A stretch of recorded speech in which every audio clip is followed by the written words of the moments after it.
stream if it isn't Skype. Exactly. Muted, yeah. Muted. You guys are cute. Cute. There we go. Hello. Hello, sound check. Hi. Hello. We're giving you the full proper stream experience. Yeah. That's how you know it's a real collab, because you need to at least have some kind of like sound or microphone thing. No sound? Damn.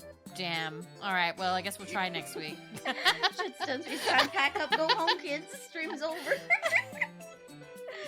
I'm not cute, I'm handsome. That's okay. Very handsome, there Very you go. handsome. Very handsome lad. Punsome.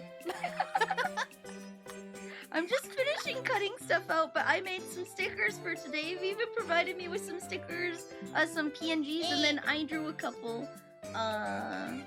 They're really cute, guys. There's a lot of cute stuff. I kind of want you to show off all the stuff to all the people. Yeah, we'll especially because Nemo's in first. chat, and I know Nemo's gonna appreciate some of this. So I drew a little chibi. She's so cute. And then we have some, I drew a little nuke. And then there's the, I'm cutting it out, but my Cricut decided not to work. So I a have to cut Cricut it off is my a hand. sticker cutting machine. Yeah. When she said, my Cricut decided to kick it, I was like, the bug?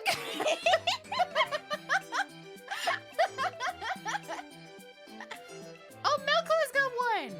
Yeah, you got a Cricut, let's go. Hello, Narcissus. So I just We call him Nazi. Narcy. Okay, nice. They call me Millie. I've been calling you Vanille because I'm like, have I earned the right to call you a nickname yet? So I've been full naming you. Hello. Using it for cutting out paper into easy. It's nice when it works. I calibrated it. It was good to go, and then I put in the sticker sheet. It's like, yeah, about that. So I've had to cut it all out by hand. They look really nice though. You've done a really good job. I'm getting better at cutting these. I'm getting better. I got itty bitty scissors. It helps a lot when the scissors are small. Oh, they're cute.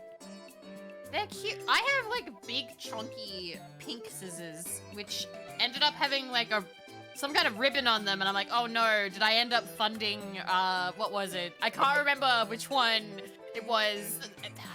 There was like that controversy with like one of the breast cancer things that was funding fracking, I think it was.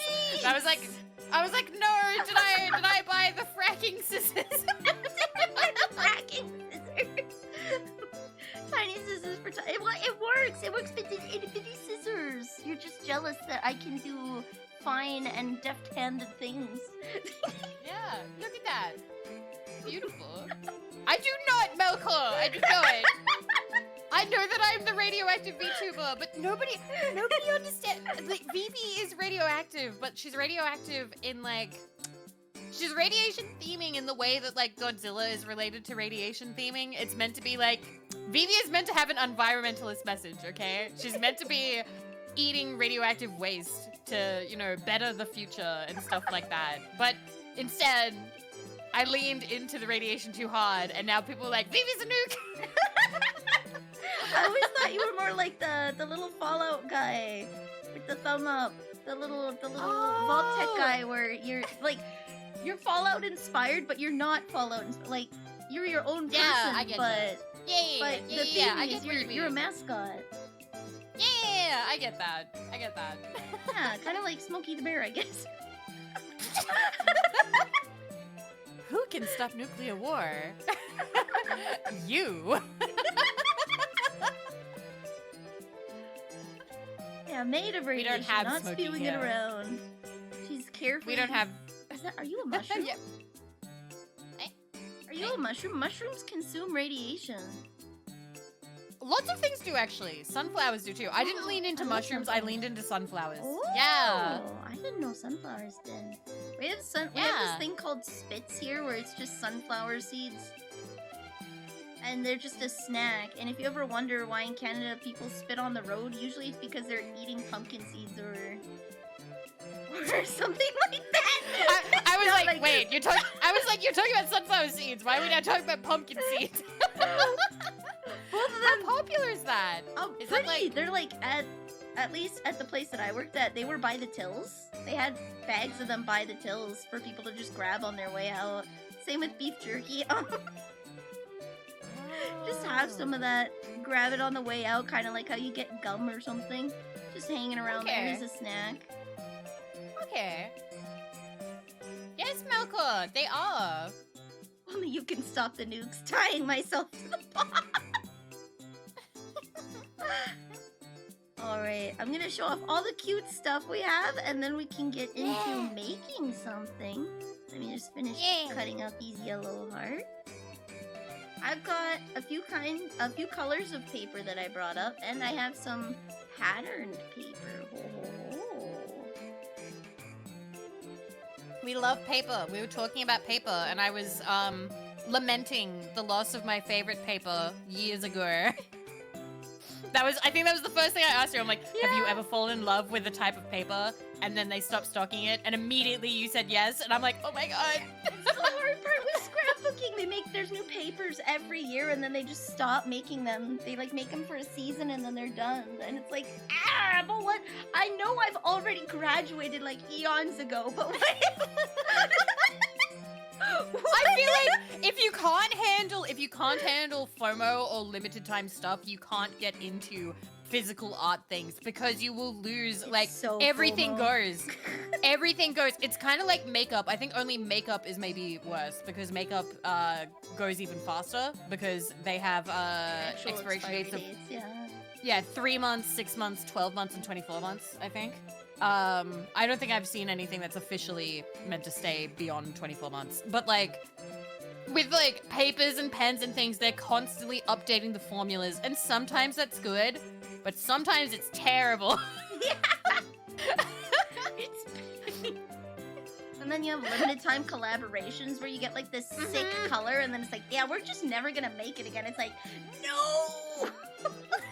I always wonder why. I'm always like, did you only have the paper? Like, did they have to get like a copyright for that paper? Like, is there like a vault somewhere where people are like, no, we own this copyright. You can't print this type of paper. We own this. I think maybe. Because it's so messed up. What happens when you use expired makeup? Usually the oils start separating, like especially with liquid makeups.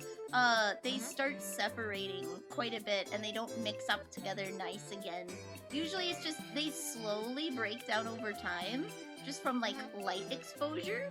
So you do kind of not want to put expired stuff on your face because you might be caking your face with oil and not a lot of pigment because it separates. Yeah. So some people will argue that it's like, oh, it's fine if it's foundation or something because like it's your pores. Now the worst thing that will happen, I suppose, with your pores is, I don't know, pimples and things, but you don't want to use expired stuff near your eyes because you can get infected and that's really bad. Best way for pink eye. And styes and things like that. So basically anything like mascara or eyeshadow or anything that's going near your eyeballs, don't do that if it's expired. That I wouldn't risk that at all. Especially liquid. But I've seen people be like, oh, I'm just gonna use this like super old foundation. I'm like, all right, if you want. To be fair, I've been that person because my favorite foundation has absolutely just been discontinued, and then whatever they brought it back with doesn't work, and it's like, no. I'm that weird kind of pale that like it's hard to find something in my shade. Same. It's pain. Same. I'm actually like, God, what do they call the color? It's called like ivory or porcelain or something, and it's like 001 or 0001 or whatever they call it. And it's always the tester. There's the tester and maybe one other bottle, and that's it. Oh. I don't go outside in the Australian sun. No! Cheese caves. Okay, I need to show the paper. Yeah! I've got cute paper like this. It comes in 4 colors: navy, pink, white, and green. This one has flowers. This is assorted animals. We got pink bunnies, green dogs, yellow cats, and blue birds. We've got some delicious pastries, because I'm the pastry I love witch. these. Got pastries here, candies, donuts, and ice cream. The And donuts different look colors. so cute. They are. Seem a little better here. I definitely like the pastries on the blue is my favorite. And then vaguely Japanese themed I like the green one surprisingly. Oh, I like the navy and the pink. I like blue. I love blue. The navy looks a little bit black through the camera. It does. Oh, it might be black. It might be my. Oh, it is black. It is. Yeah, it's pretty black. I was just gonna blame me. Oh. No, it so nice. looks a little cooler on the image, but it's warmer in person. So it's kind of like okay. a brownie black. Okay. Oh my god. I love when people can like talk about like tones for different colors, because I remember seeing like a short once where someone's like, what do you mean like a warm black or a cool black? And like I watched like an entire video explaining like the different kinds and how it's like slightly different, and now I can't remember any of it. Oh, it's usually undertones like with skin, right? It's when you hold when you hold it up compared to other things. Like this, you can kind of see a little better how it isn't very blue at all, right? Holding it up to blue makes it look blue, but if you hold it up to yellow, it might look a little different, right? That's like the undertone. It kind of changes how you perceive it. Okay. With skin, we usually have a peachy undertone or a yellowish olive undertone. So for me, I have a peachy undertone, so I'm white and pink. But Mama Neil has more of an olive undertone, so we can't share foundation because I make her look really, really pink.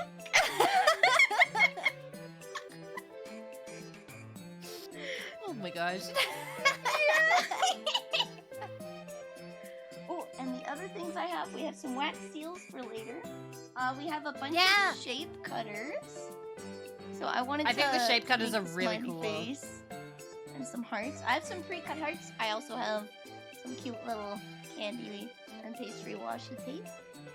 Nice. And I have a bunch of different kinds of ribbons. They're all pink. Ribbon! I like these. They're cute. They're so, There's a lot more downstairs, but there's only so much room on my desk. That's fair. That's fair. That's fair. I also have some cute flowers. Sunflower, meant to be. Yes, sir. And then I have 3 kinds of paper that we can cut and use as a poster base. We've got, this one looks a little blue, but it's kind of a purple. Because all my other purples are really dark. Yellow, and then some nice pink. I do have other colored paper with roses on it, and other patterns. Purple. Yeah, purple. Oh, my scissors. Oh no. I've already talked about like my sticker collection to Vanille, but guys, I have a drawer full of stickers, so this is all very enjoyable for me. This is very, like, watching all of this is making me so happy. I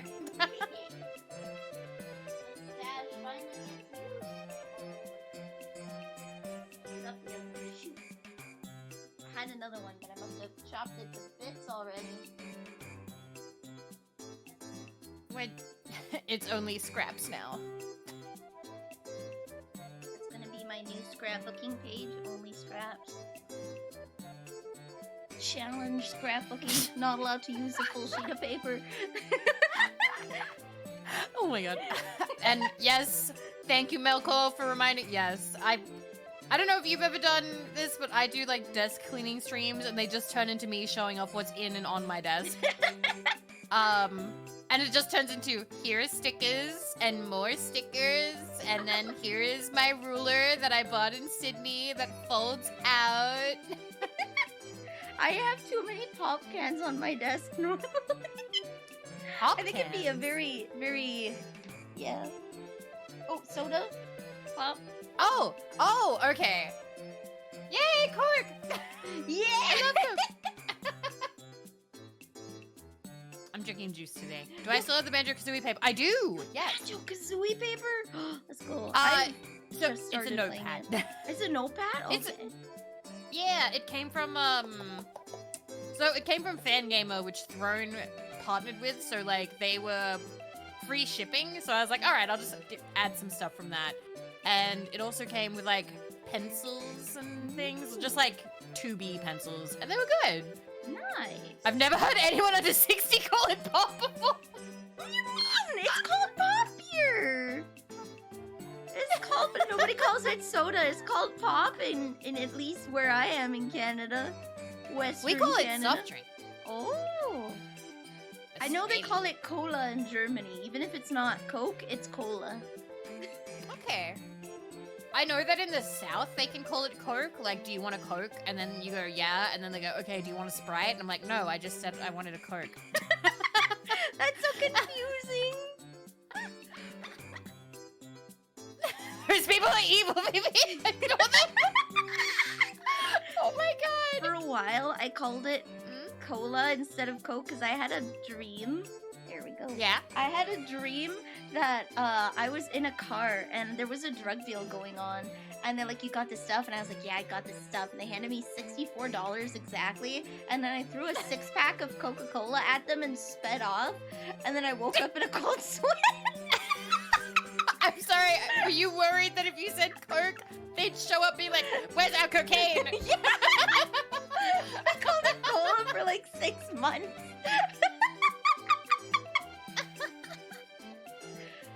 Oh, Dota bro, I haven't called it fizzy drink since I was like a child. That's what children in Australia call it. Fizzy drink.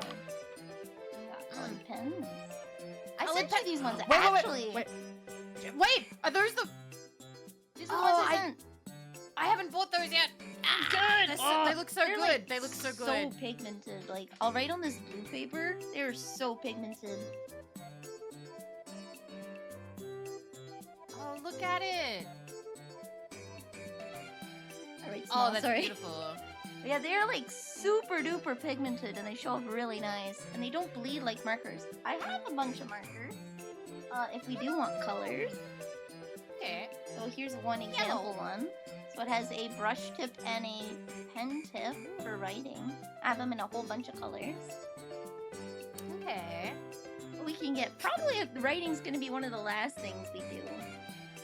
Okay. Remember, Jill, I'm pretty sure these are gel pens because they're so pigmented. I think they are. I think they are. I remember seeing, yay, Flippers, thank you for following. I said this last time we collabed, but guys, you need to come back. You will love Vanille, okay?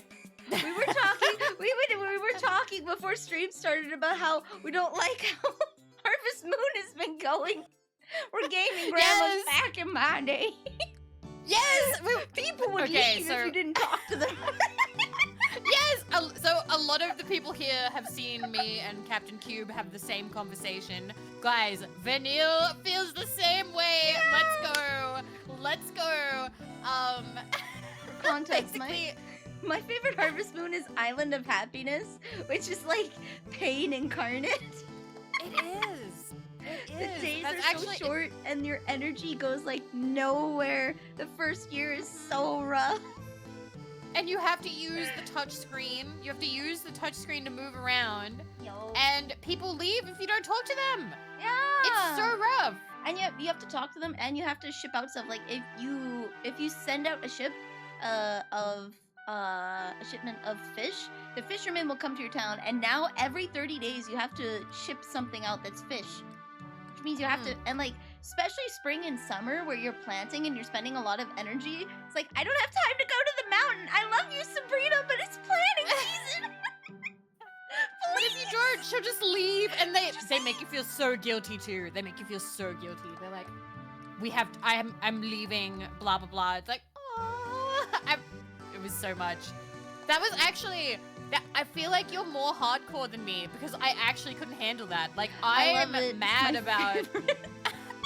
I'm mad about them making games too easy, but that game was still too hard for me. Meanwhile, you're over here like, this one's my favorite, and I'm like, oh my god. Everything just feels too tame by comparison. Like, I have a Wonderful Life on the GameCube. I have the boy version because I wanted to marry all the girls. Yeah. And it feels like you actually get to like enjoy your time in the game there, and it feels so weird because when you're on the DS, it's like we gotta go. You gotta go, go. like the There's no diner. time.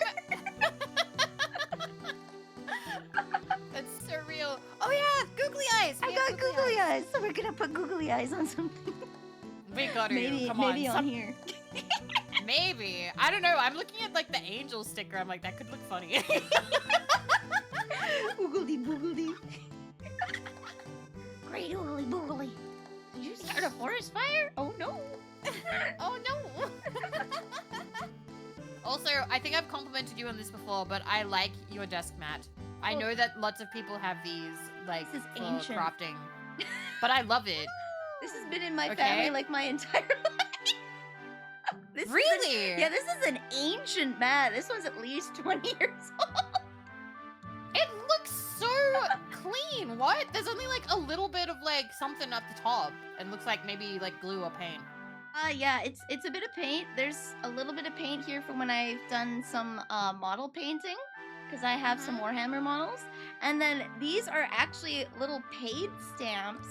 If I zoom in, these are little paid stamp. Yeah, so she would stamp this and write an invoice number in there.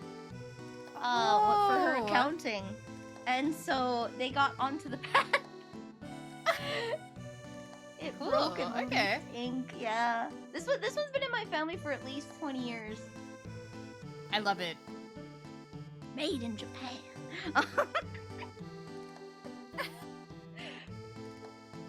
Grilling some meat, corn, and cactus. Ooh, yum. Cactus. You can eat some cacti, but not all. Sometimes cactus juice is really bad for you. You can get sick. What But- kind of thing? Yeah, so dysentery. Oh. So prickly pear you can eat, but and like they have water in it, but you have to be very careful like what cacti you cut and drink from or eat from, just because they can make you sick. Okay. I don't know if they make you like have an LSD trip like Airbender did, but I have been warned that you shouldn't just eat whatever cactus you look at. That is okay. That's information for me. But I don't spend a lot of time. We don't have a lot of cacti around here that I know of. I know that Australia does have some, but I don't know them. Yeah. Well, there's rose hips. I like eating rose hips, and that's generally safe. They bite Okay. back though. They're kind of got an interesting texture. Okay. Huh. One of my favorite toppings on a Sunday. I actually like the hot fudge more Yay! than the sundae. Same. Actually, yes. Actually, yes. Peanut butter Yes. parfaits, but it's like extra hot fudge, and then you have to eat it really fast because by the time you get to the bottom, it's just like soup.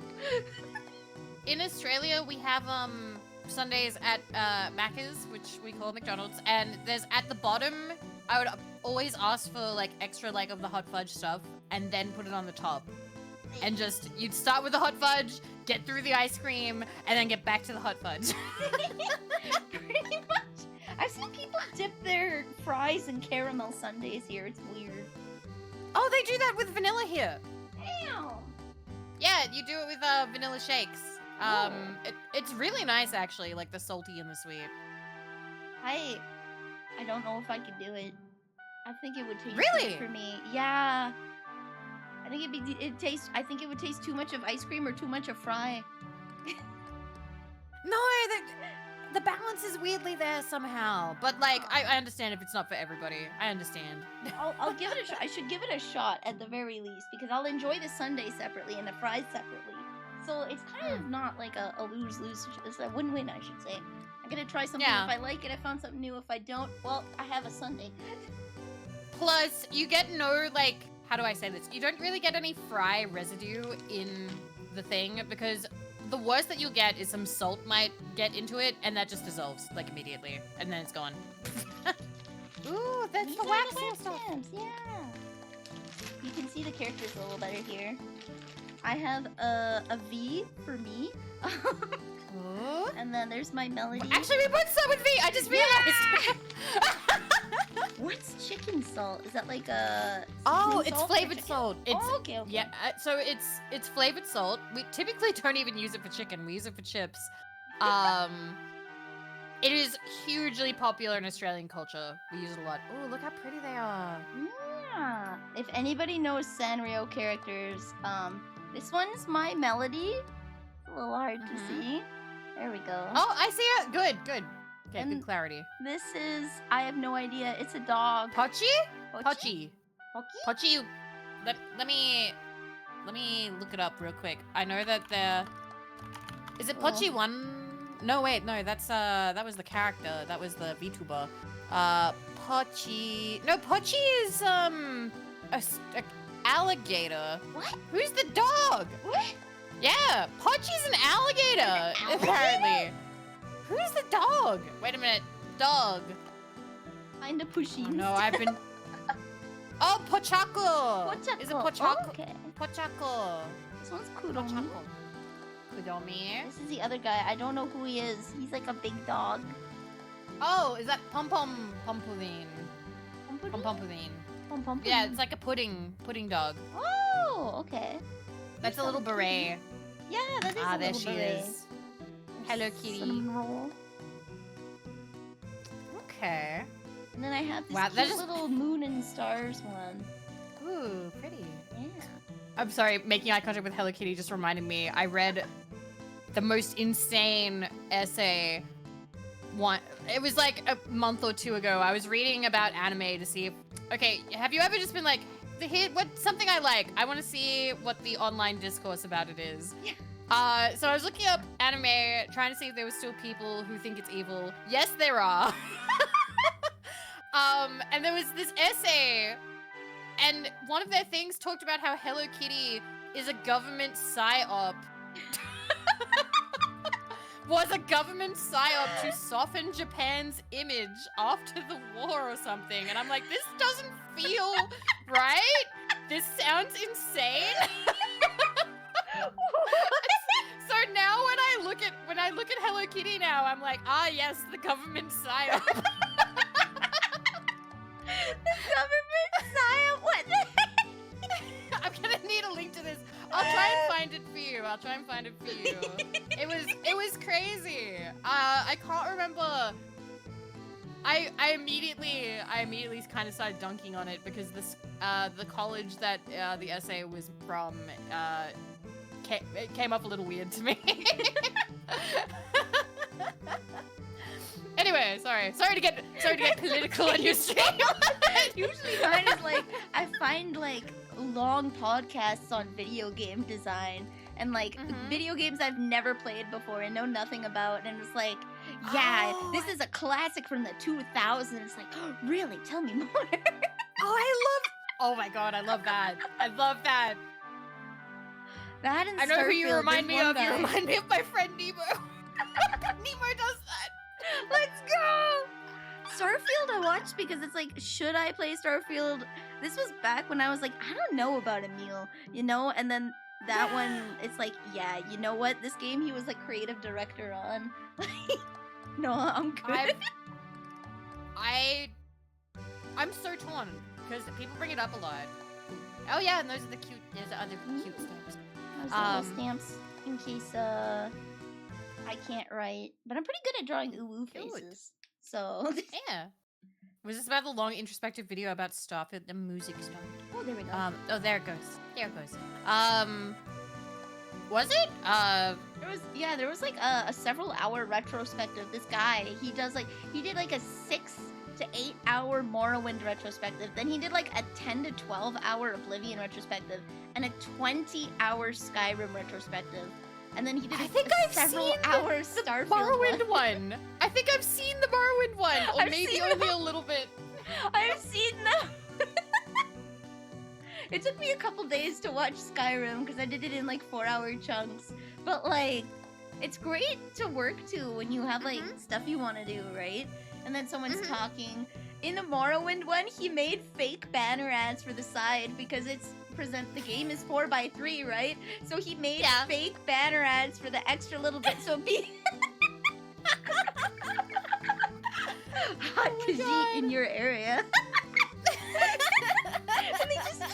every once in a while, and it's like, It's amazing. Oh my god. yeah. But yeah, like I am kind of fascinated. I don't think I've actually watched anything about Starfield. I've just had people come talk to me about it because when you love Fallout and you play Skyrim, oh, Robotoken. No, this is gonna you're fine if we're making the card and just ranting over the top of it, right?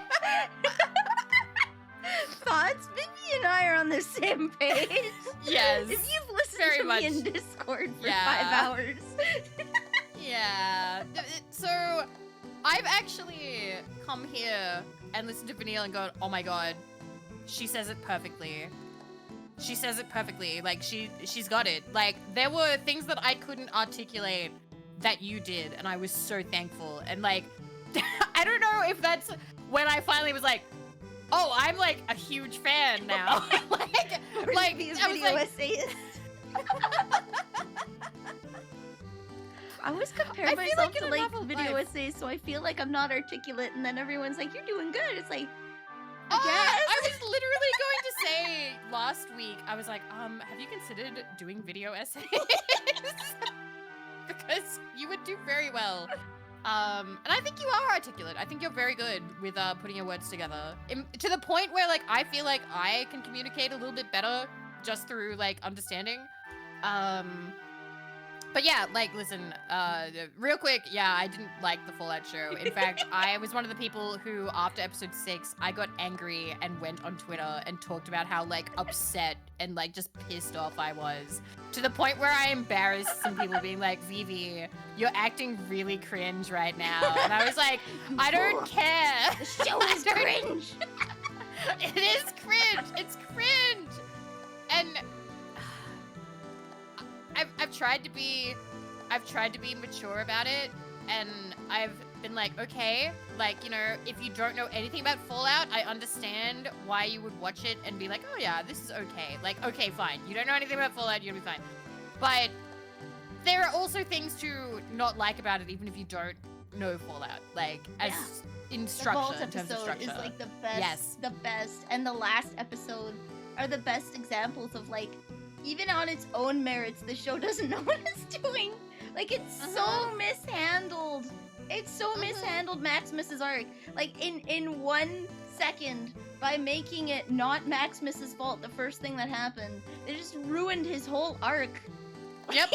Like, bro, Just you had a absolutely. great story until then. You had me. I was like huffing the copium, being like, okay, all right, well this is a good story. And then they just, yeah. I feel like you so you mad. mentioned 2 things that I point out to people now. There was Maximus's arc, which you're entirely right. They totally fumbled it. They fumbled that so hard. And then there's the Vault episode, which is set up to be some kind of mystery. And I loved when you ranted about that, because you talked all about, like, you talked about Monk, you talked about Midsummer and stuff like. And I was just like, she's got sources. She's citing things. Listen to her go. She knows how these things work, and she's pointing it out. Because these are successful shows that have been proven, like, you know, the formula works. And then here was a terrible episode that sets us up like a mystery, and then just kind of backhands you, being like, haha, you thought, loser. Right.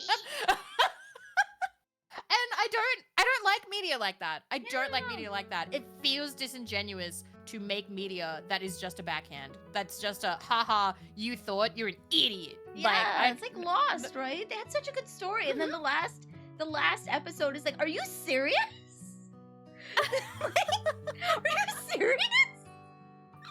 They could have pulled so many plot twists out of their butt, and that's what they chose. I know nothing about Lost. I'm fascinated by it. Oh, do you care about spoilers? I don't care at all. All right, Lost. Can I call you Nilly? Call me Nilly. Call me Nilly. Yay! Nilly, hand walk me through Lost as much as you want, okay? But My did you want mom to and get I were started? I invested don't in know. this. We were watching Lost way after Lost was done, but we knew nothing, okay? Okay. And we love mysteries, and it's a plane full of people. That weird Bermuda Triangle stuff happens, and the plane crashes on an island, and they gotta find a way to contact, right? And get help. And so you have the normal drama that ensues where it's like, who's the leader, right? Mhm. Some people take more resources, right? Because they have different needs. You have, what if someone gets pregnant, right? What if someone is larger and they're not well exercised? They're going to eat more, right? And other thinner, more exercised people are going to resent that because they eat the same amount of food despite the other person not contributing as much in their eyes, right? So you have the normal social situations pushed to the extreme, right? So there is like a whole arc about like there is a larger guy who's getting heat from some other people and then they have to constantly diffuse it because he's trying to do his best and they're trying to do their best, but they're in this situation where there's not enough food and water for them, right? So it's creating animosity and hostility within the group, like natural stuff on an island. Yeah. And then you find out there was a lab on this island. And they were doing weird science stuff with a ghost spirit. And it's like, okay, weird, but you know what? Okay. And they trick you and you think, oh, maybe we're actively in the experiment right now, right? And it goes and this plot line just keeps going and like you actually see this CG ghost guy, right? And like it's like, okay, we're going into the paranormal. All right, I guess there's ghosts now, pretty much. People die. They like die, right? Like it keeps going. And then you get to the last episode and then it turns out they're all in purgatory. Everyone died in the crash and they need to move on. They need to realize they're dead and move on. And then it ends with them all sitting in a chapel and then a white light as they all move on from their death. And it's like, what? That's what? What the point? What was the point of the lab stuff? What about the ghost guy? What about the scientists? What? The guy who got sucked into the propeller was the right idea. What, did he move on right away? Apparently, everyone was there. Everyone who had died during the course of the show was there. They had all needed to let go and realize they were dead. And it's like, what? What about the ghost guy? It would have been a good ending if they didn't like ramp it up into the paranormal where there's scientists researching a ghost, right? If there's scientists researching this ghost devil man on the island, this implies that they're alive. There's no hints over the course of the show. A good mystery lays the foundation. There's no hints that they're dead. It's like it came way out of left field. There was no foundation to support them being dead the whole time. Right? Usually you would use foreshadowing, you would use, especially in the biblical sense, because they use a church at the end and then going into the white light, you would use like biblical references to give the idea that maybe not is all as it seems. They could have taken, especially with the scientists, they could have left some evidence that maybe stirred the thought that some people thought they were already dead. You could have even amped it up where someone's like, we're all dead, this isn't real, and they end themselves in front of everybody, which would traumatize everyone, and it would falsely give the idea that they're alive because they witnessed someone dying, right? But it could be supported by other foreshadowing in the show that maybe they're not. And then with the final episode, then when everyone dies in like a cataclysmic event, then you realize we were dead the whole time. The person that offed themselves in the mid-tier of the show was right. The scientists were experimenting on us because we are dead. That would have been a good follow-up. No, it just came out of nowhere. Yeah. It just came out of I made all of that up, and it was better. You made all of that up just now, and that was better. Yeah. Immediately. Holy shit. So, I know nothing about Lost. I know that there is an episode. Oh my god. I'm sorry to do this, chat. Chat is already like, no, Vivi, don't do it. Don't do it. So there's an episode of Simpsons that makes fun of it. And everyone's taking the cake from them. Everyone, they're a meme. So there we go. I'm sorry, guys. I had to bring up Simpsons. That's my only personality trait, that I've seen a lot of Simpsons. There's a reference where Homer gets into it years after their version of Lost is over. Oh. And Marge gets mad at him because she wanted to watch it with him when it was airing, and now he's finally watching it.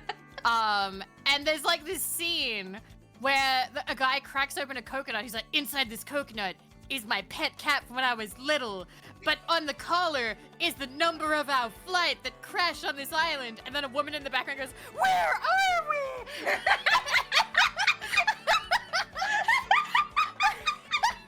And then the cat goes, purgatory. I was like,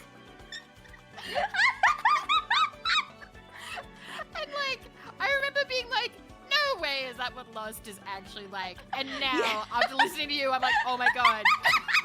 Oh my god. That's absolutely what Lost is like. The last episode just takes the piss.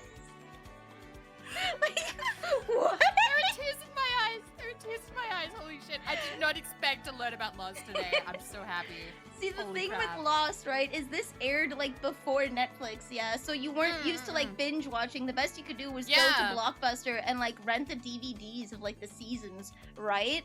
So most people consumed it on TV in a weekly format, right? So you have to really strongly, like, this is the big difference between streaming weekly releases versus binge watching seasons, is you have to, for weekly releases, be a lot more heavy with your foreshadowing because you want it to be poignant in people's minds and for it to stick, right? This is why binge watching mysteries that have like an overarching story can be bad, especially if they're designed for a weekly release, right? Yes. So these people were getting drip fed this information. So if there was any referentials to them being dead, it was so weak that even with my mom and I binge watching it on Netflix, we didn't get it. So they were so mild. So when it originally aired, you can imagine how angry people would have been because most details would have stuck with us with binge watching, and even we didn't see it coming. 815 wasted hours. Yeah. I do wonder if they had. I don't know if they had planned that ending from the beginning or not, because like I haven't done any research on this. But like it sounds a lot like some other shows that I've watched that had a planned ending right from episode 1, and then they went for way longer than they intended, and then they go bloat. They got bloated and it got lost in the sauce. Yes. So I know 2 where that happened. How I Met Your Mother and True Blood. Really? I watched How I Met Your Mother on the weekly. Yeah. How I Met Your Mother, I hated that ending. They just met randomly on a train station, right? Going to someone's wedding. Yep. And then she dies. What? Whoa, wait, I forgot that part. What? That's why people were mad. So, How I Met Your Mother. She need to die? She can just walk out. It was very upsetting. You can see it Grandma. Was very. It was very. I'm so sorry. I'm just like, we're meant to get started, but I'm like. It's okay. So How I Met Your Mother is he's telling his children about, meeting his mother, like meeting their mother, right? Yeah. And so he goes through all these women that he met and banged or whatever, but none of them turned out to be the mom. None of them turned out to be the mom until you get to the final season where Barney and Robin are getting married, and that's where they ended up meeting, at that wedding. At the train station, And the first cut you make will be in a podcast. Sorry for yapping. That actually sounds kind of cute. I don't know how you feel about that as a theme. That sounds kind of cute, actually. Do that. Sorry. Let me grab my pencil. Sorry for yapping. Yay! So there were already like people who were kind of having arguments about that. So a lot of people liked the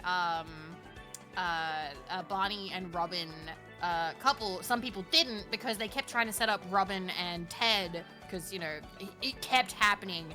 Just they kept trying to push them together, and people were sick of it. It was like the Ross and Rachel. It was a slightly newer Ross and Rachel. I don't like saying modern because it's not anymore. That's so cute. Thank you for yapping.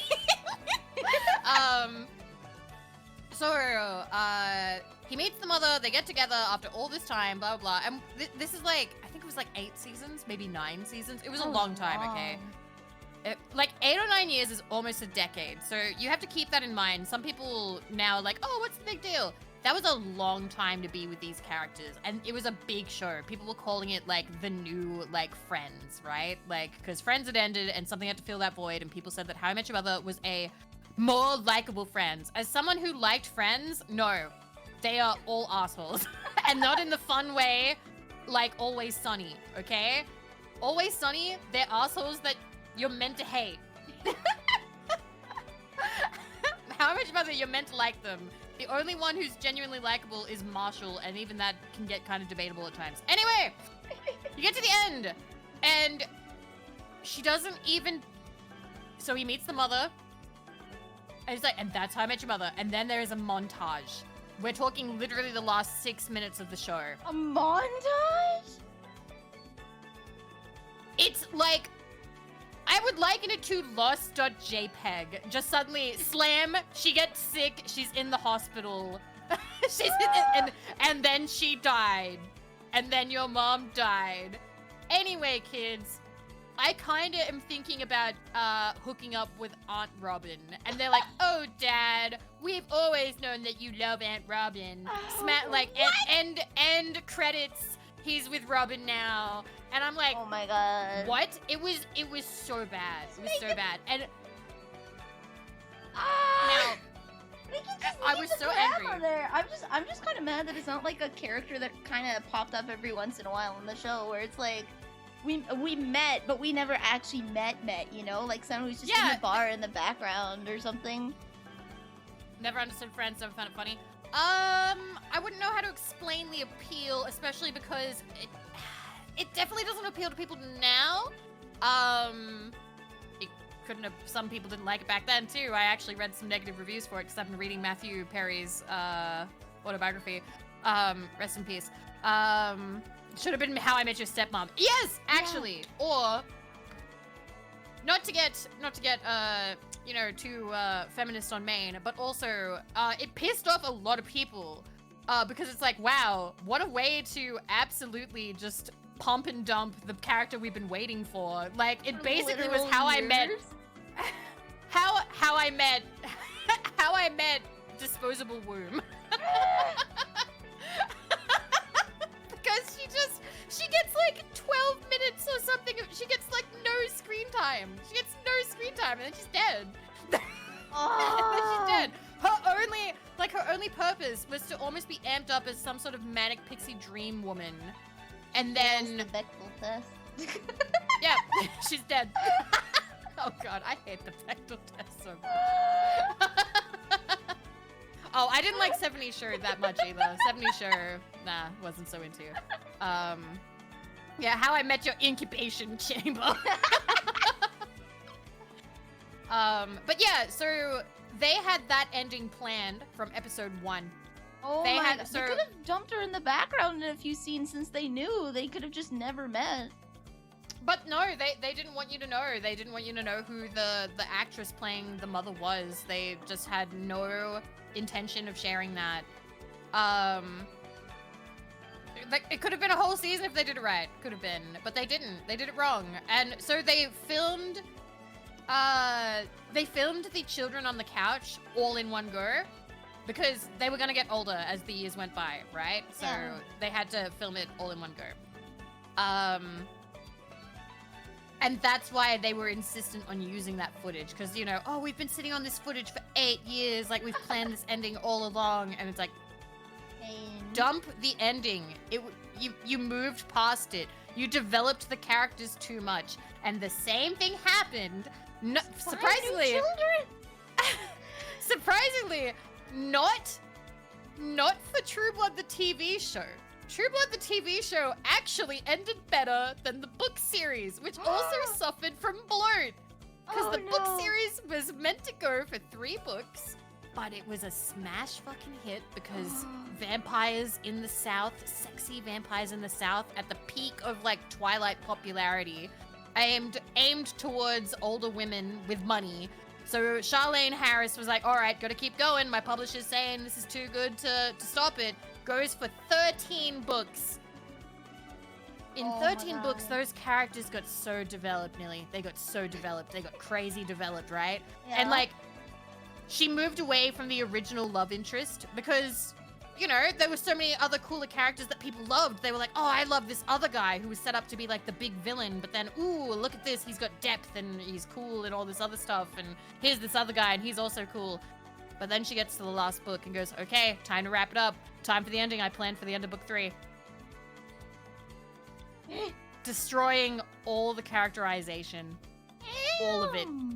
She just pretended none of it happened, made her get with the first guy, and everyone hated it. Everyone, like, the book got panned, and she was like, this was the planned ending all along. I planned this for book 3, and I've always kept it in mind. It's like, no, you haven't. You have put so much care and love into these other characters, and then you've just thrown it away. You've just thrown it away. Also, these are so cute! Thank you! It's been a bit. I'll bring it down so you can see better, but it's been a bit since I've done traditional. I love them. Is this the lady that docks that critic? No, that's Kathleen Hale. And that's a whole other story, unless you want to hear that story. I love... Hale, lay it on me, lay it on me. Alright, Nilly. So, I used to be really into, did I miss a rant? I was ranting about True Blood and How I Met Your Mother. I believe you've heard it before, Punderful. I believe you have. So, when I was younger, I got really into, so at the end of high school, I got into Hunger Games. After that, I got really into writing fanfiction for Hunger Games. For a while, I was actually the longest Hunger Games fanfiction writer of the time. I never had finished. I feel really bad about that. as per usual. Last updated really bad 3 about years ago. Yup! It's just how it goes. So, I got into reading young adult books. I got into Goodreads, which is a reviewing site. It has since been purchased by Amazon. It still operates exactly the same. I just feel the need to say that it's owned by the same people who own Twitch. Haha, thank you, Bezos. Vomit. Anyway, so I got really into buying young adult books and reading them, reviewing them, and just all around getting into the publishing of that. So that is where a lot of my hyperfixation knowledge is from. It's from back then, and I'm kind of getting back into it. Anyway, so I went on my little side thing. What was I going to talk about? Kathleen Hale, right? So, on Goodreads, you can leave 1 to 5 star reviews, as people are often to do. And when you are writing a review, perhaps you like it or perhaps you don't like it. Now, if you don't like it, typically, people can write snarky reviews. That is something that has happened for decades, okay? Like, that's very common. People have been writing snarky reviews for a long time. Some authors do not handle it well at all. Some authors say that leaving snarky 1-star reviews is bullying.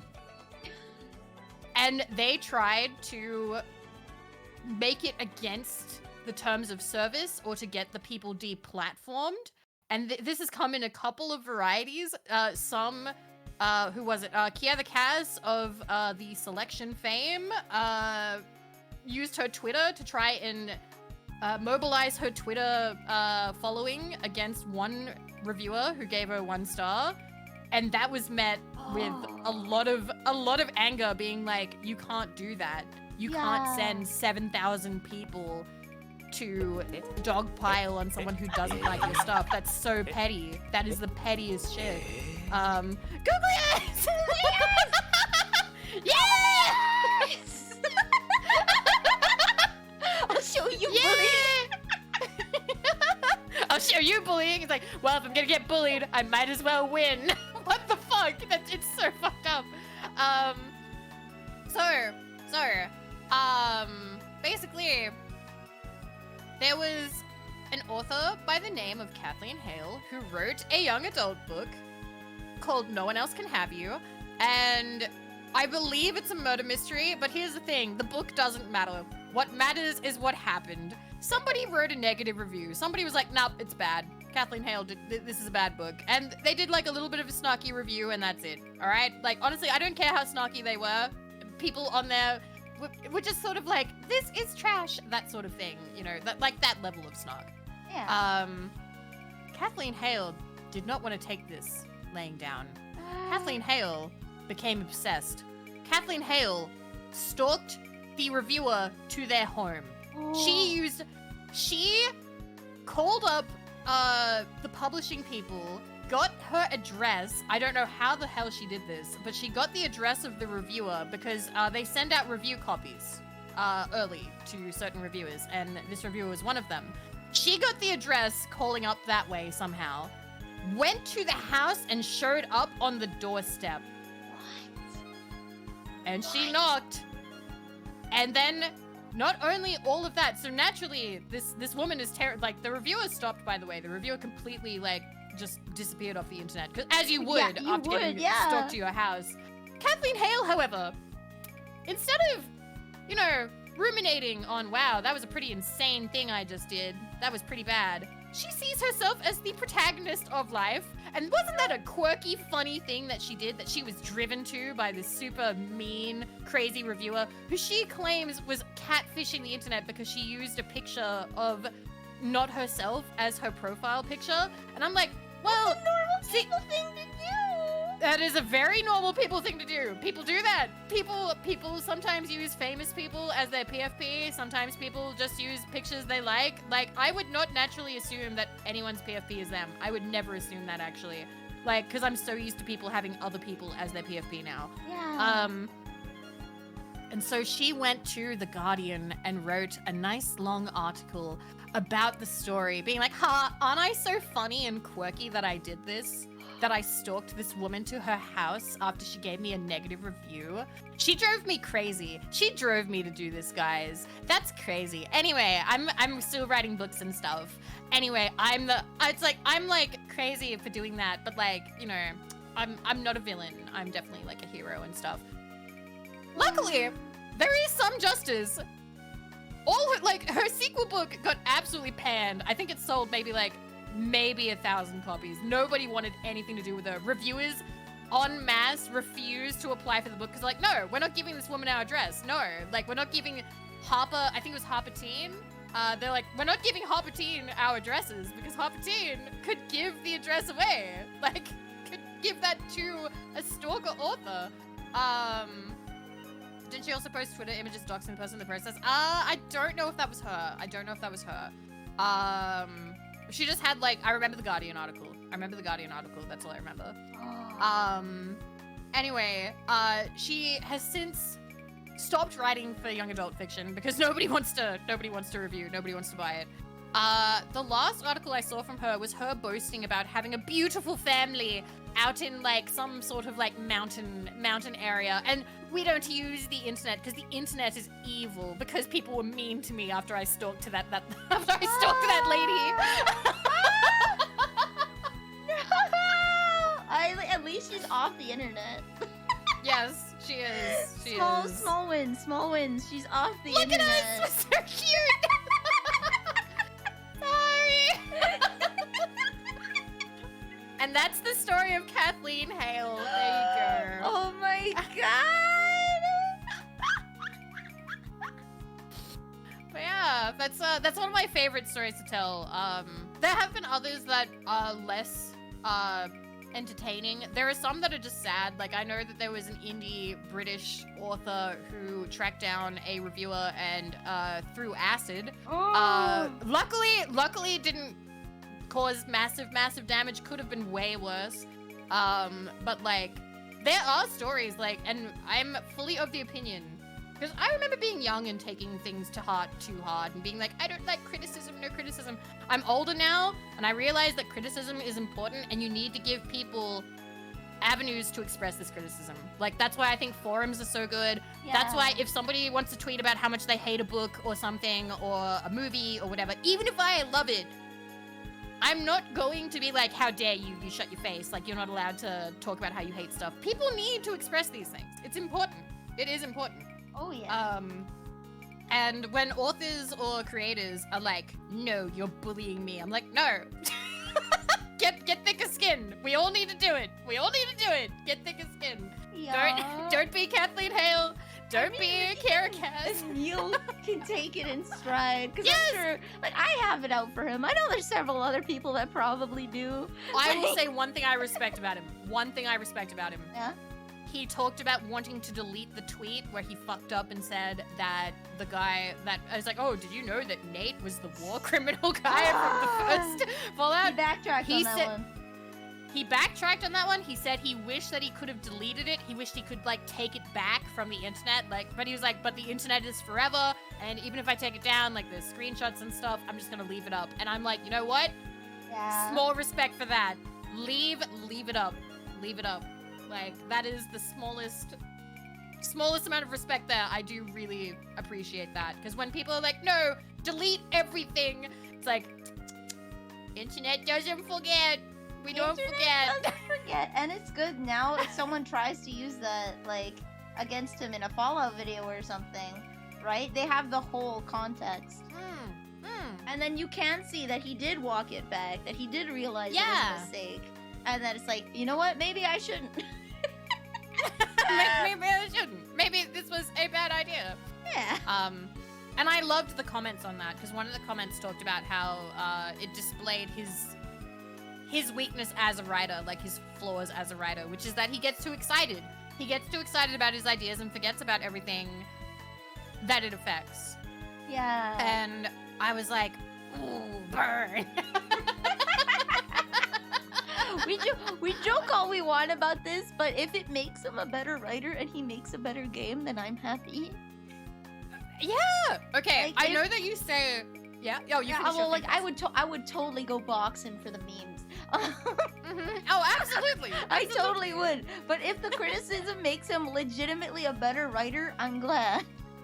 Yeah. I would rather him be like take it in stride and become a better writer than curl up and just pretend nothing happens and like leave and go to his farm elsewhere and pretend that nothing ever happens. If he even if he's not like the best writer on earth, if you can tell that he like took the criticism and he applied it and his next work is better for it, it's like I'm glad.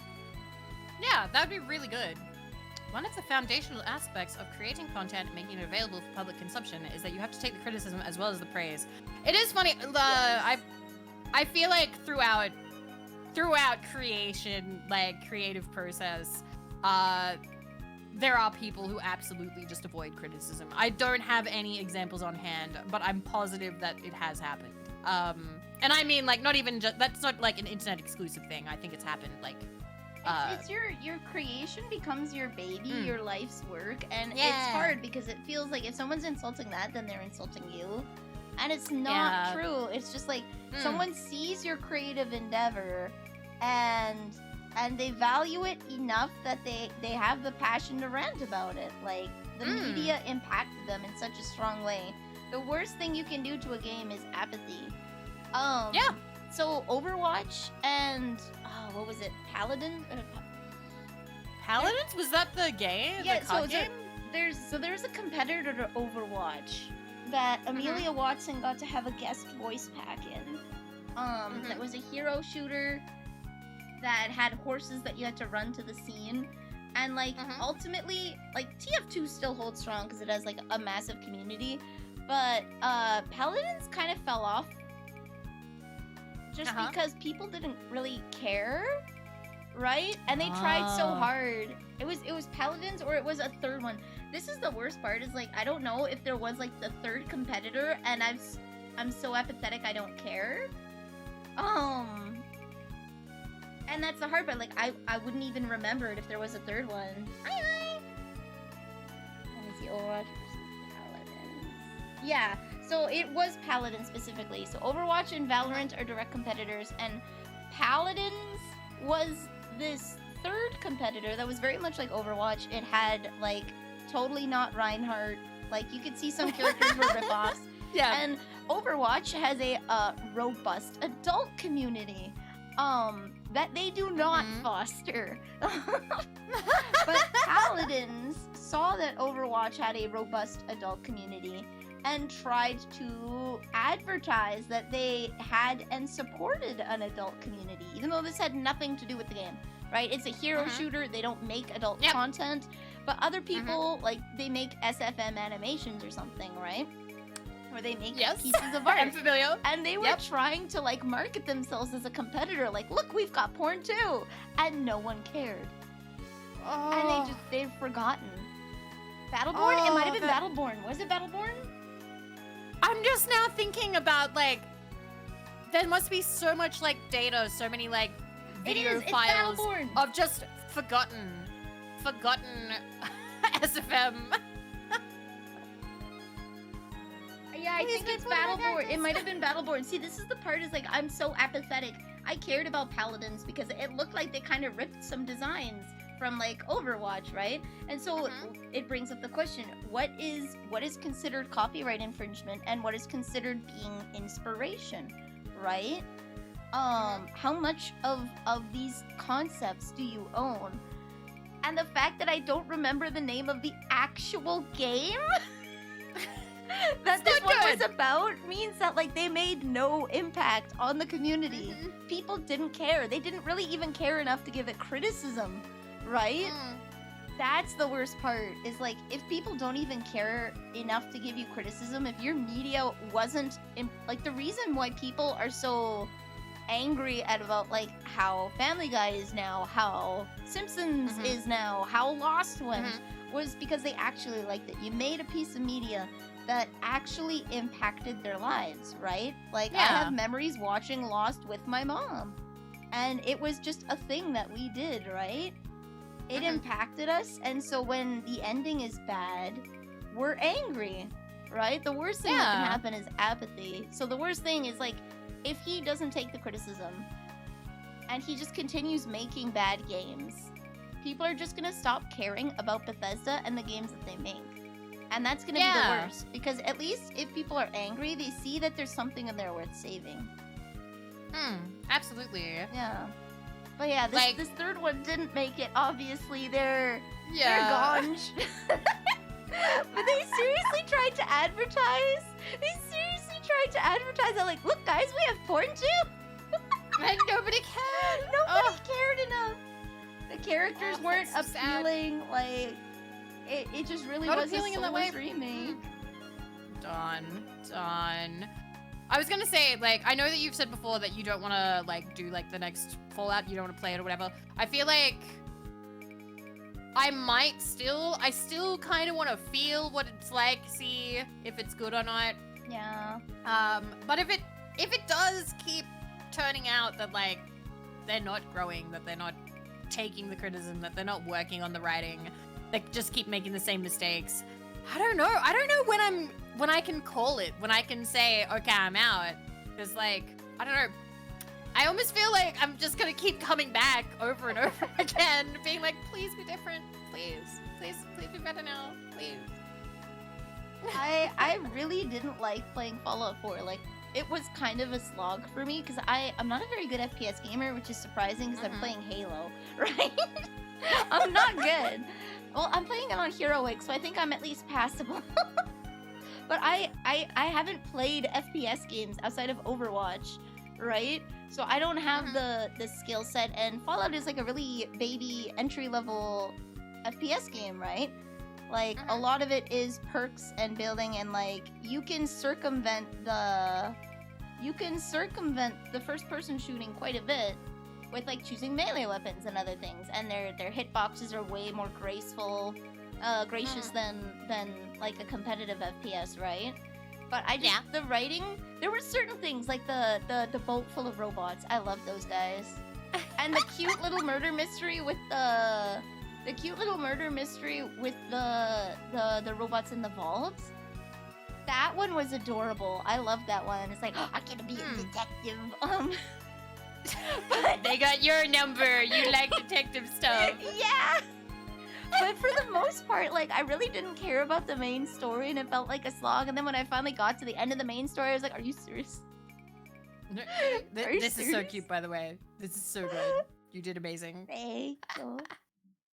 But yeah, like, Fallout 4, I feel like I have to tell people a lot. I'm like, okay, I can play it. It's okay as a game. It's not good as a Fallout game. That's always what I tell people. I'm like, on its own, it's an okay game, but it is not a good Fallout game because it's not good as like role playing. I feel like it's not actually utilizing the IP in the best way that it could. There's a lot of missed opportunities like everywhere, but like if you look at it in terms of like the mechanics, yeah, there's enjoyment to be had, I suppose. I'm the wrong audience for it, which is the problem.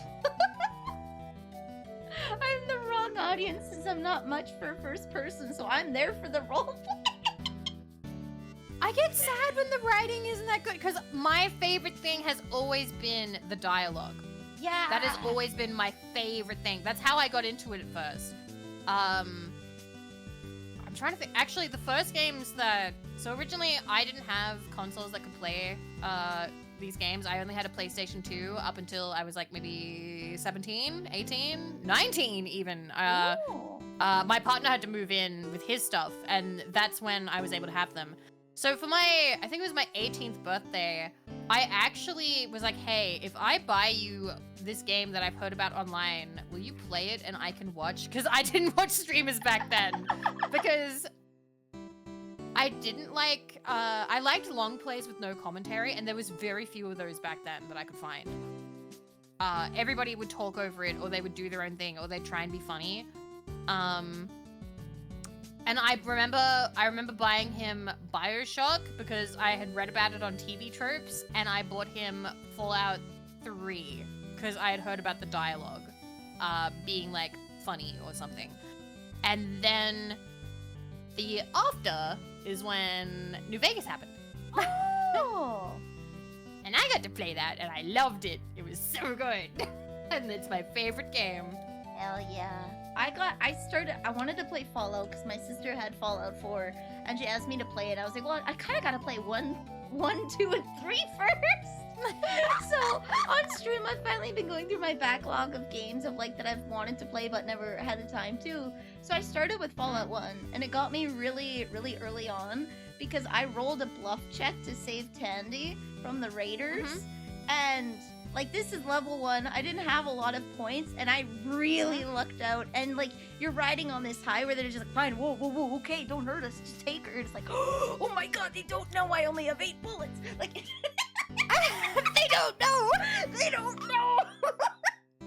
So I was, like, super invested early on. I've heard you talk about it and, like, how much you really loved the first one, and then the second one, and then going on from that, and how that affected you to see, like, you know, how they've treated things after that. Yeah. And I was like, Dilly gets it. Dilly gets it. I love New Vegas, and I feel like it's the actual, like, Fallout 3, because it does carry on the actual themes from 1 and 2. Yes. A lot better. But I never talk about it when I'm comparing, like, the new versus the old Fallout, because most people try to discredit you and say, oh, you're just a New Vegas stan. It's like, no. Yeah, there are people like that. I love New Vegas, you're right, but they got it right. I'm going to the source material. I've learned a little bit about Van Buren, like the intended Fallout 3, and how much got carried over to New Vegas, and I want to learn more about it entirely, because, like, I'm sort of like, well, New Vegas kind of is what Fallout 3 was meant to be, because they took so much they could, and they had, like, writers and people who worked on what was going to be Fallout 3, and I thought that Fallout 3 sounded actually, like, the original one sounded kind of cool. Yeah, like... I don't know what the original Fallout 3 was like. I should watch that. So there's a lot of stuff about Van Buren that's floating around. So Joshua Graham was going to be somewhat prominent, I think, or like a companion. Ooh. I know that there was going to be there was something with ghouls that was happening there, and I feel like I'm really worried that I'm misremembering here, but I thought that the conflict sounded amazing. So, one of the issues of it was, so obviously, like, Fallout 1, you have the super mutants and how the Master is being like, oh, you know, we are the future, like, we are, like, stronger and better and... Oh my god! Let's go! Let's go! She's not sorry at all. That's amazing. She's not sorry. She's not sorry. Van Buren was going to have sort of a similar thing, except there was going to be sort of like, I don't actually know what the moral like conundrum was going to be, but you were going to find like ghoul scientists, or there was a scientist, and it was going to come up that ghouls can have ghoul children who can be born and grow up, and they are going to be immune to radiation. Like, they are better designed for living in like the wasteland and stuff. So it's gonna be like a whole eugenics thing, I suppose. Which is a really like full-on like theme to have. It would have been very interesting, I think. Yeah. Because one of the things is that ghouls can't have kids. That I think that's something they've established, or they've tried to establish that now, or it was previous. At the very least, they haven't mentioned ghouls being able to procreate in any fashion, so you'd assume that they couldn't. Yeah, and so Van Buren, I believe that was something. I really hope I'm not misremembering this.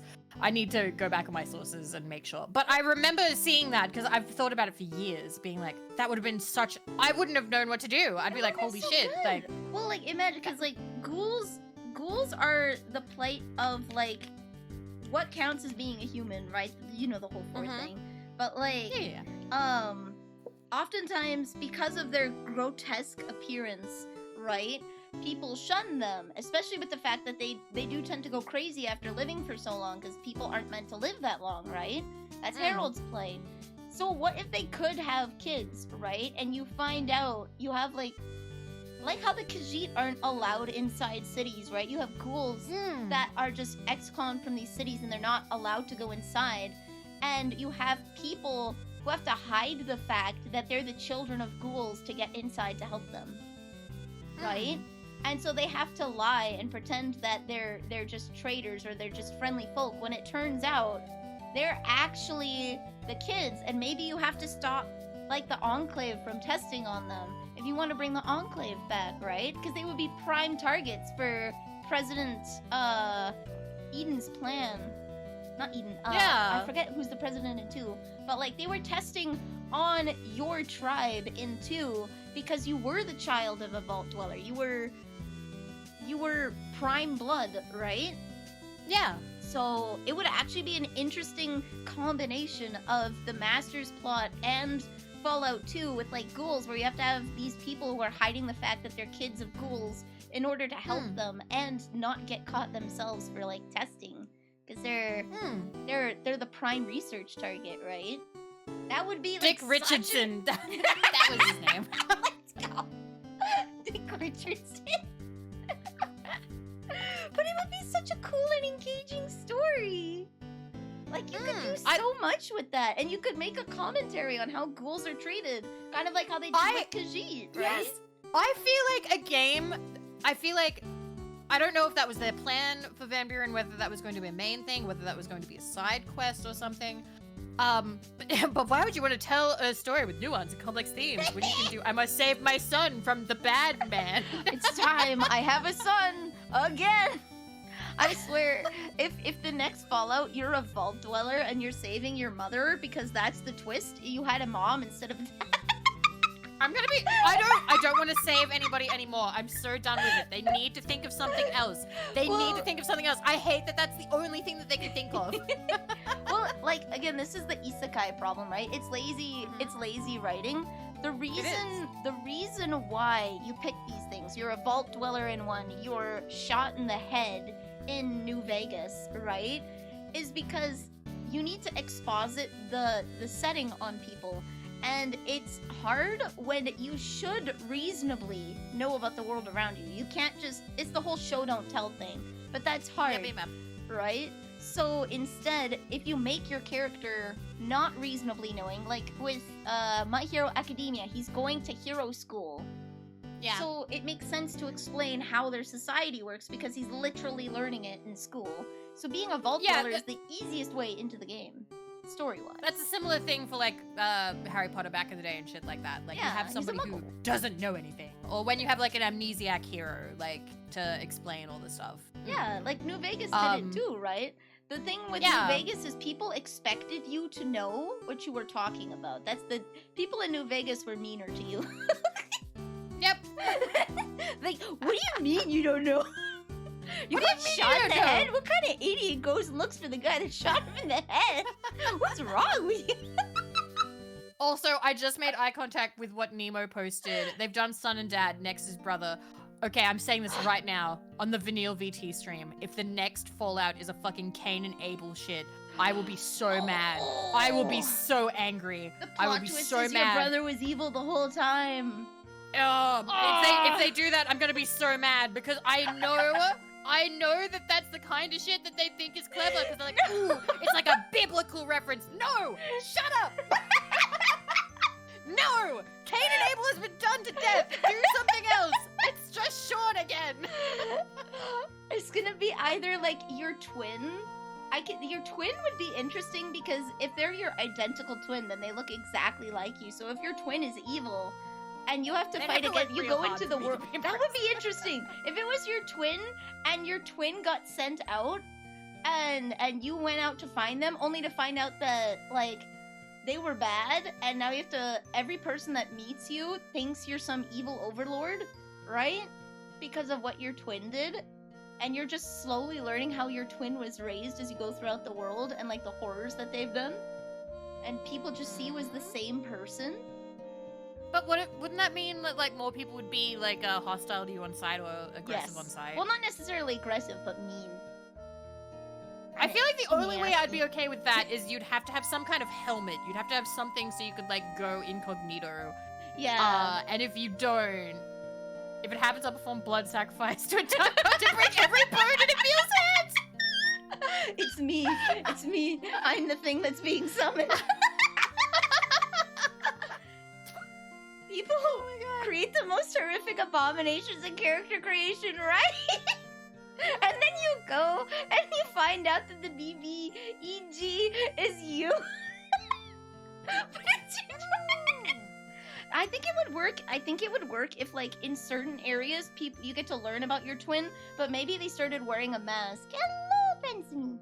If they wore a mask partway through, so like they were kind of mean, so people like how Anakin Skywalker is separate from Darth Vader, despite the fact that they're the same person, right? Like they talk about Anakin, but they never mention that he's Darth Vader, right? So maybe they're wearing a mask the whole time to hide your abomination you've made in character creation. And you get to hear like the evil things, the questionable and dubious things that your twin did growing up.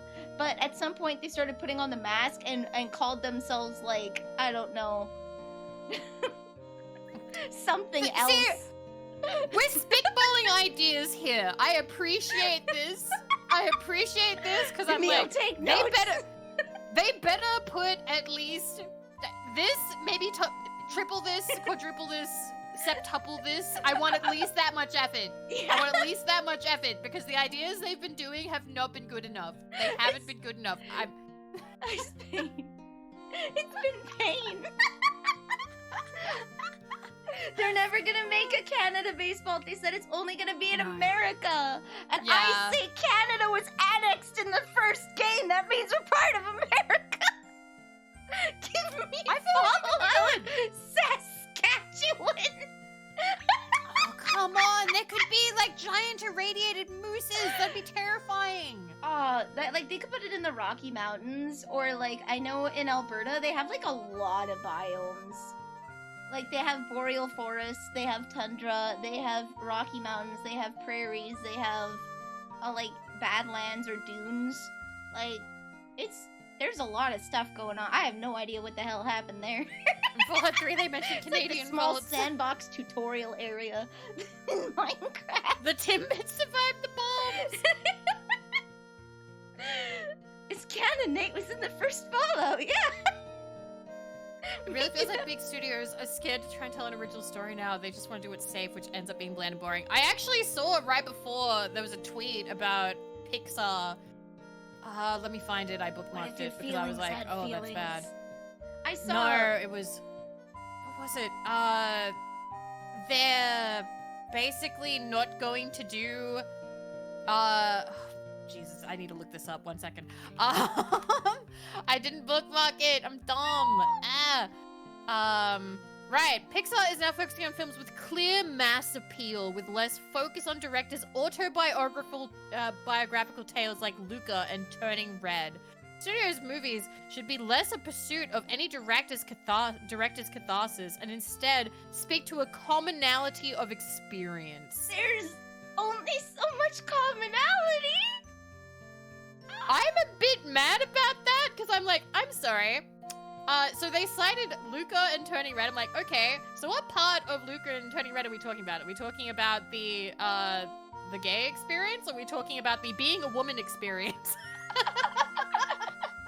Which one? Which one? I actually watched, there's this guy where it's like, Asian guy explains blank for you, and he puts on the goofy voice and whatnot, but he'll break character very often and talk about, like, how some of these Pixar movies are, like, how his family grew up, because his family was immigrants, right? And explains how lots of these movies touch on the nuances of being, like, a first-gen immigrant family in a new place. Like with Elemental or with Turning Red. He didn't even make the comparison to like the female experience. He actually really resonated with that movie because of his family being first-gen immigrants, and like a lot of the things that he had growing up happened in that movie too, right? And he was able to explain it, how it impacted him, and like how him being a YouTuber is not something that his parents approve of, right? And how that affected his life, and it's so cool. Like it's funny voice and jokes, but he like seriously goes in and explains like this is part of the human experience. This is my life, and this is how I relate to it, and why it's such an interesting movie. And it's like we're just getting more diverse voices now. That's the only difference. And people were like, "No, dial it back, dial it back, dial it back." Where's Toy Story 6? I love this movie talking about oxygen metabolizing calories, excreting waste, and sleeping. Except, not everybody poops out their butt. How dare? I actually do have a friend that does have an issue with the colostomy bag. Yeah, because they have. No, I have a friend who has that. Yeah. See, there's not a unique human experience. That was back in the fanfiction days. She used to be like, "Hey guys, you want to see my insides?" And then she just post the little bit of like I can't remember what it's called. But like the bit that like pokes out that you have to like attach to the colostomy bag, and I'm just like, I was like, Clara, stop it! I'm like, stop it! Oh my god! Stoma, yeah. Oh my gosh. Right? You can only create so much generic experience before it just stops resonating with people. Because you have to account for too many variables. I'm sorry, Karian, I just made contact. That'd be the smiles I had. Love that. You know, he's I love that for him. I love that for him. Amazing. Let's go. Let's go. Okay. I'm just looking. How do we want to start? I have stickers. I have paper. It says Monday on there. I don't know why. Monday. Monday. Something happens. It is Monday here. It is true. Monday here. True. It'll be Monday for you tomorrow. Who knows? Okay.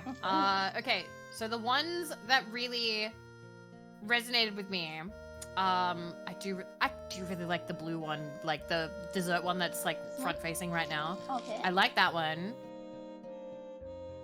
I'll put some. I think I'm just gonna like poke at the ones I'm like, this looks good, that looks good. And we'll see what happens. I think that one's cute. There we go.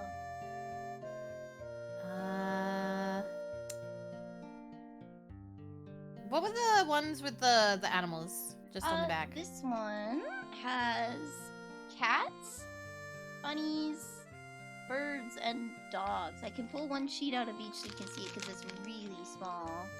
So there's bunnies. There's dogs. Cute. Right? Here's the cats. I got a couple. Oh, I love them. How do you feel about cats? We haven't talked about...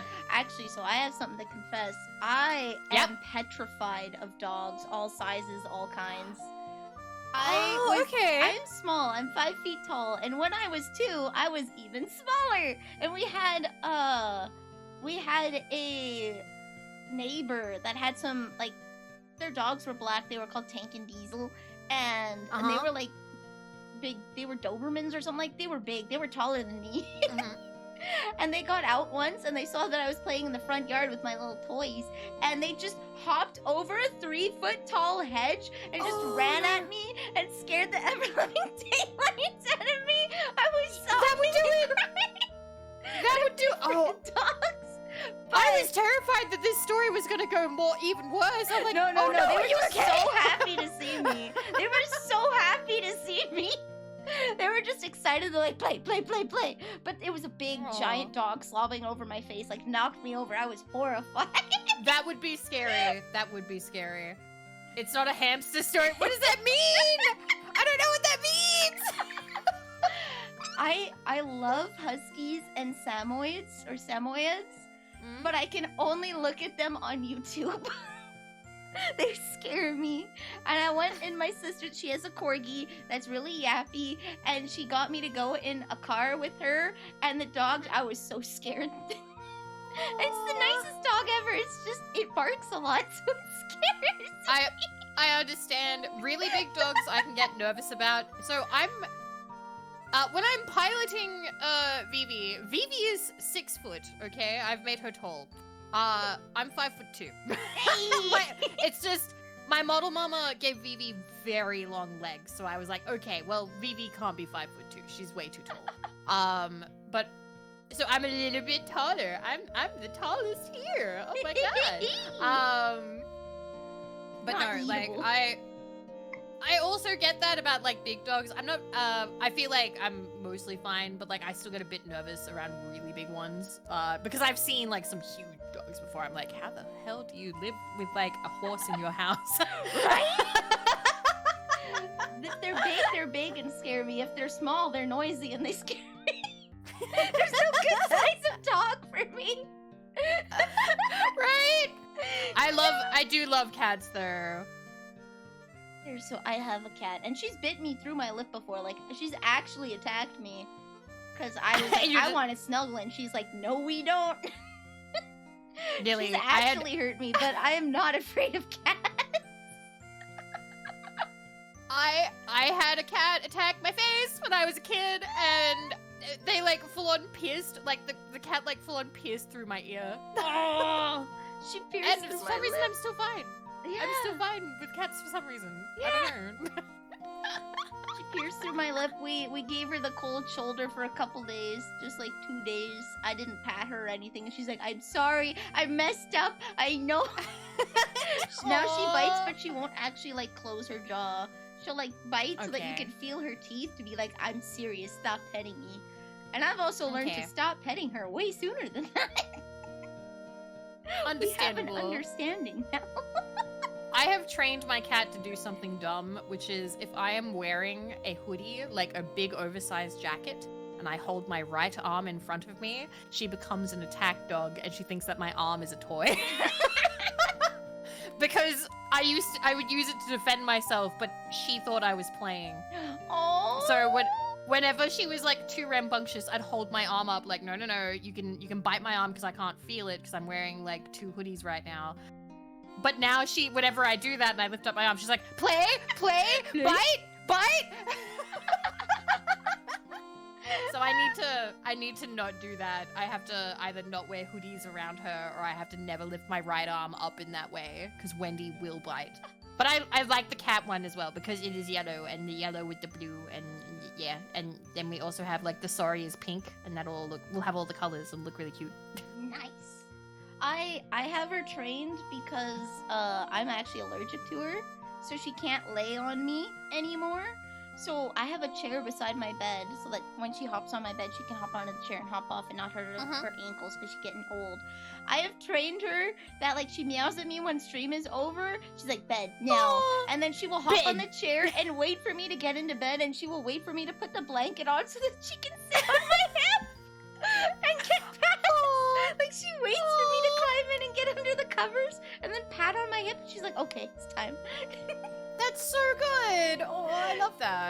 She's so cute. She's Wow. trained. Need to get a hooded Cats. sweater with a kangaroo pouch so your cat can sleep in it? Yes. Oh, Aw. that would be so cute. I got one of those. There were these like banana cat beds that were online, and my partner bought one, and she's too big to fit in it, so she just sits on it, just smushes it under her butt, and she's like, meh. But he bought like a big cube, like a big insulated cube, and she sleeps in that. It is winter in Australia now. We are 3 days into winter, and it is actually quite cold. Ooh. How Yeah. cold does it get, by the way? So depending where you live, it can. Let me see. Actually, let me check. So I used to live on the coast, somewhere called Newcastle. Let me see what it's like over there right now. So right now, it is like okay. So over there, it'll get to as low as maybe 8 degrees Celsius. Where I live, it can go down to 0. Hey! I live So in a frozen area. you live in Canada. Yeah. I've always been curious how cold, because 0's cold. 0's cold. 0 is very cold. Especially if it's like a Gee, wet gosh. cold. It's kind of a dry cold actually, where I am.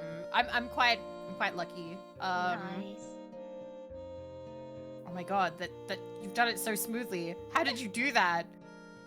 Oh my Fear. god. Fear! Yeah, let's go! I love it. It's beautiful. I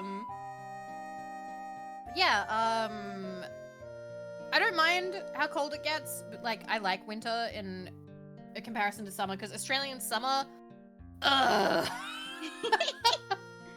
I hate heat. Yeah. I'm glad I like the cold, so I'm in the perfect place. Because, like, we get about... It usually goes for -20 on average, but then we get about 2 weeks of -30. Couple days at -40. But nobody expects you to leave the house, right? So I already don't Nice. leave the house, but now there's no societal pressure to leave the Yay! So I'm in the perfect spot. Nobody bothers me if I don't leave in the winter. In the summer, they're like, "OMG, why don't you go for a walk?" But in the winter, they're like, "Oh, it must be nice and cozy." I do like that. That like that's always actually been a thing where like I think that might be why I like rainy weather. I'm just putting 2 and 2 together now, because that would be the time where you don't. Because I remember being young and the whole, why aren't you playing outside? Why aren't you doing something outdoors? Why aren't you, live life? But if it was raining or cold, then, it was acceptable to be inside playing Digimon World for many, many hours. Yeah. I tried. I like it. He's cute. He's cute. I think if you wanted to thicken the top line of the smile, then it would be the same width all the way around. There we go. There you go.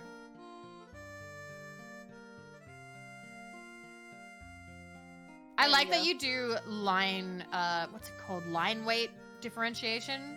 That you give different lines different weights. I love that. Yeah. It's mostly because I mess up on the line and then I thicken it. It works, baby. Keep going with it, alright? It's a technical skill, and you do it by accident. It's fantastic. I didn't learn how to do different line weights for a really long time. Yeah! I had a friend from Bundy visiting us -10 on average, and he had quite thermal shock. Yeah! Ooh! Ooh, that would be different. Oh my gosh. It doesn't get, like, it's 20-something right now here, so we get both ends of the spectrum, but it doesn't stay hot for very long, which is nice. Cause I die. I would have an AC on right now because anything over 15 degrees kills me. But it's noisy, so I'll put it on after. When I first started streaming, I used to be like, okay, I can't have the air conditioner on because audio quality. I've given up. I'm just like, hey guys, It's too fans on, air conditioners on. You can hear me. It's fine. If if I sound like I'm on a headset, it's okay. We're still having a good time. I just can't do ASMR when I do that because that's like the only time where it's like, It gets okay. really loud. It gets so loud and those microphones are so sensitive. Like, it's picking up my neighbor behind me, like, with their playing with their dog. And I'm like, okay, we can't. I'm sorry. Make it the Canadian heat death chart and post it on Discord. Yeah. Something, you need AC. Get AC. Or many fans. Many fans. Many fans. So my workaround before I got an AC, I had a mop bucket. I would put a mop bucket with cool water and I would dip my feet in there because that's where the heat transfers the fastest. So I would just have my toes sitting in a bucket of water. I would take a cold shower. I'm so gross. I would get a cold shower and then I would just sit in front of a fan and evaporate all the water as much as possible. And then once that was done, back in the shower. Yeah. It's the highest point of heat transfers. And like I'm gaming, so I can't have my hands in water. So it's gotta be my toes. Yeah, cooler full of ice, put a fan behind it. You think I had cooler full of ice money? I only had so many ice cube trays back then, and like you wanted to drink those. You didn't wanna just melt them. My big Canadianism is I have a windowsill, and I put in the winter, I put my pop there. Because it cools it like a fridge. That's amazing! Canadian house parties, we do actually put pop outside the front door in the snow. Just get a little pile of it and stick your pop and beer in there. It's nature's freezer. That's beautiful. I love that. You can't mull on with wet hands. Oh my god. Oh my god. You wanted googly eyes on this bad boy. Yes, I do. I do. All right. Oh no. It's open on the side. That's what. Why did that give me ASMR?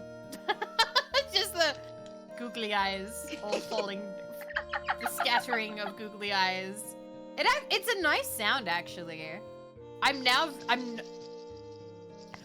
It's more of the crinkling along with all the rustling.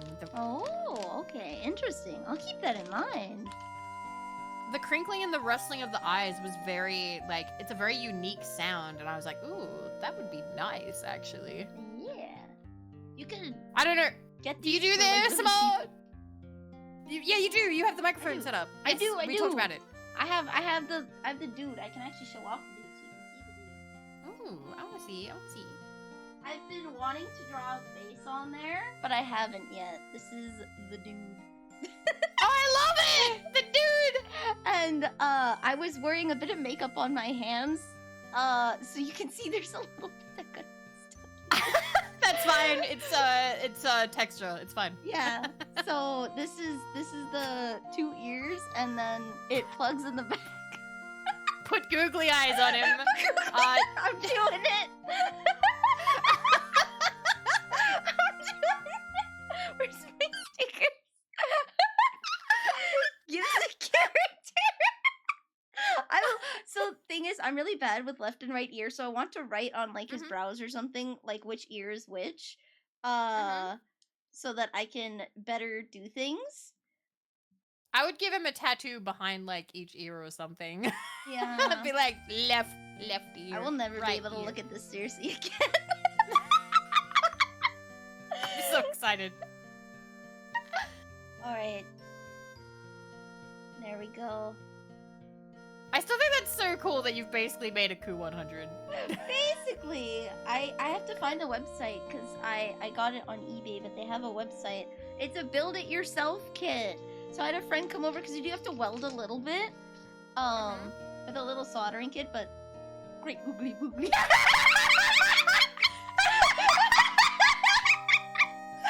Oh my god! Bring it back! This is choking you out, ASMR. Ah!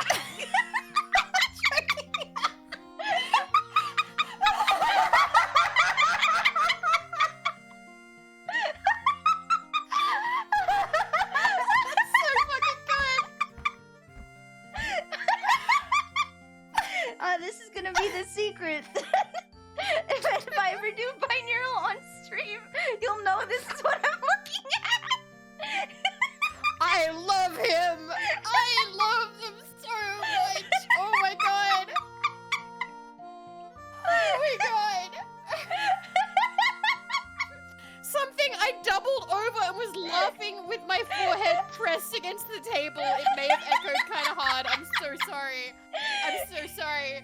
I was in the throes of laughter. I wasn't thinking. Here you go, Corin. Ah! I'm never gonna be able to use this. I can't get it. Simone!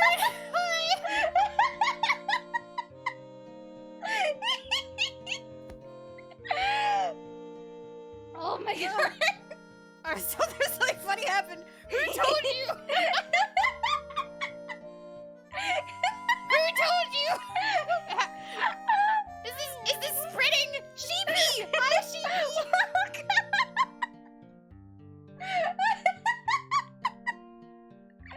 It was me. Oh, thank you, Milkar. Oh my god. I'm gonna have to turn his face away from me. I need to. 1 second, I need to cough like a lot. Give me a second. Oh my god. Okay. Oh my god. I'm gonna have to look at that now. Hi, Simone. Hi, Sheepy. Hello. Oh. Hi. I Oh actually my have, god. like a bunch of stuff from the dollar store. Like I got some Ooh. really cheap makeup brushes so that I don't use Good. mine. That way I don't Good. like spread makeup on there. Yes, yes, yes. Smart, smart, smart. So smart. I actually have 3 makeup bags full of makeup brushes for it. And then this is good, like tapping. But you can change the resonance of the box by filling it with different things. I got this for like $2 at the dollar store. That's so good. Yeah, so you could, if you want it to absorb more sound, you could put like socks in here, and then it'll sound different compared to like when it's empty. So you can do That's a tapping. cute little really box. nice. I like it. Yeah, I can decorate it too. And then ironically, I haven't used them yet, but I looked for. These are really nasty. Okay, I like hearing a pen be called nasty. Okay, It's let's bad. This one, but it makes a strong sound. Okay. Like it's kind of hard to pick up with this mic, unfortunately. I But can't it makes pick it up on Discord. Yeah. It makes like a very, very loud sound compared to my other highlighters, which are like silent. But this one distinctly makes a sound when you highlight. So it's like, it's the Oh, crappiest so it's like the highlighter writing in ASMR. existence. Yeah. But I can just like highlight things Fair and enough. then make noise. Okay. And then yeah, Huh. pencils. That aren't my drawing pencils, because all of my pencils are mechanical. Amazing. Oh. I'm sorry. Part of me's like, I want to put Vanille in the same room as Nemo and just have them talk about pens and pencils. Because, like, ages ago, I wanted to have a pen review stream where people would take pictures of their pens and we would, like, rate them. And we still haven't done... Oh, look at that. Oh, that's a huge mug. I still want to do that stream, Nemo. I still want to do that. I have another... and one more. I have in Mama. the cat box. Aw. I have a lot of pens.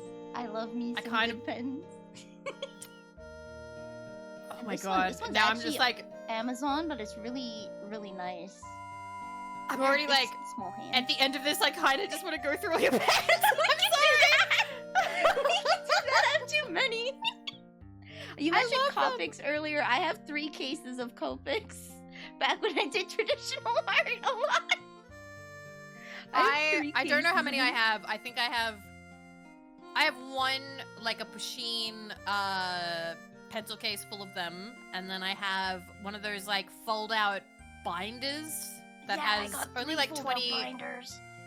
I think I only have like 24 or something. I can't remember how many fit in there. But yeah, I love pens. I love stationery. I love it. Copic brand. Yes, I have that. Yes, yes, yes, yes, yes, yes. No, Yeah. that made it The rip. Ooh, nice. This Look is at just my them. earth tones. So I have one for my blues and then one for my reds and pinks. I like you so much in a normal way. I need you to platonic, but like, crush. oh my god. Oh my god.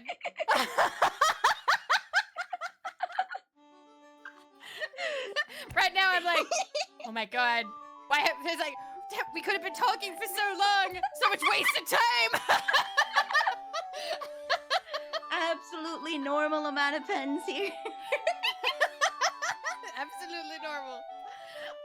This is for drawing on the wax seals.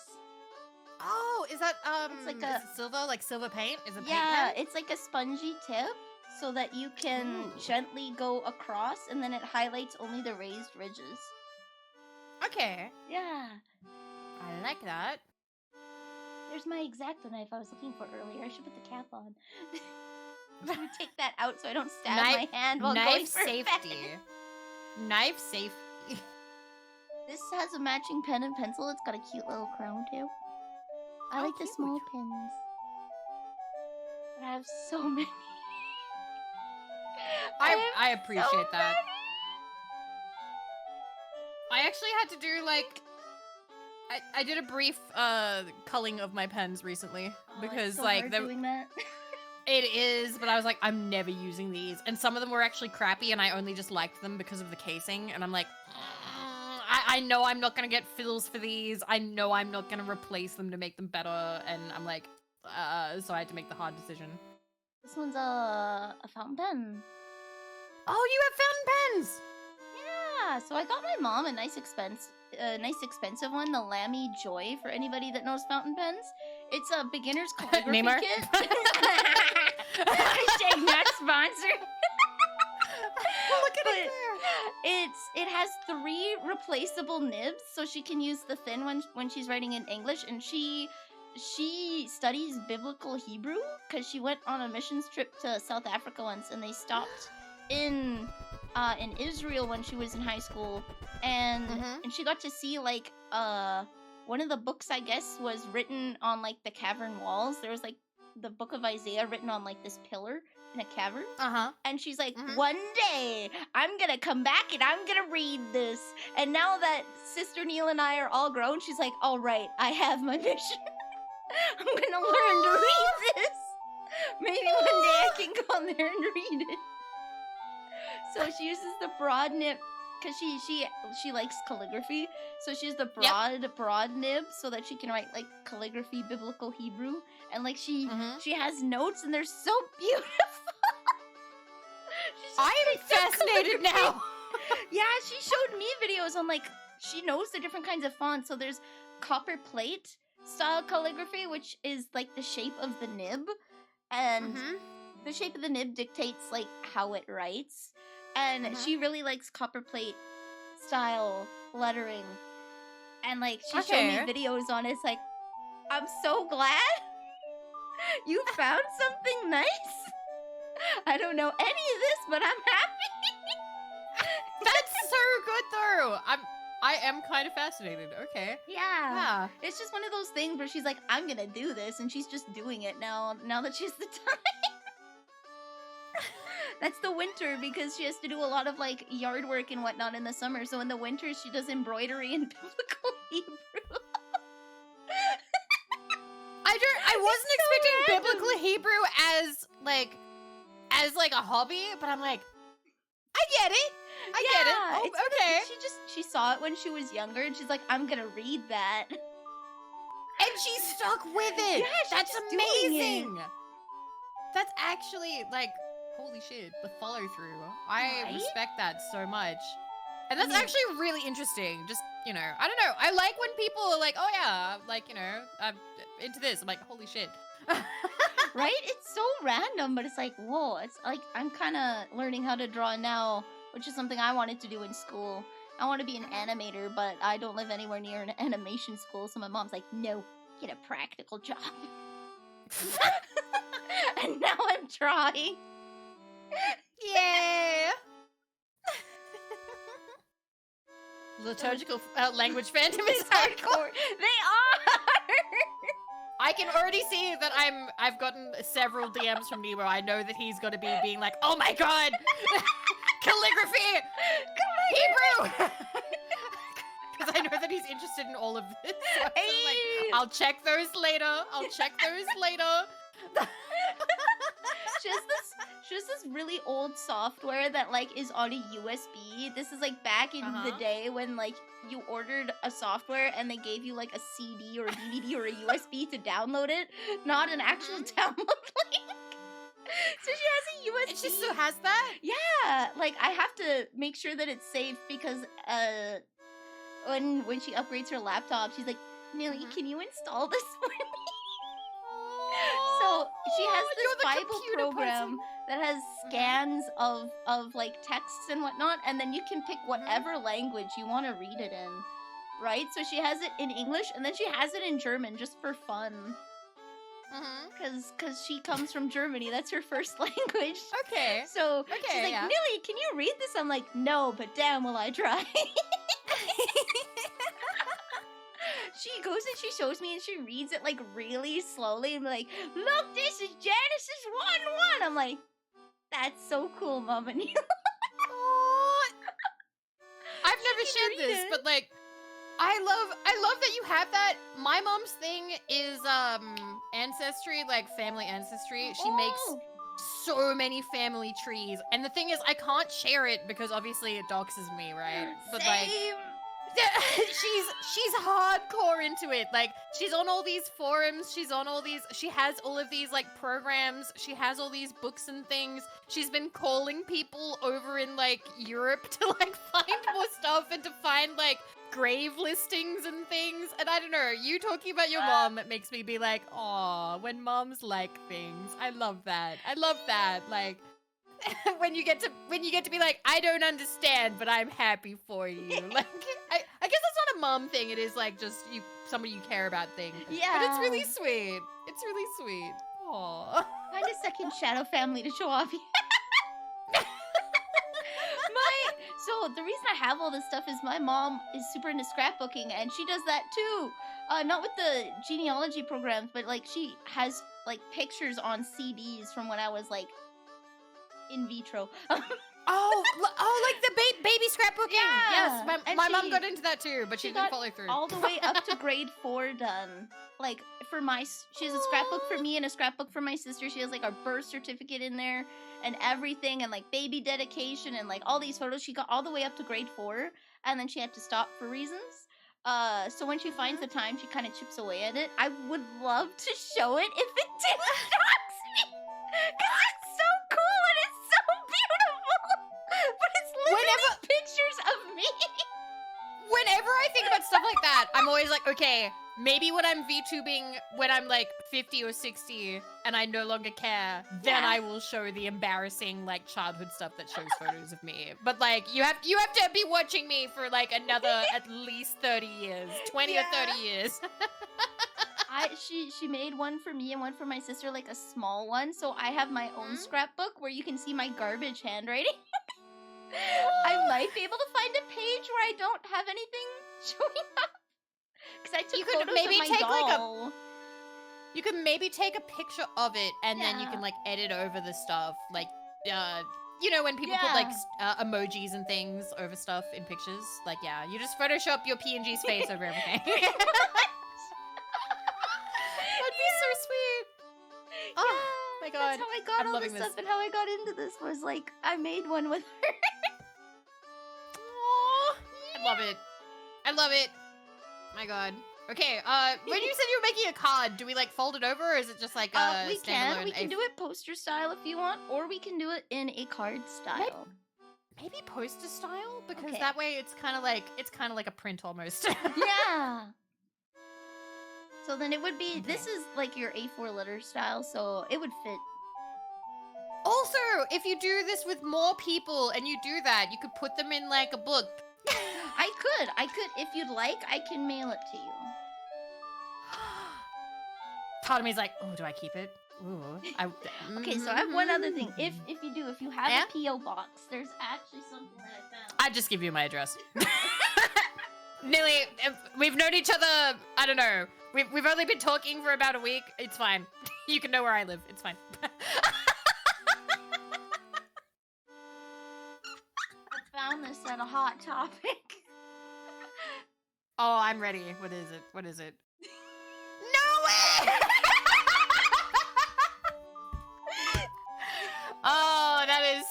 hot topic. That is. It's So, how do I tell you that I have not that one, but I have been given. I have the been girl given one? of the.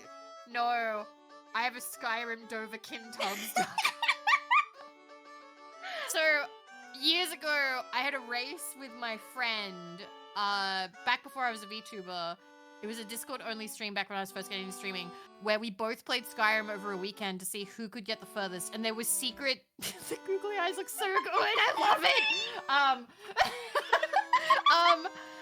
Where there was secret conditions that we had to meet. We had like a judge who had like written down like it was like a scavenger hunt, but we didn't know what was needed. So basically, there were conditions that had to be met, like. Whoever collected the most arrows, whoever collected the most gold, whoever collected the most sweet rolls, whoever killed the most bunnies, and just random things like that. Whoever killed Nazim, you know, do you get to the Cloud District often? And then it was whoever got to the top of High Hrothgar first. Oh! Because it was one weekend, so we didn't think we'd get that far, especially because like we both had like stuff we had to do. And I ended up winning. I didn't get to High Hrothgar first, but I did manage to die less, I think. And also I kept more arrows. I didn't sell them. I was a loot. I was a loot goblin. They don't weigh anything, so yeah, for keeps, yeah, for keeps. Exactly. And the winner got the duck. Nice. I got sent the duck, and so we're meant to have that race again. We've been meaning to have it like every year, but we never got back to doing it. We still talk though, very regularly. His name Weishi. I really want to do that again, but maybe with more friends, and then whoever wins, we're gonna send the duck to, and then we have to reclaim the duck. We have to reclaim the duck. But yeah, so. One of my first cooking streams was making sweet rolls with a friend, but I didn't have the right form, so we made suspicious-looking donuts. So you didn't. What the sweet rolls? Are oh, they kind of look like bundt cakes. The frosting was too thin. Oh no! And so it looked really weird.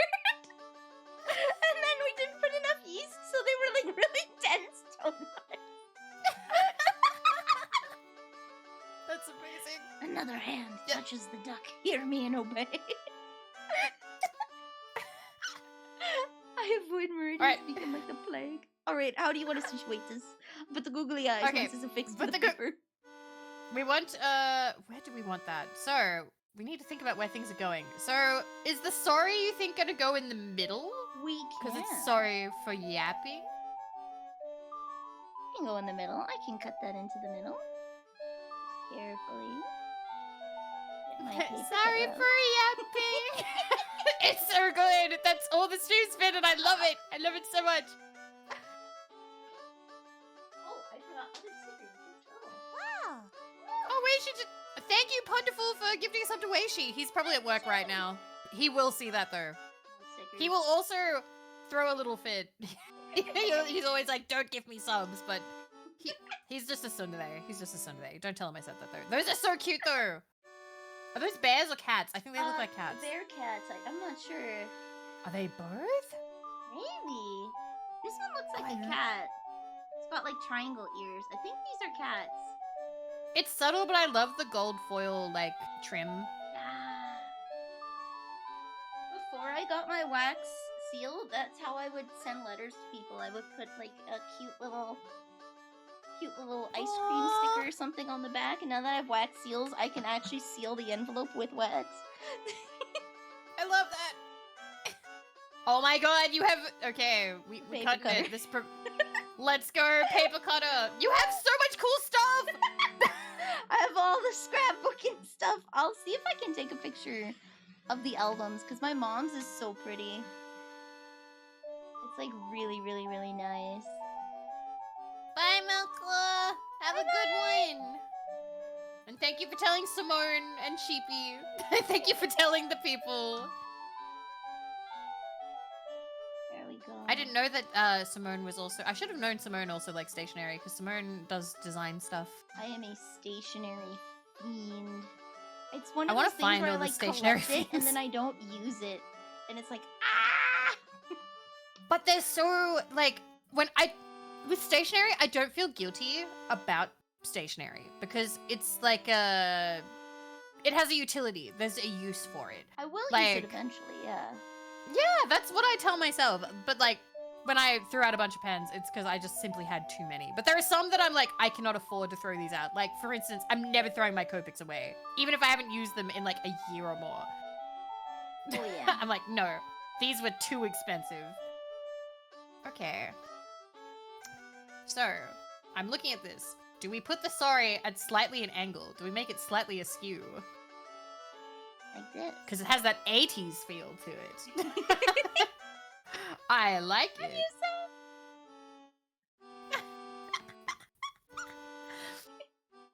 I like that, personally. How do you feel? It's nice. Because then you can put these on the corners as well, because we can cut them to match the corners. And then, like, put it in the corner on an angle. On, like, opposite sides or something. And just have it cover part of that. I like that a lot. Yes. Alright. We'll cut it.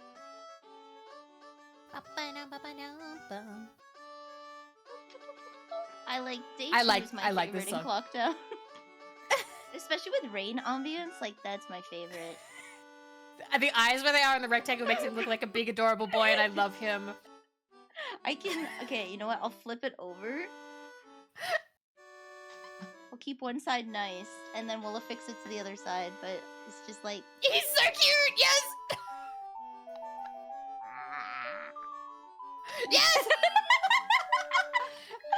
Close the mouth up at the bottom, let's go! Let's go, close it up at the bottom, make it a full mouth, let's go! I was gonna go and like... Oh? Nah.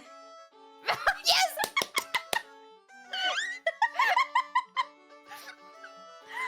It's just eating Everything- whatever's in there. It just all comes together so naturally. I love it. Holy shit. Yum yum. There we go. Did it cut But no, through? we talked about this last week. I love Majora's Mask because I used to watch my friend and my cousin play it. I have not played it myself and I want to, and I'm excited to, but it will be first time playthrough. But I am very familiar with it, but like I would forget where everything is. I don't actually like, Oh, because they do have... it's very much just watching other people. Oh yeah, I know the 3DS version. I don't know if there's any PC releases that have it, but the 3DS release has this thing called the Bomber's Notebook that keeps track of it for you. Because that was such a big problem with the original release, was that there's so many things on so many days to keep track of that they... One of the nice things with the upgrades was they added that feature, so you didn't have to go to like a game fac to find the info. Yeah, I saw that they've released Majora's Mask. Like, somebody has done a thing, a recompiler, you're calling it? Yeah, Flame so Fist? it's a program that can accurately read N64 files, so it doesn't emulate it, it just plays it. They basically recreated an N64 on your PC, essentially. So it doesn't emulate the game, it just straight up reads it and displays it, and it's just an N64 on your computer. Okay. There we go. So it looks something Yay! like that. I love that. I love that. Okay. Then we put that a little bit askew in the middle. It'll be slightly on top. I already love the layering that's happening. I feel like that's one of the satisfying things about like scrapbooky stuff, like seeing things layer and come together. Oh yeah, I actually have a nice thing for layering. These are sticky dots. They have foam on them, so that's what I use to stick the googly eyes to the head. This will actually raise it a little bit if you want some of that 3D so effect. smart. That's so smart. Holy shit. Yeah. Sticky dots. Okay. I call them Dippin' Dots. I had some really, really big round ones that were like the size of my thumbnail. I've never wanted to eat glue so much in my life.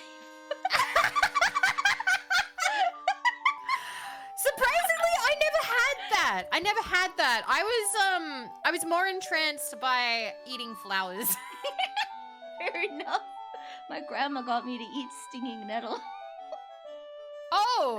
Yeah. She's like, Nelly, look What? at this. What's that? Does it burn? Yeah, it's Does- like poison ivy. It just makes it makes you itchy.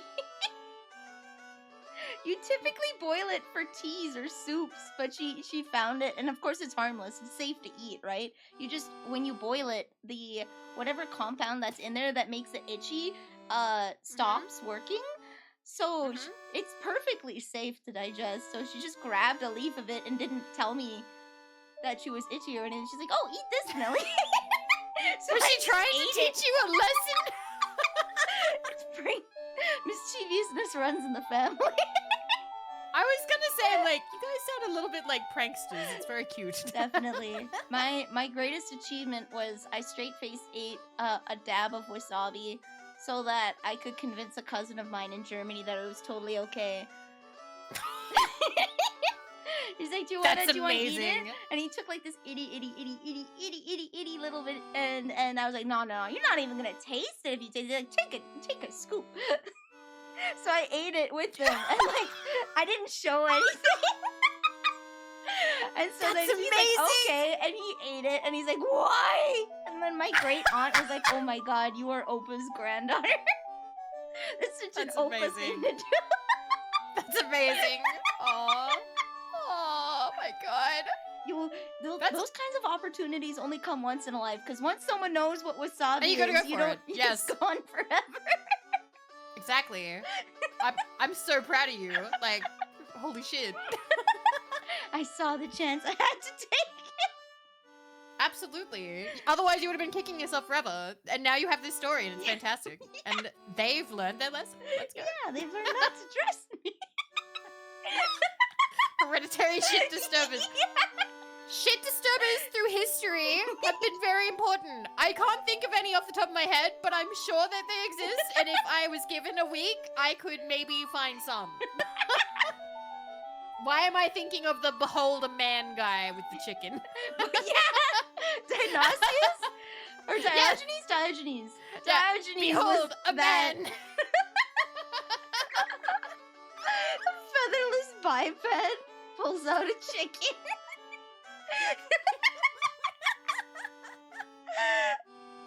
Famous shit disturbers in history. Let's go. Your country was founded by... Colonized, not founded. Colonized. But, although, I don't know, maybe there's been a little bit of, I could ask if there's been any shit disturbing amongst the indigenous people, because they do have fun stories. They have very, so perhaps you're correct. No, I apologize.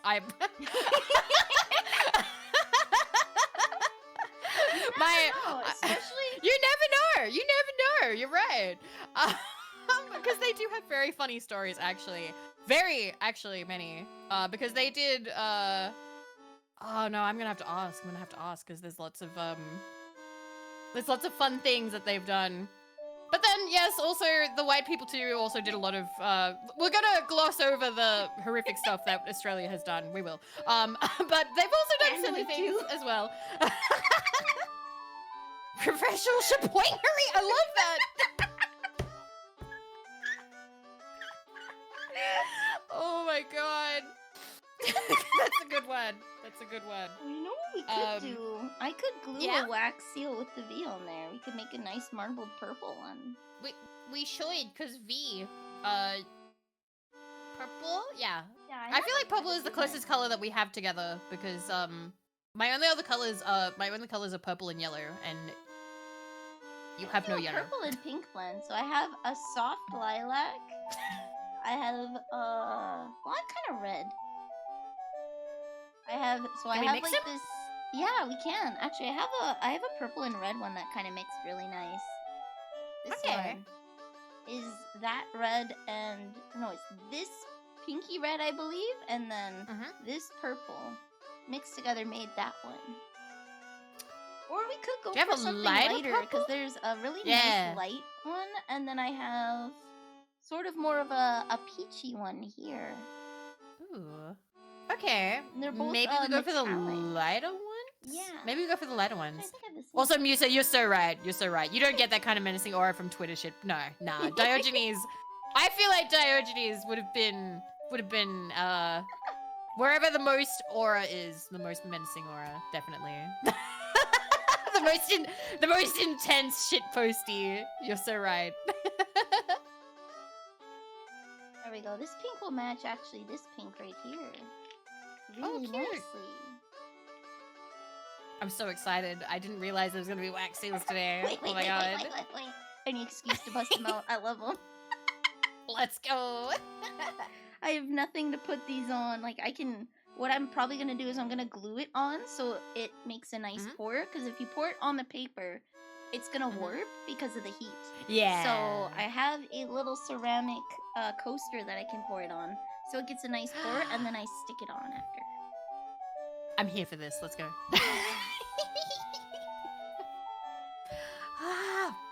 Great. Now I am thinking about like famous shit posters in history because there have been. I'm trying. I don't feel like I am cultured enough to actually know them off the top of my head, but I'm sure. I am so sure that there are so many like famous people throughout history who have had the like. I'm gonna tomfoolery gene. Yes. I think Diogenes is definitely the best example. He's a walking shit poster. What the fuck do you know about shit posting? So I regret to inform you, Oswaldo, but the internet was made by people older than you. We were there when the magic was written. Shit posting, my experiencing with shit posting is kind of outdated because I am a little bit older and most of mine would be on forums with trolling. We called it trolling, not shit posting back then. So I kind of predate it a little bit. I will say though, people say that Australians are amazing at shit posting. We're not. We're just awake when people are tired. People think that we're funnier than we actually are. But they're just tired. They're just sleepy. I don't want to say that I'm hardcore in any way because I'm not. I was definitely on sites that I probably shouldn't have been when I was young. So that has affected my humor. That has affected quite a bit of how I perceive things. I spent a lot more time on Encyclopedia Dramatica than I should have as a child. Which probably didn't shape me great. It's taken me, but I'm very mature now. Yeah, the accent and fast speech does help. People think that we're fast and clever, but we're really not. We're just Australian. Plus, I don't know. Appropriate amount of time for has anyone at any expenditure is 0. I'm sorry. That's where I was a little bit as a kid. Okay, it started as fascination. It just started as fascination, right? Because I went on there and it had just the most disturbing stuff, and I would spend my time on there being like, "What? Oh my god!" And I'd click away from it, and then I would like come back later to like look at it again to be like, but it's saying mean things about people on DeviantArt. I want to read about this, and it would have like whole, and it looked like Wikipedia, so I felt like I was learning. No judgment. Okay, thank you something. I was worried for a brief second. Also, Nemo is right. The entire Dadaist art movement is also a giant, elegant shitpost. I love that people look back on that now and they're like, "Oh, it's just art." No, it shook up the scene so hard. It changed everything. I would say that like internet memes are modern Dadaism. Like that's a very common thing people say, but still. When you say the humor is broke, it's just Dadaist humor. So like. I'm a slightly more refined edgelord, but still an edgelord. Okay, good to know. Good to know. I respect that. Everyone, I have two things. I feel. Yes. One, you saying DeviantArt reminded it to me. I was at Denny's, on Friday, and the kids behind us were reading a fanfic that they wrote about not Michael Myers, but Matthew Myers, his sexy cousin or something like that. Who? What? Not Michael Myers, the horror guy, but like yeah. His sexy cousin, but equally as dangerous. They were reading it out, and we quieted down because we were listening to their fanfic. And like, no judging, we do dumb stuff when we're kids. I'm just so glad that they can look on it with humor. I'm so glad they read it, because like, oh, that gave me such flashbacks. That's amazing. That's amazing. What the? Yeah, they made a sexy Michael Myers OC. And they were reading out their fanfic that they wrote. And they were laughing at how cringe it was. It's like, oh man, that's the time. That's a life. Oh. But recently, this past year, there's a game called Graveyard Keeper, and when they added DLC, they just put like the logo underneath, like Game of Crones and Old Souls and whatnot. I made an edit where I put and Knuckles in there, and someone legitimately thought they dropped a new DLC. Like, oh my god, when does it release? And I was like, I'm so sorry, this is a meme, and they're like, oh, okay. Oh my god. It's just, it had the right pixel art style, so the and Knuckles just fit in so seamlessly.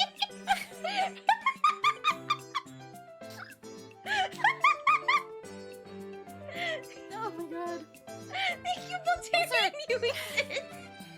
You exist. You exist. 20 months. At tier 2 even. Holy shit. Thank you. Holy shit.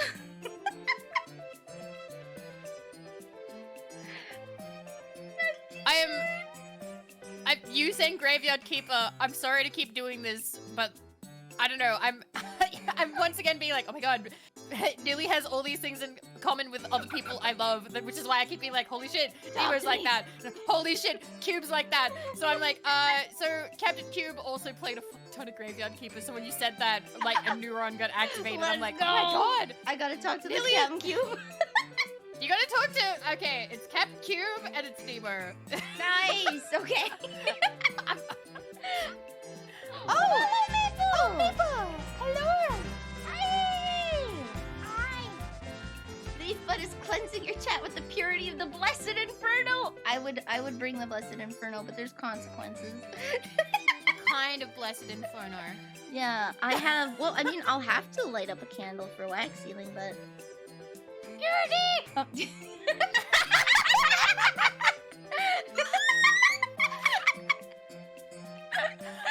imagine holding this out.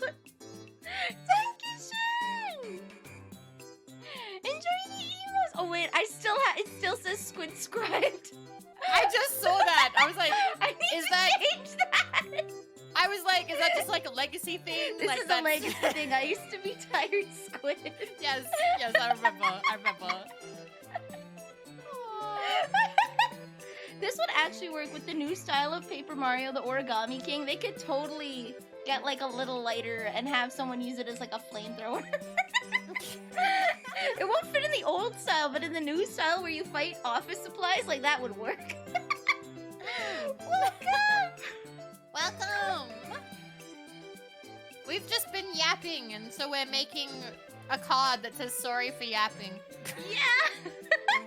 We spent the first like 2 hours just talking. Yeah. It's been good! It's been good. Fantastic! Let me see what you're playing. We're arting! Let's go, we're also arting. This is going to be a poster style, and I've got googly eyes are the best purchase I've made in my life. I need to put them on screen. Also, I'm being asked, do I know what aura means? Does it not just mean vibe? I don't know. I'd assume aura is vibing. I thought aura meant vibe. It's an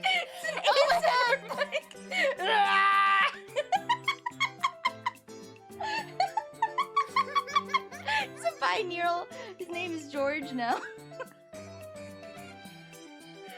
Because I know aura can mean the mystical thing, which is kind of... but I also know that people say aura is in, like, their vibe or, like, what sort of energy they bring to a room, that sort of thing. Oh, yeah. I know that some people like to talk about it in terms of, like, JoJo aura or whatever. But no, I'm also familiar, if you want to talk about the hippy-dippy bullshit, my mom is a hippie. I am aware of that kind of aura as well, if you want to get into that. Let's go! Energy or vibe, yeah. Do you have at least okay, I don't think we refer to it I don't in terms know of any levels. numbers. I don't know any, no. It's usually, it's like adjective aura. Yeah. Adjective dash aura. Yeah, people used to say, oh, they've got rancid aura. Yeah. When you were saying that somebody was absolutely the fucking worst. Yeah.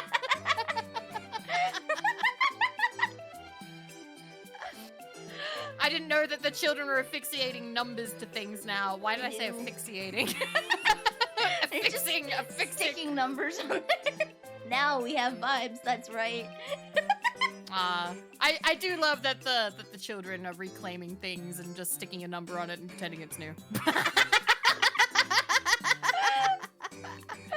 I wish you all the best. I hope you have good vibe, Maple. I hope you have good vibe, Maple Raiders.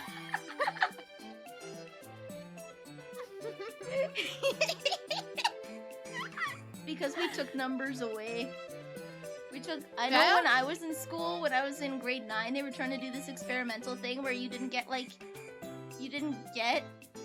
a percentage grade in one of my classes.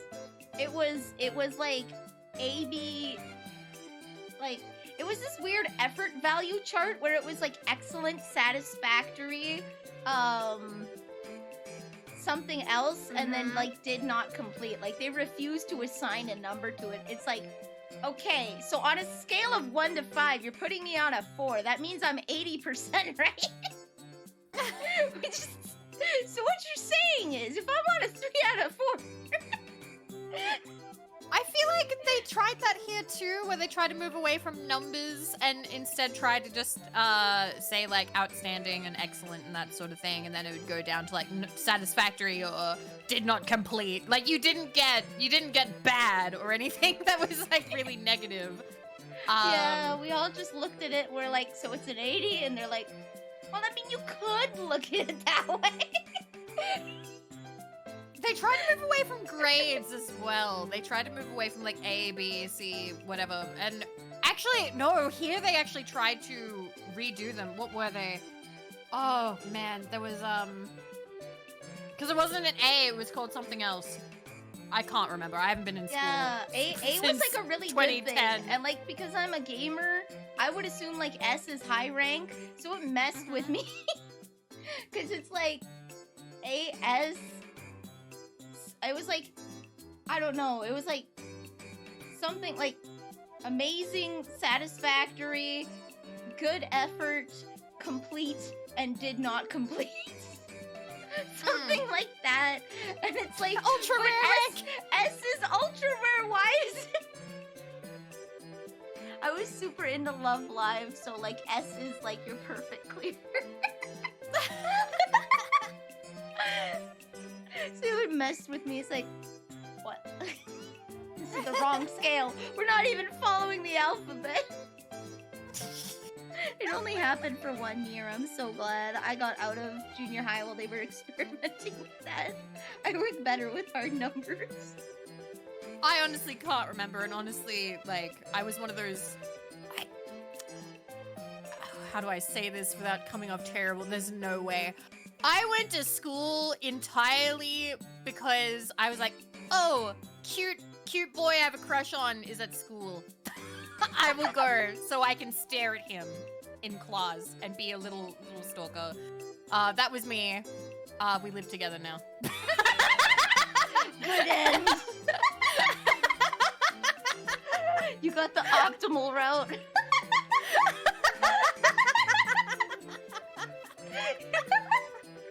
So now it's route. uh-huh.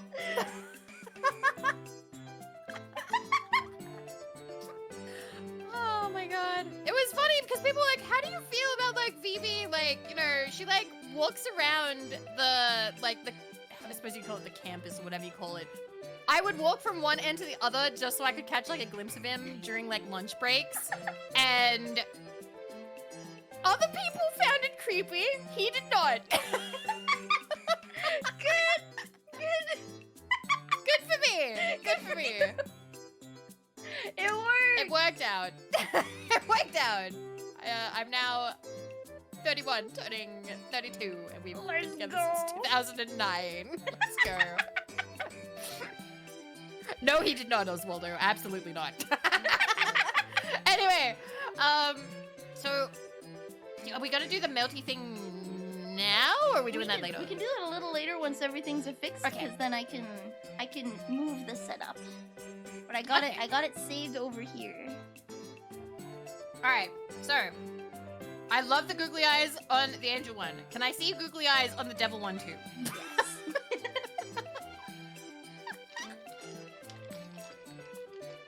There we go.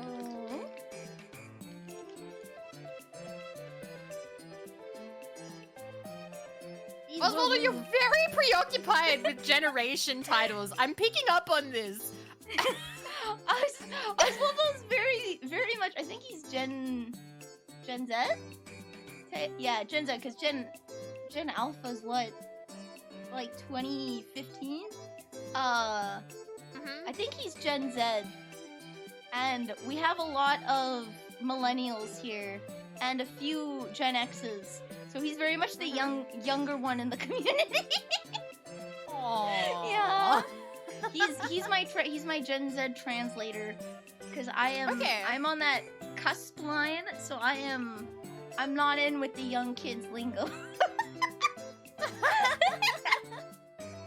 I didn't go on the internet till later, so I have more millennial humor in terms of that.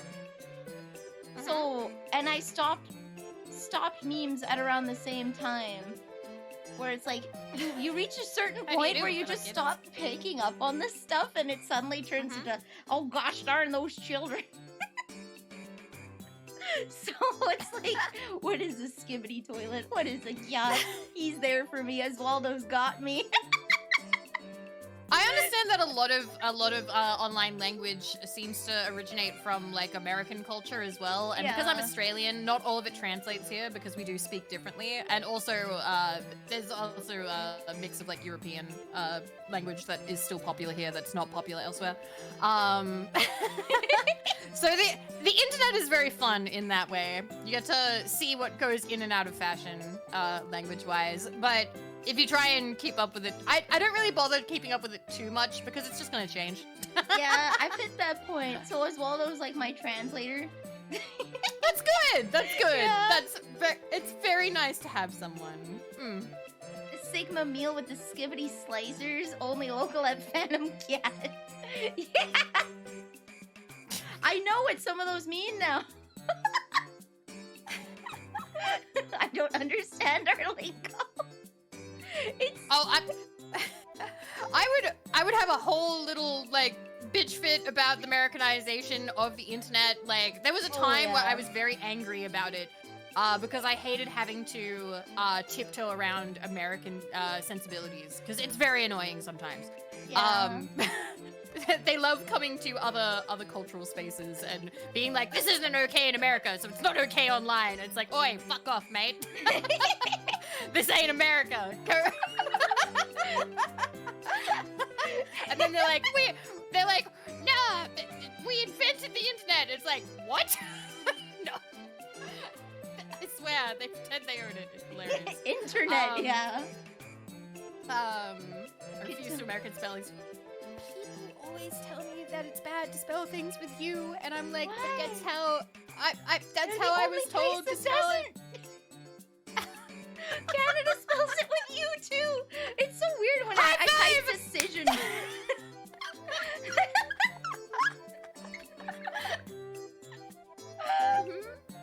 It's so weird because they're like, it's with like defense and other things, like they use S instead of C. So there's like a lot of words that mess me up because like computers auto default to like American English, And so I like type in something and it's like, you're wrong. I'm like, I know I'm not wrong. I'm not high. And then I Google it. It's like, I'm right. I knew it, Microsoft. Yeah! Remove them or change them entirely because C is too British. We gotta remove it. We gotta change it. Okay, so I love both of these. I love what the devil is looking like right now with the eyes looking up. That's so funny. That's so good. They're perfect. All They're right. perfect. Okay. Where would you like it here? Would you like them close together at the bottom? Or should one be on one end and the other be on the other end? Like the other corner. Can the angel be in the top right? Like up in heaven? Right here? It's becoming a metaphor. It's a metaphorical piece. This one is probably gonna be raised in the center, so I could put it like this. Okay. Angled a little bit, and then we can have it stick a little off. 'Cause she's Yes! mischievous. She's causing a little trouble, and then she can stay inside like a good child. There we go. There we go. I love it. Yep. Okay. Had the part had war never changes. Okay, can we somewhere? Can I go somewhere? That Maybe needs to add go it with the bomb, with the that. Just like here. Yes. There we go. War never changes. I'll write it really fancy too. Let's go. Boom. Okay, good. Okay, that goes with the bomb. You have this one. Do we want? Yes, up there. Exactly. War never changes. Okay, if we're allowed to write stuff, Yes. we need to write something about a meal because we both we're both really mad about a meal. So, what should our message to a meal be for the ages? Hellish. Hellish with 2 W's.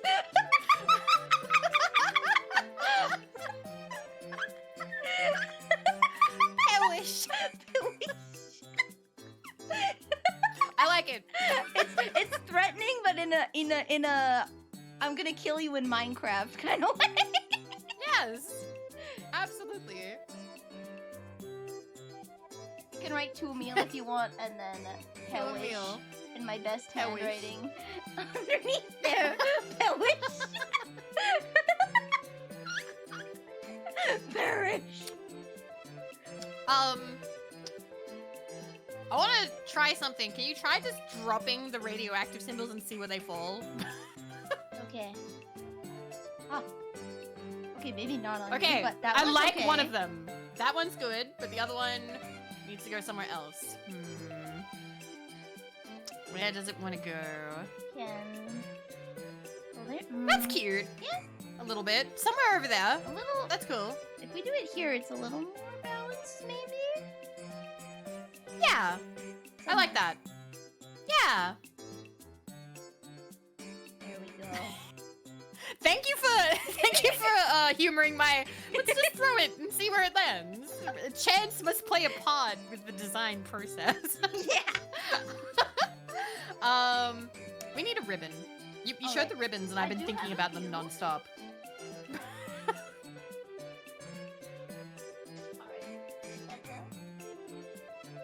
So they are Because- mostly pink, but I do have silver. I like the pink, actually. I think. I also have racing stripes that I haven't shown yet. So this one's a pretty thin ribbon. So if you want, I Okay. can make a bow. So I'd tie the bow, and then I would lay the ribbon out on top and glue the ribbon on top, so it looks very nice. Okay. Monk. I'm having so much fun. This is so good. Glad. This is the racing colors, and that's my water bottle. Ooh. What did you drop on the floor? I dropped my water bottle. Oh no. There we go. I'll put it on the table where it's safe. Okay, I like I like the pink ones. I think... I'm just wondering... I'm thinking about this like, we have the cutout hearts. Is the heart ribbon gonna be too much? Maybe we should go with the... This one? I do like the racing one a lot, actually. It would go well with the hearts. So you could do something like this. Yeah, I was thinking that.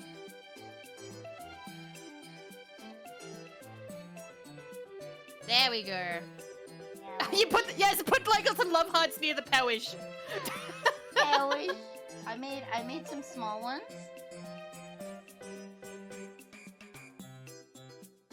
Pewish.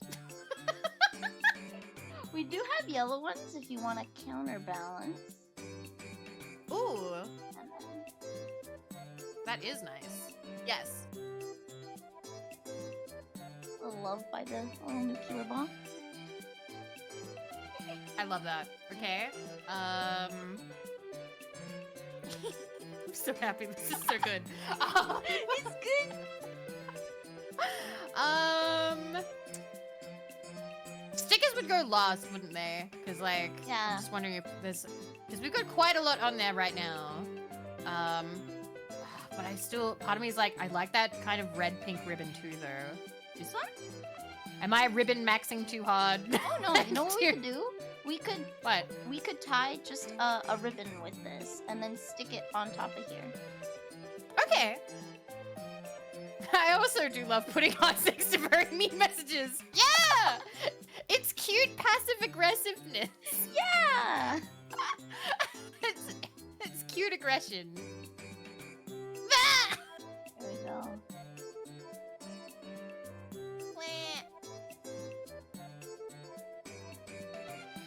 Cute. Well, then I make it a nice size, and then we would cut the ribbon, and then we can put it like here, or maybe on the side here. We're gonna cut this probably, so that it isn't too long. Usually a little longer than the side of the loopies and on an angle.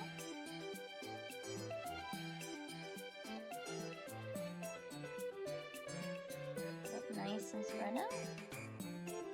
The shadow is very aesthetic because I can see exactly what's happening. There we go. You just move it so that it would be in a nice position, and then you have a nice little ribbon. It's That beautiful. cute asymmetry. I love that. It'll be a little hard, but once we stick it down, it'll be on there. It'll be like there or up top. Cute. I think it looks good on the bottom side because there's room for the what do you call them? The tail ends of the ribbon? Yeah. Yeah, it looks cute. I like it on the racing stripe. On the though. racing stripe? Like okay. the far right bottom part of the racing stripe. Looks cool. Could add a Looks line of this one down here too if you want to match. Yeah. I like that. Yes. Alright. It's all coming together. Aw, yeah. I'd say that the bomb explosion would go over the ribbon. Oh yeah, everything will go Yeah. over the ribbon. The ribbon's gonna be Okay. on the bottom layer. Yeah. There we go. Cut this, and then we'll correct it a little later. There we go.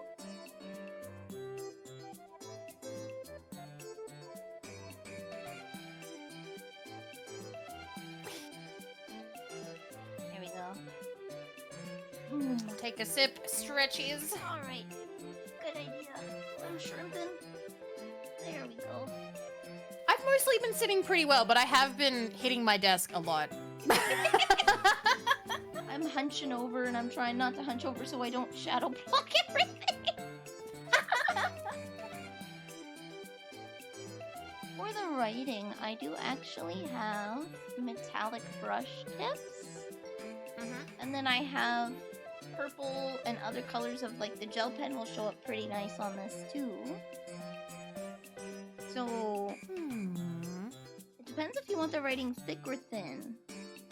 I like the idea of gold because of the explosion being kind of like orangey and stuff. The There we colors go. look like they'd match. Because we've kind of gone for blue, purple, pink, yellow. Hmm. Yeah. It'll go well with the yellow theme. Yes. I'm sorry, just the messages are so good. War never changes. To Emil. Probably should be Dear Emil. I Dear feel like it should Emil, be like Pillish. Dear Emil. Pillish. Dear Emil, who has brought Fallout to a new generation and fucked it.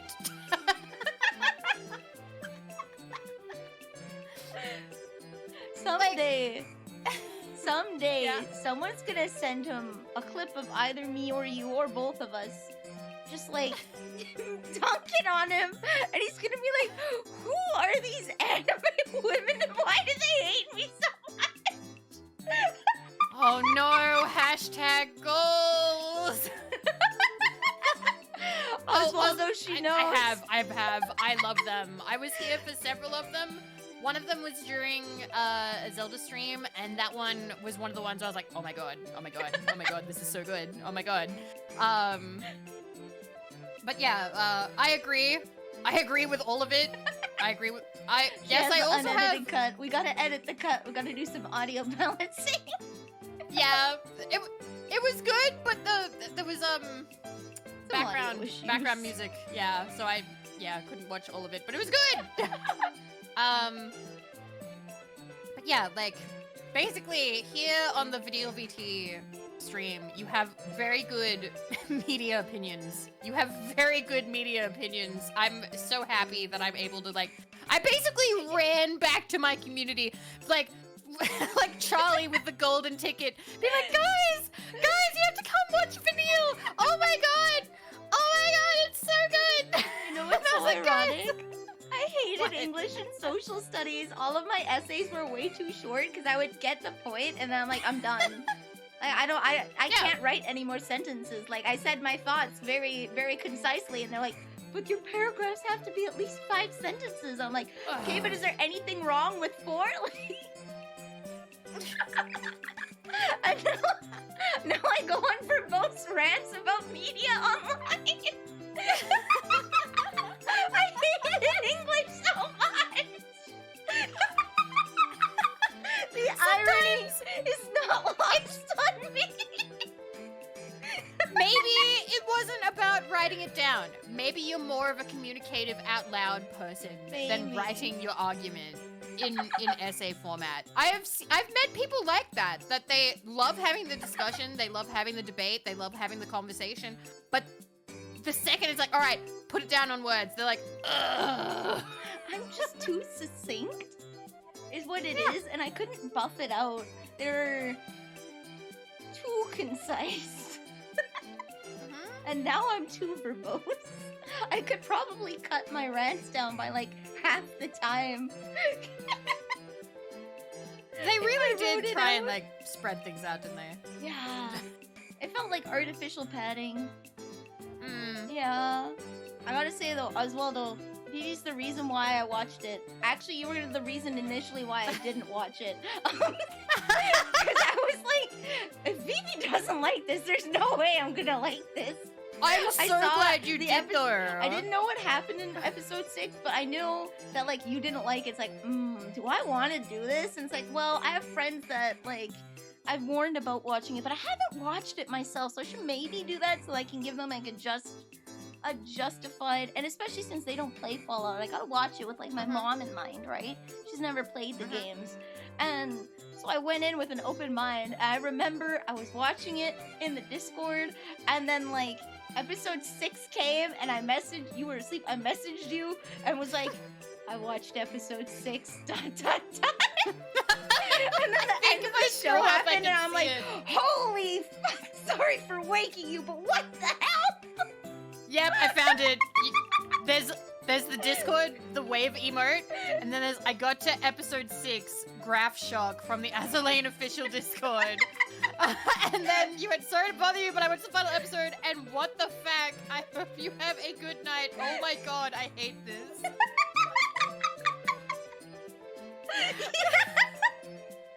I was just sitting in Discord with friends being like, what is this? This sucks!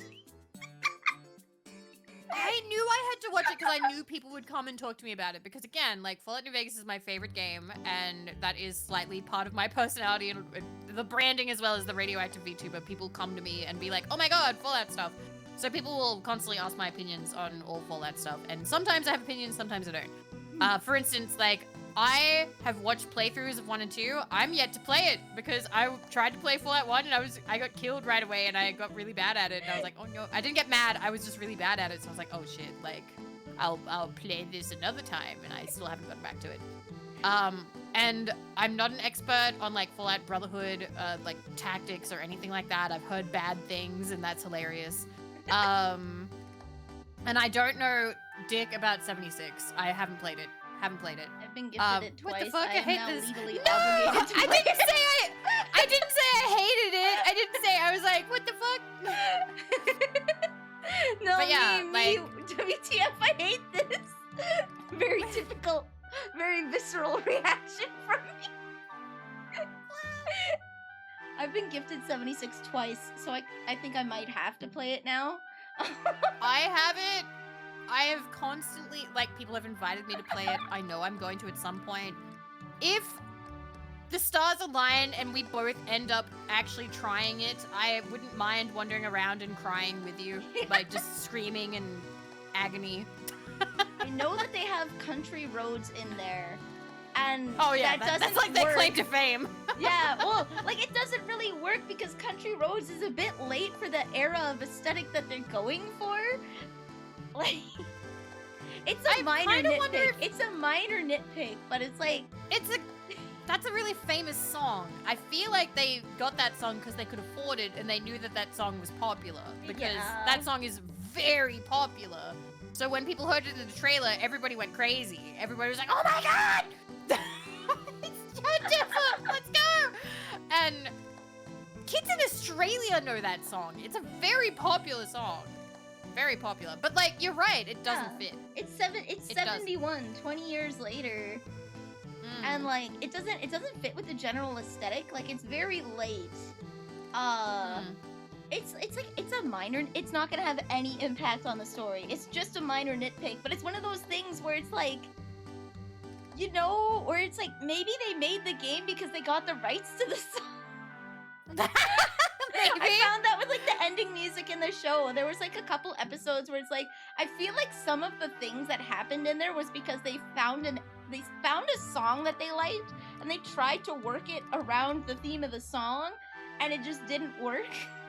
Because there's so many 50 songs covering so many topics they probably could have picked that would have like aptly, succinctly like put in the episode, whether it be like opposite meaning, like in irony. Breaking Bad was really good at just putting a completely off vibe song to juxtaposition, right? Where like you'd have something horrific and like what the hell's happening, and then like not like a modern pop song, but like an oldie song that had a more upbeat vibe to it that had nothing to do with what was going on, and like the jarring juxtaposition of the two actually enhanced the scene. But if you try to loosely connect it and it doesn't hit, then it kind of just misses. There's a couple ending themes where it's like, it kind of feels like they tried to write the episode for the song rather than the other way around. Which is not great. That's not great. No. So I'm now just thinking, like, yeah, I've had to say nice things about the show. So, you know, I don't know if you've ever been in this situation. I come off incredibly, what's the word? Fake in this story, but sometimes you have, you know, friends who are in plays that are bad, and you've got to be nice and whatnot. This was more of an early 20s thing than now. I don't really go to local theater or anything anymore. And I remember there's an episode of, I think, Friends that talks about it where they like compliment the lighting or something, and like a TV pilot a friend was in, and they're like, no, last time you had lighting. Lighting is mine this time. I get to compliment the lighting. So when I was like on my stream talking about it, How Much Your Mother has a whole episode about. Oh yeah, they do. Barney has one. I remember that. And then he gets like slapped in the face right at the end. Anyway, for wasting everybody's time. So I talked about like the lighting. I was like, okay, it's very cartoony looking, which is similar kind of to the game aesthetic. Like at least outwardly so. When you actually play the game, it doesn't look that cartoony unless you're like looking at from the like Vault Boy sort of cartoony perspective. And even then, that's like meant to be like black and white, I suppose. But it's very vibrant colors. It has that sort of like, and it gives off like a wacky, zany sort of look. And I get that. You're being called sus. I'm always sus. Thank you. Hi, bye, biscuit. Hi, It's a bye. state of being. Now, whether or not it trying to give this like, you know, zany appearance is good or not is up to interpretation. I understand why they went that way, because maybe they wanted to give more of a comical feel, because Fallout does try to be comical at times, so I kind of understood at least where they were coming from for that. I also said the costumes were also fine. They also played into that, and thank goodness I did, because a friend of mine was in the chat and went, oh good, because my friend worked on the costumes. Because my friend works in like industry stuff and has friends who work in TV industry, and I was like, okay, I'm glad that I didn't talk mad shit about those things. I don't have anything really to argue there. Some people argued that it was too plasticky, too weird looking. I think it was fine. Whatever. It was like, good for, like, you have that. a suspension of disbelief, right? They Yes. have to like fake weather clothes and stuff, because Yeah. there's no way that you Yeah. could give like a year's or a lifetime's worth of wear on new clothing, right? So it has to be faux weathering and whatnot, and faux rusting. And like, you can kind of suspend your disbelief over that. The only time I really had an issue with any of the practical effects was the very, very last scene. Yes! Tell them, just in case they don't know. Tell I them. need to find a screenshot of it, but in the last scene when they're looking over Shady Sands, you can see the hard line of where the practical set ends and the CG background begins. And it's fine for the whole show. Like, the whole show is And they fuck up right at the end. right at the end, when you're looking out and they light up the city, you can see like the shadow of the practical set. You can tell that it was green screen. Like, the whole show is fine except for that. Like, they fumbled literally everything they could on the last episode. Absolutely everything that could go wrong went wrong. That's so good. That's just monumental to like the show. That's All- true.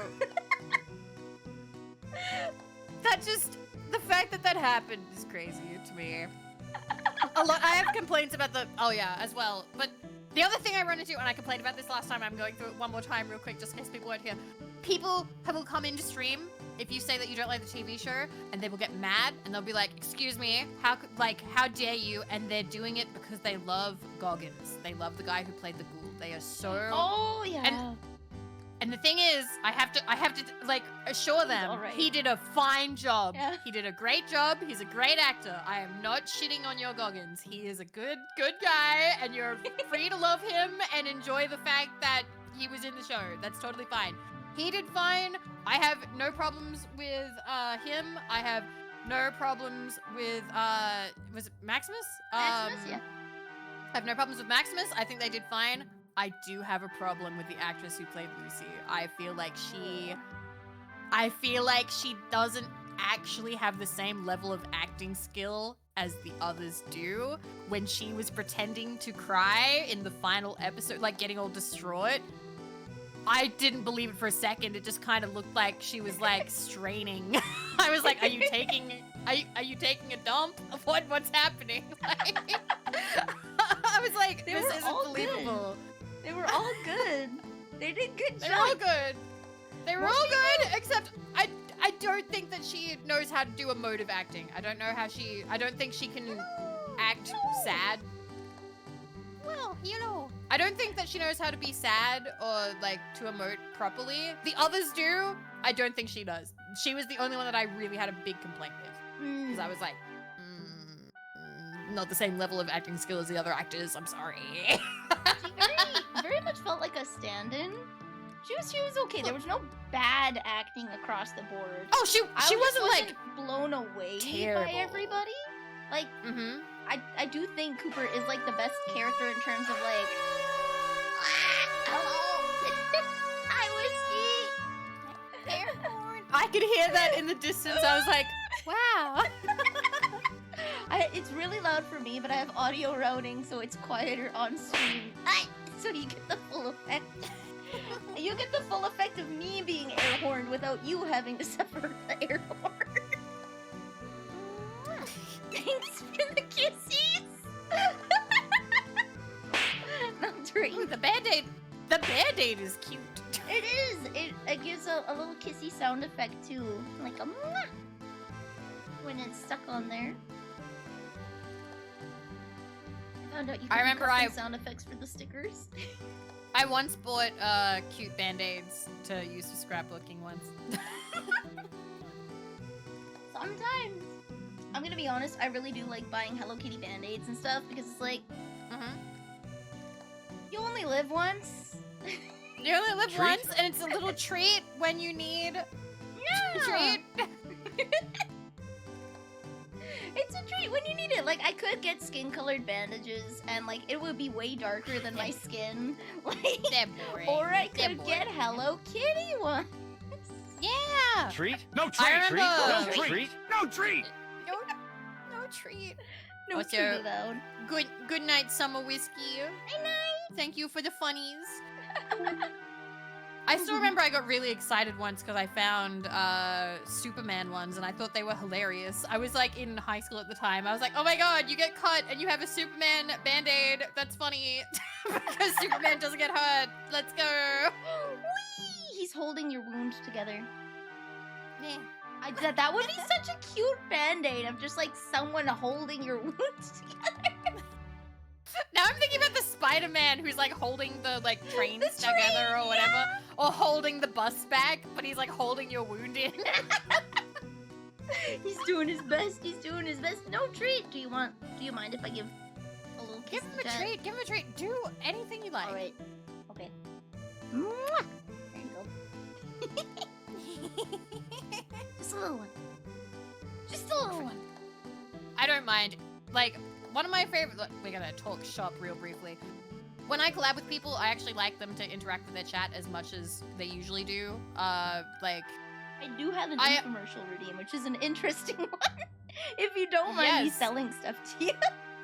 You can absolutely do that. I think you did that last time. I like to ask because it's one of those things where like it stops everything. I know some people, one, don't like having kissy sounds in their ears, which is, you know what, fair. And two, infomercials, I have to usually stop what we're doing. Some people do. Some people do, right? And then infomercial for the second is one where I have to like kind of stop the train and shift gears. So I do like to ask before doing those. I understand, because it, what's it called?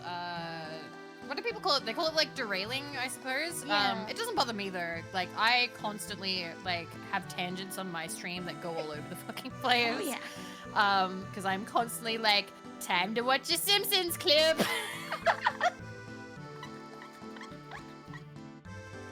But yeah, guys, come on.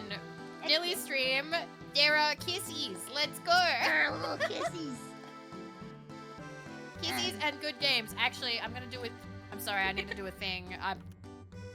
I need to check what games you've played.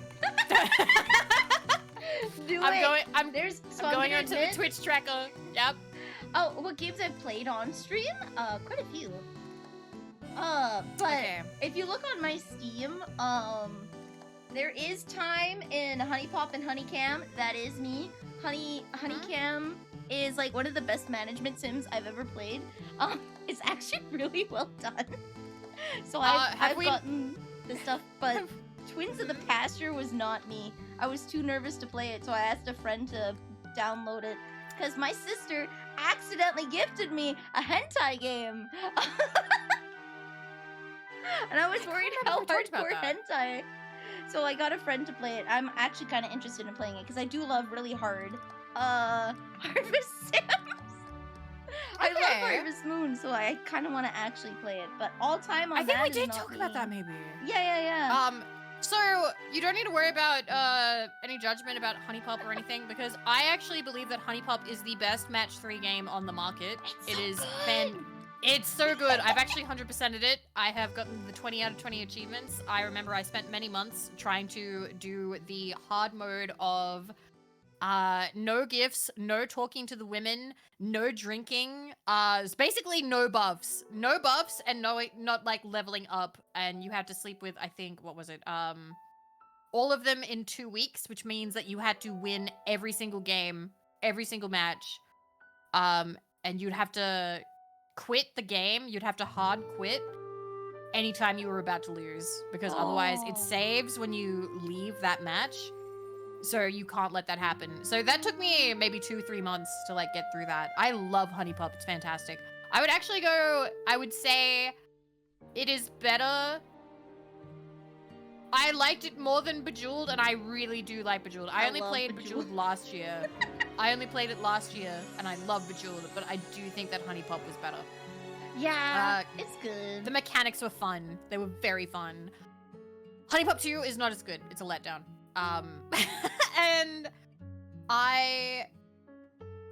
when people are like, oh yeah, you like Honey Pop, sus face, like smirk emoji, yeah. It's That's good why I fully gameplay. own playing it. Like it's a good game, and I recommend people play it. It's a good game. But I will say the girls' designs are kind of meh. I think that if you're getting into it for the sexy anime women, it's kind of mid. There are better. Yeah. There's better out there. Like, yeah, it's funny as a gimmick, but personally, I would play that game even if there were no women. Like, if there was like just, oh, you're just playing and moving like the beads around, like the hearts and the whatever. Like, yeah, okay, I'd play that. It's still good. But yeah, I love it. It's one of my favorites. I got but I have opened achievements on Honeycam, and one of them is you have to get every single STD stacked on a single girl. Is any RNG involved in that? Yeah, so you just have to keep sending her to the brothel until you get the achievement. That's amazing. No protection, God. nothing. Her life is just going to the brothel.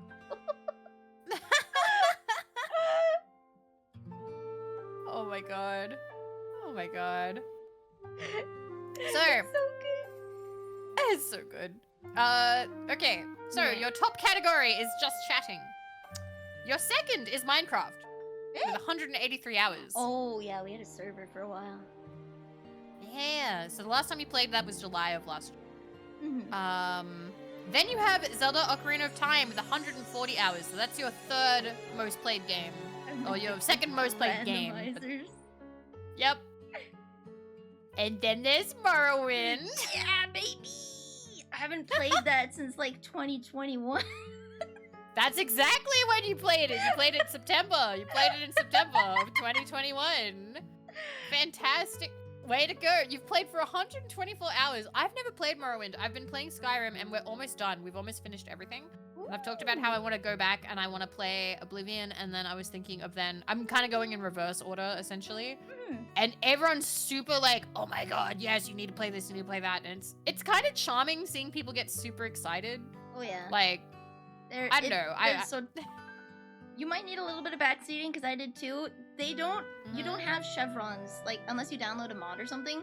There's no chevrons on the map to tell you where to go. So when someone tells you how to go somewhere, you actually have to, like, listen. So that's actually a critique I have of most games now, is that, like, they just put a chevron on the map and they're not, like, go to Iverstead and climb up the mountain. It's like, okay, I go to Iverstead, I see a mountain, I climb it. Cool. In Halo I was playing, they're like, go to this building. They don't have any indicators on the building to be like, this is a club, right?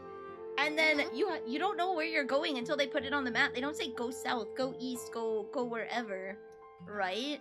So it's like, where do I go? So I have to literally wait to follow the chevron on the map. It's like, no! Please World RP. Please. Some Instead, people they're just may like, try nah. to guide you to an Easter egg, right outside the starting city, and you should do it. There's some. I should do it? You should. Okay. We had Minecraft Mondays. The other reason I have so much hours on there is for a long time I had a fist fight redeem. If there is a game that lets you do hand-to-hand combat, people could redeem it, so I would just have to drop everything and just like fist fight the next thing I see. But not every game has that. So what ended up happening was when people redeemed it, I would boot up Morrowind and I would just go fight the first thing I see. Fist fight redeem. Aw. That's amazing. I remember we were fighting something out by Dawnstar in Skyrim, and someone just emptied my pockets right before the fight. It's like, no! I have a really cool stick, please! Aww. That's amazing. I love that. It's But yeah. I am interested in seeing more of Elder Scrolls, because like Skyrim for me is just a very comfy game because it's sort of like what's it called? Junk food. It's like junk food. Like, yeah, it's the mac and cheese of gaming for me. It's yes. like, it's comfortable yes, to you called play. it that. Yes. Yeah. But the substance-wise and nutrient-wise, you're not getting much. Yeah. I'm marking on your map. No. Your grubby paws off my map. It costs money and I can't every time Dick or Harry marking it up for fetch quests. Oh, I do need to tell you something really quick, if you don't mind. Yes, absolutely. Let me pause this, because this is going to get a little noisy. Well, Vivi, I got something for you. I've got a Wiimote with an already eaten candy bracelet as a strap. You may be wondering, why would I want one of those, okay? Like, I already have like 4 Wiimotes in 4 different colors, and I already take the straps off because I like living a little wild, okay? Just a little on the wild side. But let me tell you, those candies were good. And it's limited edition because I ate them, and I'm a streamer, and this is a once-in-a-lifetime opportunity. It may or may not have my saliva on there. It's a cute pink Wiimote with stickers all over it, and there was candy. There was candy on the bracelet. There's not anymore, but just imagine, okay? Just imagine. Dude, the resale value. When I pop off one day, imagine the resale value of this Wiimote. Limited I'll edition. see to it. You can get Monster Hunter Tri and Monster Hunter 3 Ultimate for your Wii U. It even works with Wii U's. Now, there may be a bit of drift, okay? It might not really connect that great to the Wii bar, but when it does, wow, does it feel good. Okay, this is such an old Wiimote, it doesn't even have Wii Motion Plus in it. You're gonna have to get a different colored, like, white extension that's gonna make it look really weird, and you're gonna have to move the strap out of the way. But you can play games on it. So, give in to your FOMO and get this Wiimote today, okay? Imagine the resale value. Imagine. One day when I do actually box a meal. Don't you want to be there? Holding.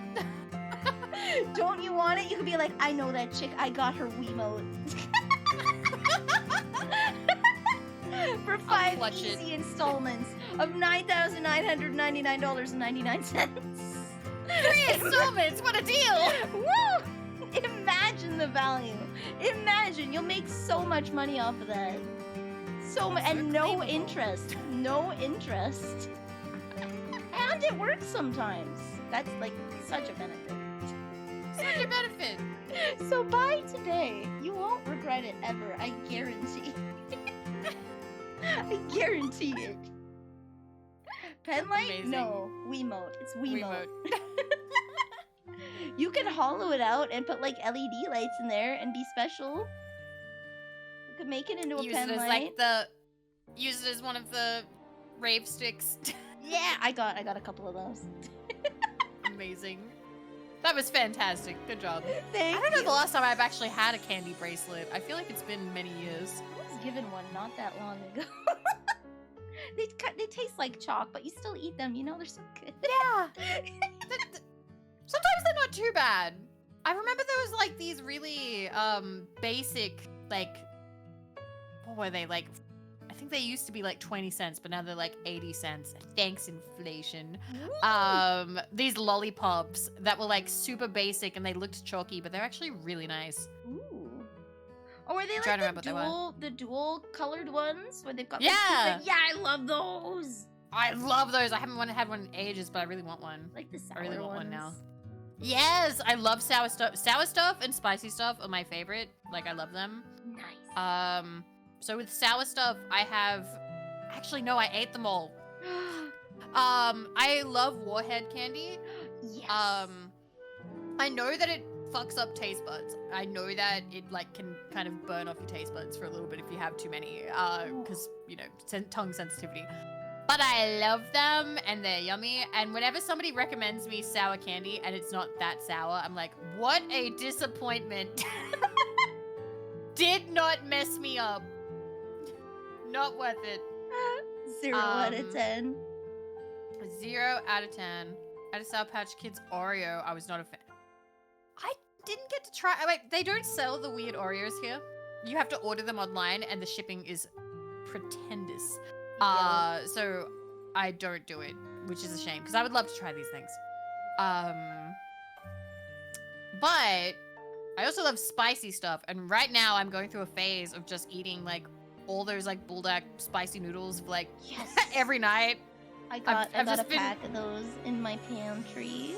Ooh, which ones? 2 times spicy. Nice. 4 times I've been spicy having... too much. I haven't tried the 4 times. I haven't even had the 2 times yet. So I've had the regular and the carbonara, and I've been having carbonara. Carbonara is honestly not even that spicy. It's not. And like I add cheese to it, so it's like extra not. It's just yummy. It's just super, super yummy. But like I love spicy food. So whenever VTubers do the Batsu game where I have to have the spicy noodles, and like I'll be watching and they'll be like, no guys, it's too spicy, and they're doing like the regular one. I'm like, babies. I did the 2 times spicy and it tastes really good, but it's spicy, and a genetic trait of my family is when things get too spicy we hiccup. Cute.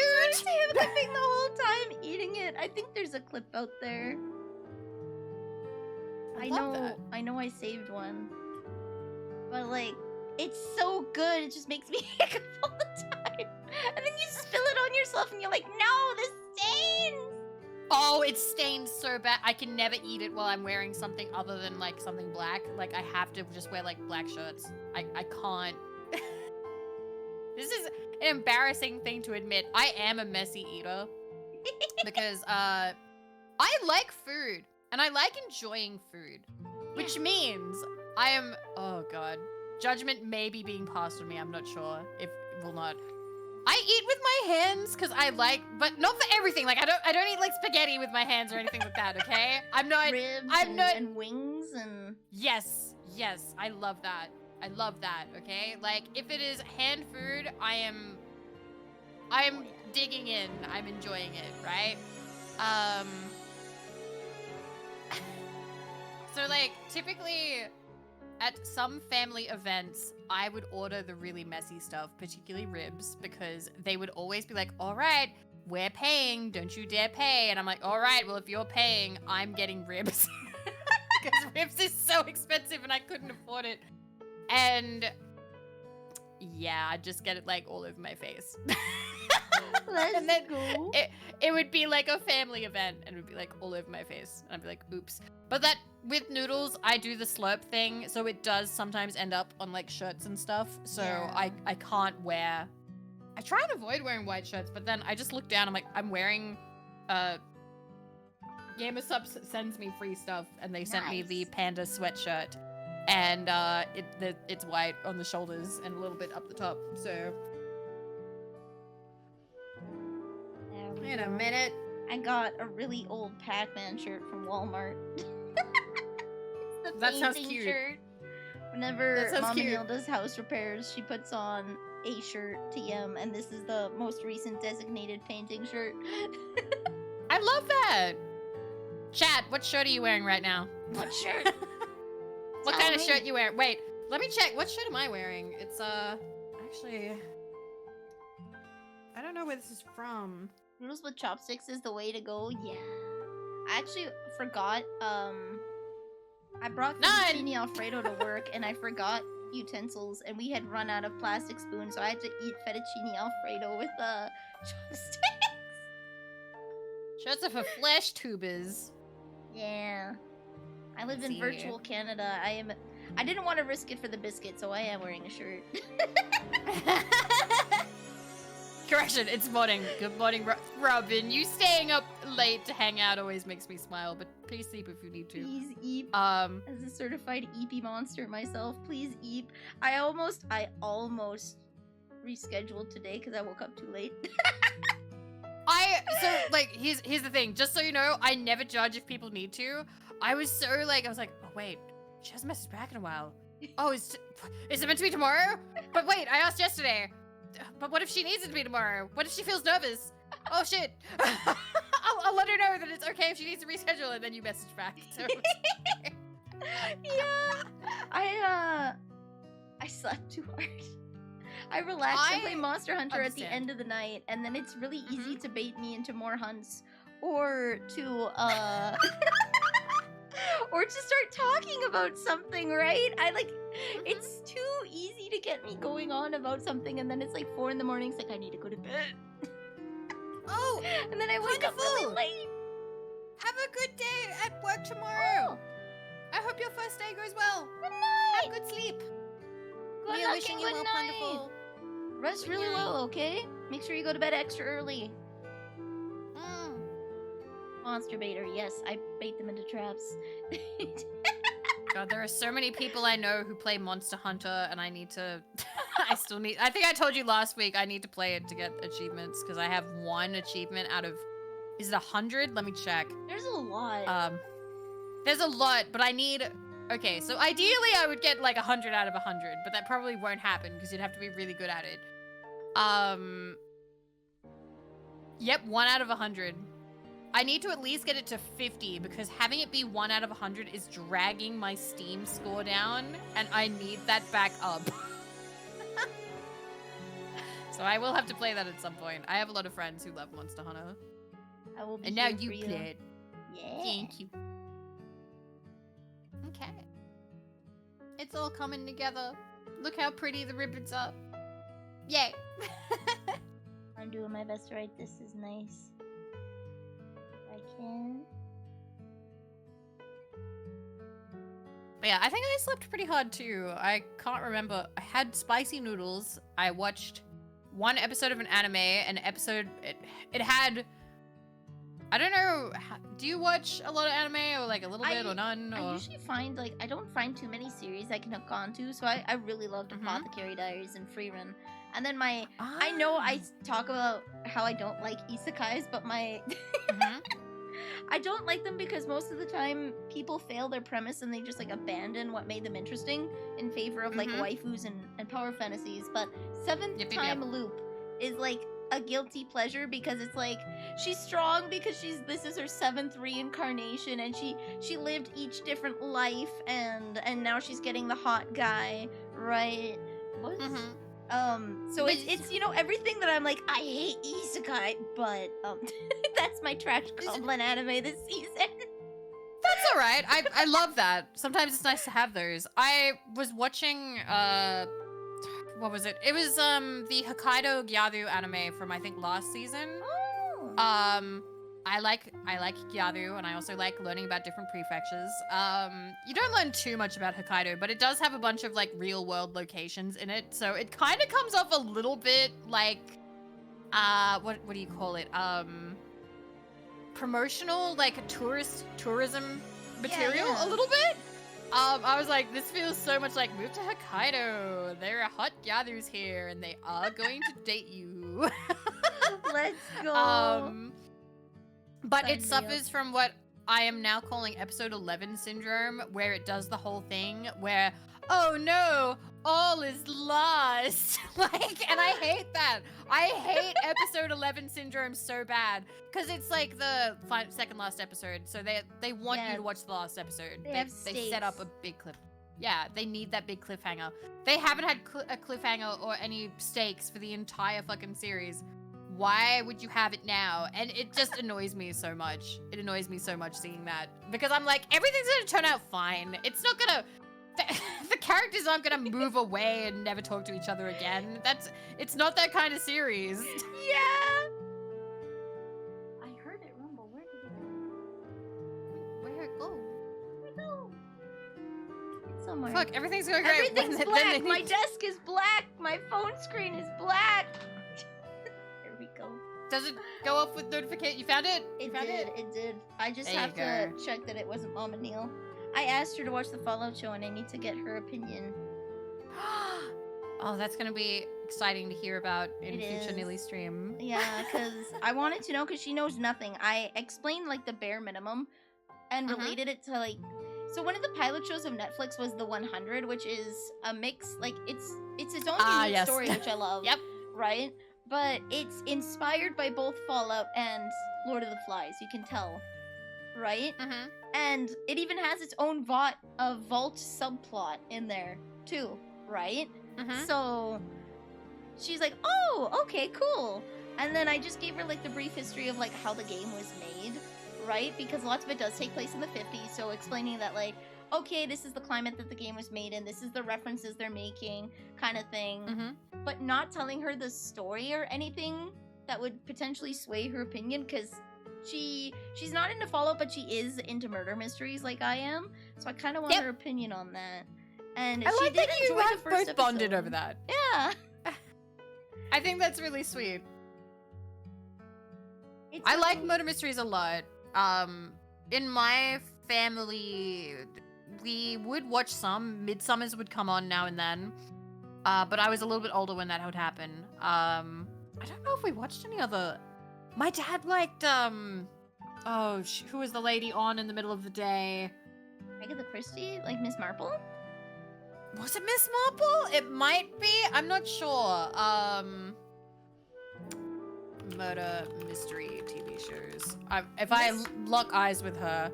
So there's Agatha Christie, which had several characters. Like Agatha Christie was the writer, so sometimes they're titled Agatha Christie's. Miss Marple was a series by Agatha Christie as well, same as Poirot. But Miss Marple was a grandma. She was a British grandma that people. The way her mysteries worked was she's an unassuming grandma, so people tell her things that they wouldn't tell other people, right? And so she goes and solves mysteries, and then there's a police chief that's always telling her to keep her nose out and stay in her lane, right? But because she's an unassuming grandma, she gets all this information that they don't, right? Nope, I found what it was. It wasn't either of those. It was Murder, She Wrote. Oh! My mom watched that. But so that one had Angela Lansbury. My dad would watch that in the middle of the day. So I believe she was a mystery writer and an amateur detective. And so basically that would happen during where she lived quite a lot. I remember it being good. I remember it being all right. Yeah, Murder, She Wrote. I never got to watch Columbo. Columbo didn't air. My mom liked Columbo. She loved it, but I never got to watch it. I have heard amazing things about it. And it looks super charming. It looks exactly like the kind of thing I would have been really into. It's worth going back to. I might actually have to. It's on. I'm Australian. We don't have Peacock, but I will look around and see where it is in Australia. Oh, so you're doing great. I love your handwriting. The War Never Changes looks lovely. The loops are fantastic. I will look and see where it is because I think that would be really neat. So. It's not on any streaming service? Alright, I guess I'm committing crimes. Time to sail the seas.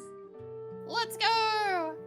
I've seen clips of Columbo. I've heard audio outtakes.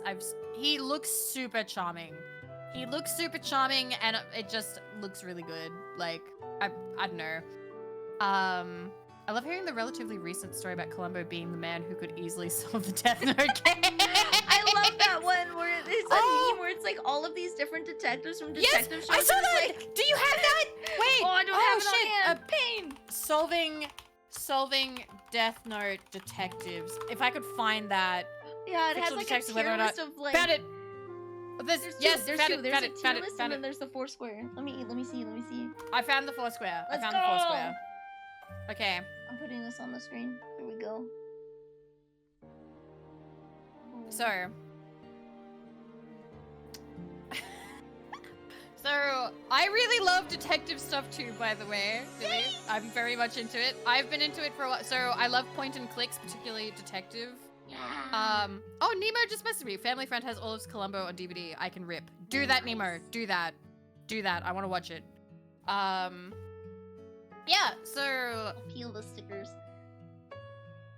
a lot of these I haven't seen, but there are a few that I have. I've seen most of the Weeby ones, I will fully admit to that. Like, I've played Danganronpa, I've played Umineko. Umineko is the redheaded one in Could Not Solve the Killer Case and can intuit the mechanics of Death Note. That's Battler. Battler, Ushidomiya. Ugh, love. I've played Ghost Trick recently. That was fantastic. I love that Scooby-Doo is in Can Solve It and Can Intuit because they so could. They would. Well, big thing is them unmasking it, right? Mm-hmm. They so could.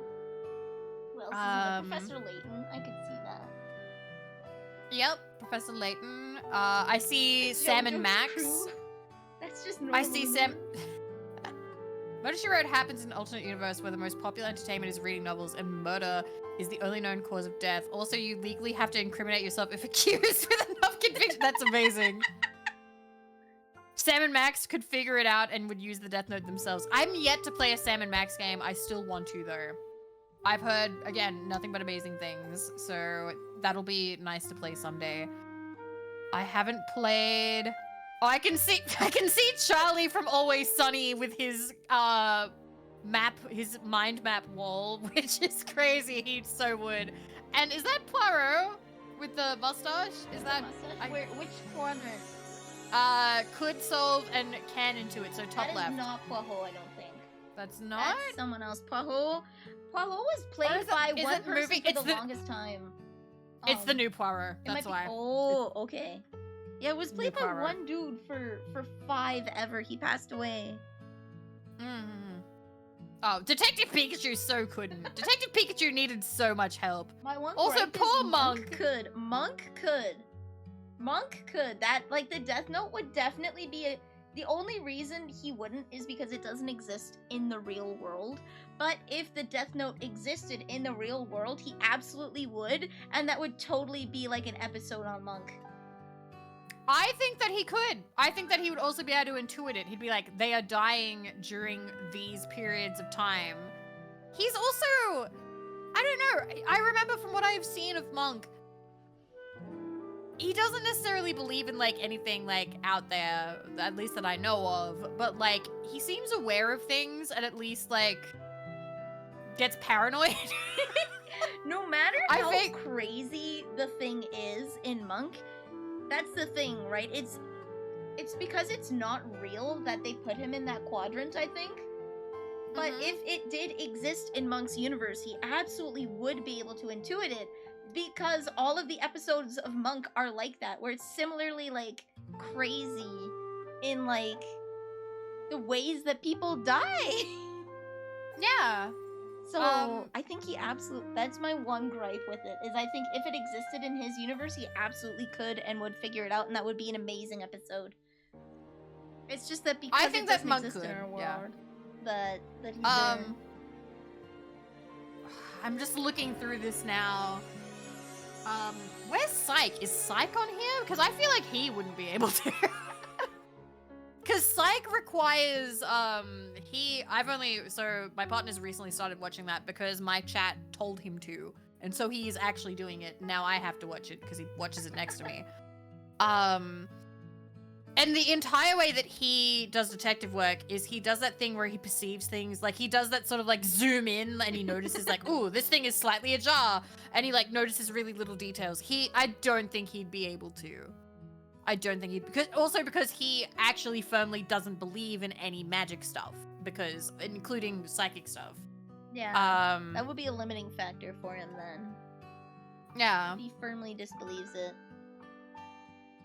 I'm sad that the Roger Rabbit duo couldn't solve it, but I can't disagree. I don't think they wouldn't be able to. I don't think they'd be able to solve it either. See, Battler makes total sense. I can't go too in depth with that because that is that is very on brand. That is very on brand for Battler. The other one I recognize is underneath Courage the Cowardly Dog. That is Hank from Venture Brothers. I don't know if you've seen Venture Brothers. No. I love Venture Brothers. That is when he is playing detective. It is literally like 1 or 2 episodes where he does that.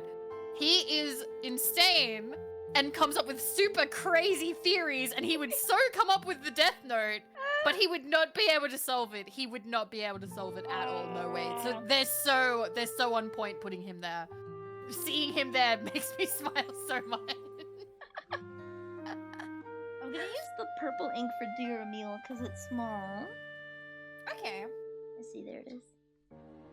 I'm also recognizing, where is it? Hank and Connor I agree with, because again, it's lots of the people in the cannot intuit the mechanics would figure out that you did it, but they won't understand the mysticism of it because like technology is such a thing in their world.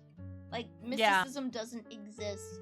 At least like for Edgeworth, I agree with that one too. And Phoenix Wright, I think, could intuit Phoenix it. always gets there. Yeah, he'll get there. Because, like, again, he's the one that brought a parrot up to interview. I personally think that... I think Phoenix Wright would intuit the mechanics of the Death Note as story progression, and Edgeworth could not intuit it. But they would both solve it. I agree.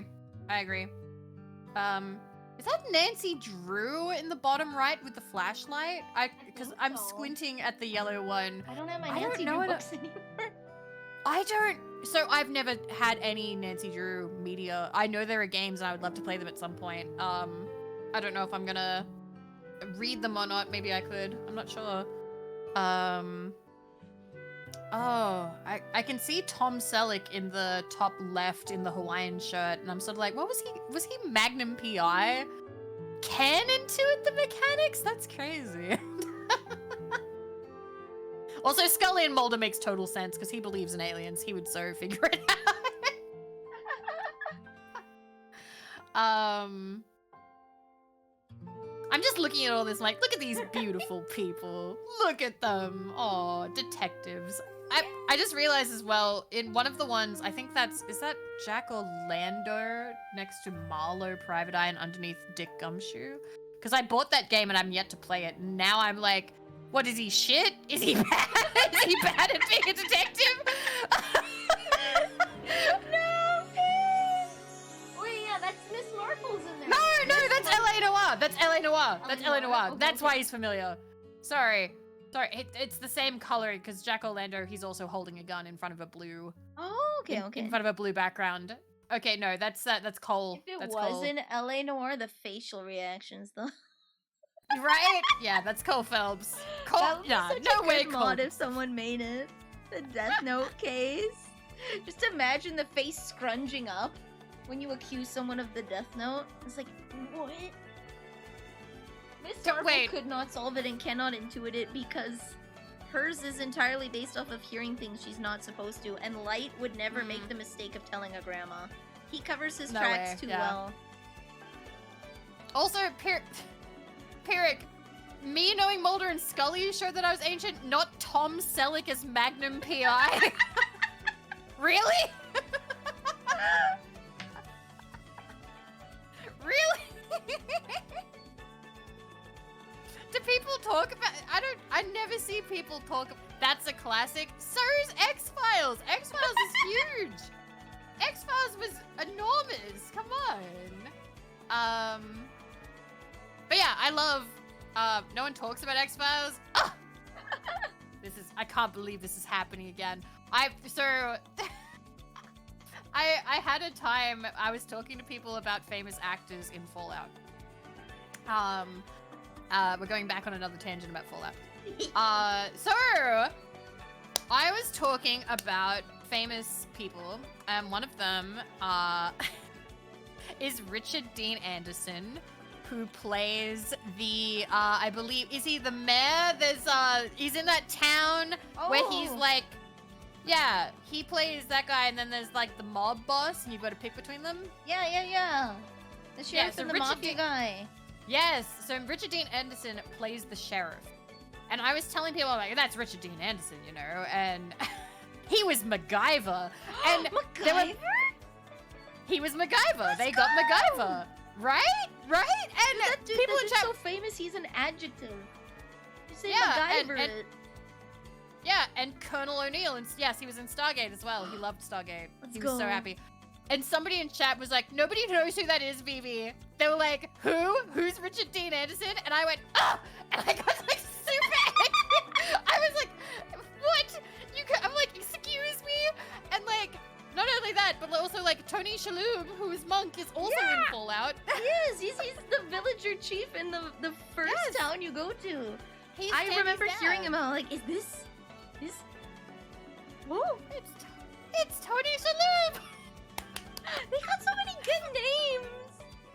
It's so good. I actually, I either towards the end of last year or the start of this year, I did a stream where I just wanted to go through Fallout New Vegas and go through every single, every single filmography of all the voice actors they have, because the casting in New Vegas is fantastic. It's so good. Like, they have Chris Christopherson. It's so good. Chris Christopherson was Hanlon. So that guy who talks like a lot. Oh, okay. Yeah, and I love his voice. He's so good. And Chris Christopherson has been in a lot. He's been in a lot of movies. He's just been like, I'm just making sure. I have somewhat bad memory, so I'm making sure that I'm not. Yes, he was Hanlon. Okay, I knew that. He's also a musician. He's had a really long career doing like a lot of things. They got a lot of people who had sort of like military movies, Western movies, and I was very kind of impressed by that they... Oh, look, it's Paladin! Hello! Hi! Ray, let's go! We're talking about actors who are actors and Fallout. famous people in Fallout. Yeah! You're continuing Void Stranger. Let's go. You're here twice. Let's go. Let's go. But yeah, so I was just talking about how Chris Christopherson was Chief Hanlon and how he's done like a bunch of stuff in his career. Been in a lot of movies and he's a musician. Apparently did a lot of stuff with Willie Nelson. Okay. I'm seeing... We are having fun. I haven't asked you a question. I have a inappropriate question that I ask friends. Oh, sure. Hit me.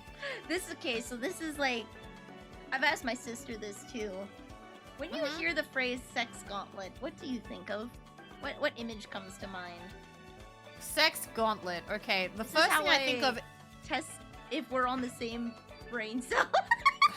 Okay, well, the thing is, my brain naturally split into two. Okay? Mm-hmm.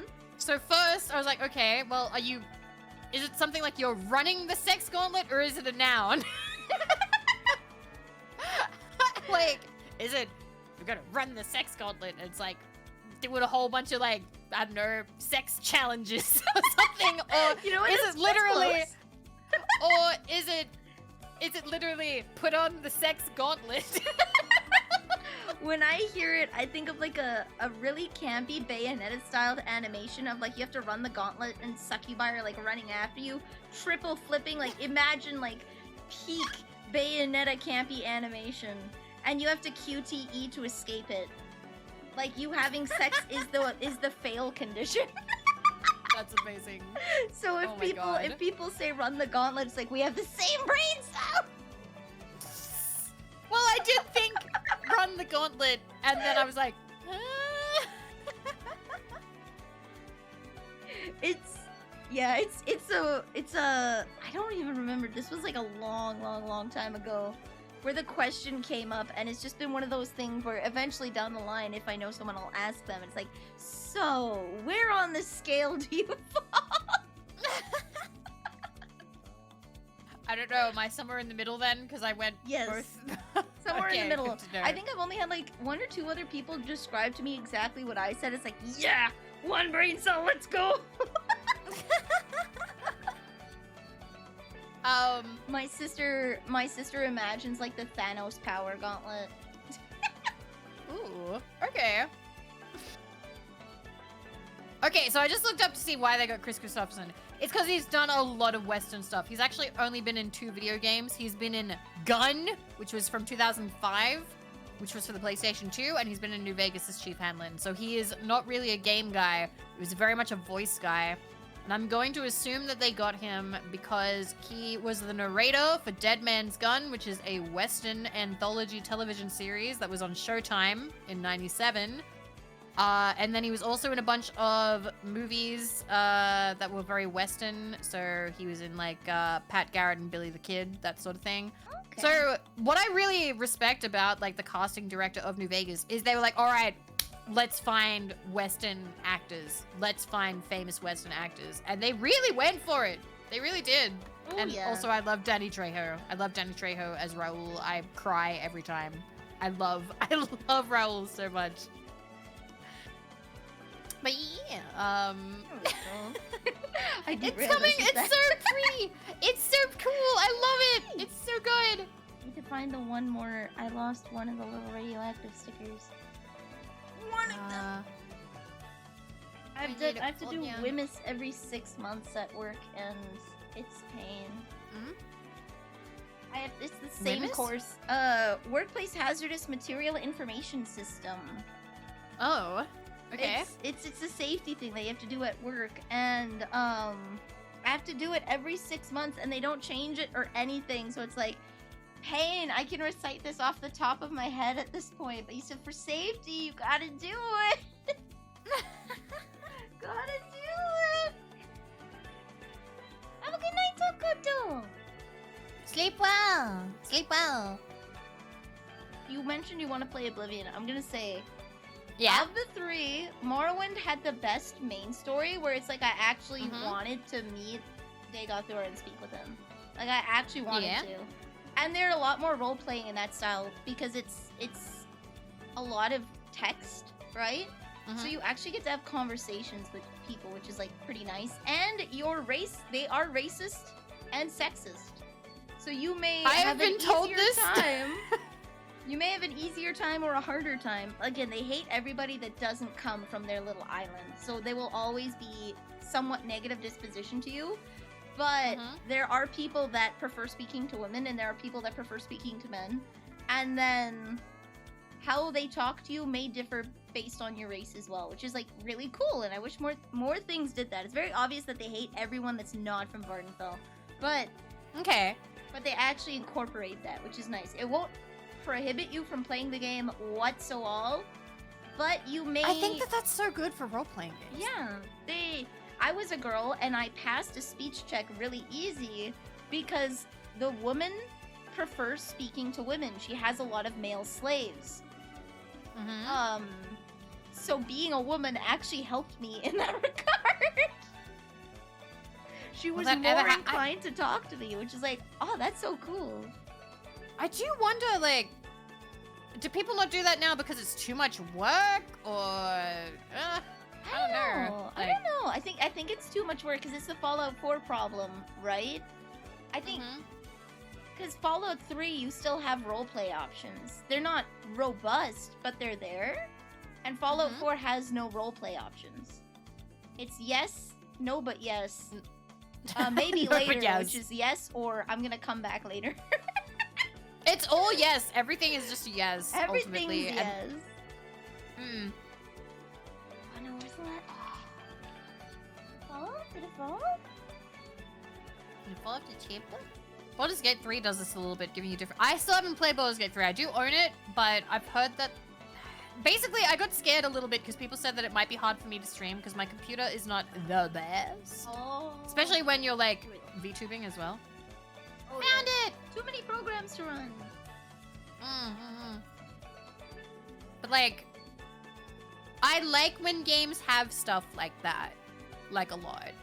It's nice. It's fun, and it encourages replayability, right? Like same with the Yeah, Harvest because you have different Moon. experiences. We Yeah! were talking about it before stream, but when you play the new Harvest Moon games, they're so afraid of you like not being able to do things. They took away, I guess I didn't know they took away the rival heart scenes.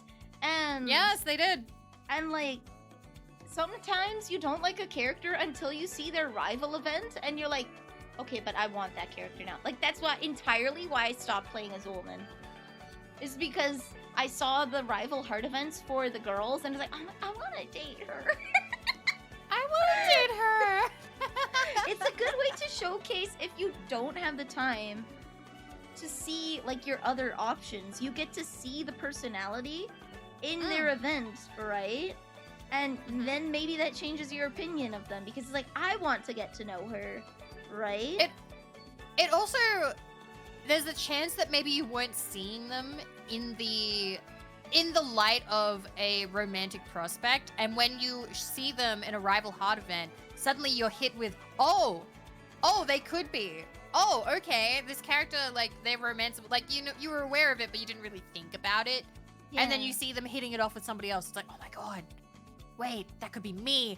And they've taken it away because they're scared of the people who don't like it. Because some people are like, no, I don't want them to be with somebody else. FOMO. But like, that used to be something that would spur you on in games. Now, games are terrified. They're terrified of anything that doesn't, you know, that could give you unhappy brain chemical. Despite the fact that, like, you know, games aren't meant to just be dopamine, reward. Like, you're meant to, you know, it was a mix of things. Games could be lots of things. Yeah, that's the thing, right?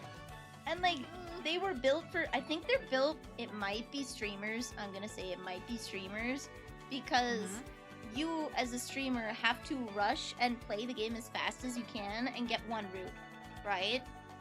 As a streamer, not many people dedicate themselves to a game to see all possible options, right? You got to do the new hotness, right? And I think that kind of thing might be why we're transitioning into like single playthrough games, where everything's designed to be as optimal for this, like a singular playthrough, rather than focusing on replayability. Because like I've replayed Island of Happiness so many times. It's like I wanted to romance Sabrina, then I wanted to romance the heckin' farm chick, and then cow guy moved in, and then it's like, well shoot, maybe I want to play a girl and romance her, and then you find out that like the witch in the forest is an option, and the harvest goddess herself is an option. There's like so many women I can talk to. Right? Like, I want to replay the game and focus on this lady. And do different playthroughs, exactly. Yeah. Also, but game is made for dopamine at the end. Well, by that logic, Dark Souls shouldn't be as popular as it is because, you know, it's quite difficult and people have to go through a lot of, like, difficult hardship to figure it out and learn the fighting patterns and things. And you get, like, that big hit of dopamine when you finally win. But there are gonna be some people who are like, no, but it's too hard. Where's my dopamine the whole way through? Like, the logic of game is made for dopamine at the end. That isn't, you know, the end isn't the important thing here. Like, isn't it the whole experience? Like, the whole experience as a whole? Like, I don't know. I don't particularly need to feel like I'm being sucked off by the game the entire way through, you know? The game can kick my ass a little bit. Can make me, so yes, but actually no. It is very much the journey, I think. The destination is kind of important. Like, if I get to the destination and it's shit, like it's terrible, if I get How I Met Your Mother at the end of a game, I'm gonna complain. But like, if the journey was really good, I'm gonna complain about the destination because the journey was so good, you know? Yeah. And so yeah, I think that, yeah, good games aren't just designed to make you happy. Just like all books are. Exactly. Yes, very much so. Very much so. Oh yeah. That reminds me of, okay, I don't know anything about Wuthering Waves, so this is gonna be new for me. It's a reminds me of how gacha Wuthering... game, like Genshin Yeah? Impact. So I guess you could consider it a Genshin Impact, like. Okay. I don't know much What's- other than that. What's after the CBT? What does that mean? Got completely rewritten after the CBT because Chinese players hated that the character wasn't treated as, oh, you're amazing, you're the greatest, everyone loves you. Oh no. Pain. Pain. Want Mr. Smiley over here? Mr. Smiley over here. That one makes sense. Oh, I like that actually. That's really good. And we also have more stickers. Now that I've affixed everything on here, we can now bust out the stickers! Sticker time! You can stick them on whatever you like. Okay. I kinda... Those two little ones, I kinda want to throw them and see where they land. Okay. Alright. Okay. That didn't work. This one would be like I think here. one... Yeah, that one up there. That makes sense. Yeah. Over here? Oh, that's Perfect! That's cute! Yay! Oh no. It's stuck. Okay, I have to get it unstuck. Here we go. Okay. We'll put that on there. Emergency food? Yeah. It's CBT is Chinese beta testing server. Mm-hmm. Because if it's made in China, then they have stricter laws to pass. Mm-hmm. As well as that's going to be their primary market, right? So Yeah. Yep. Okay. I understand. so That makes oftentimes- sense. Yeah, oftentimes there will be a global beta test and then a Chinese beta test server. Like, especially if you're Azure Lane and you have a lot of really spicy skins that aren't allowed for public decency, you have a different skin set so that you can still sell the game there.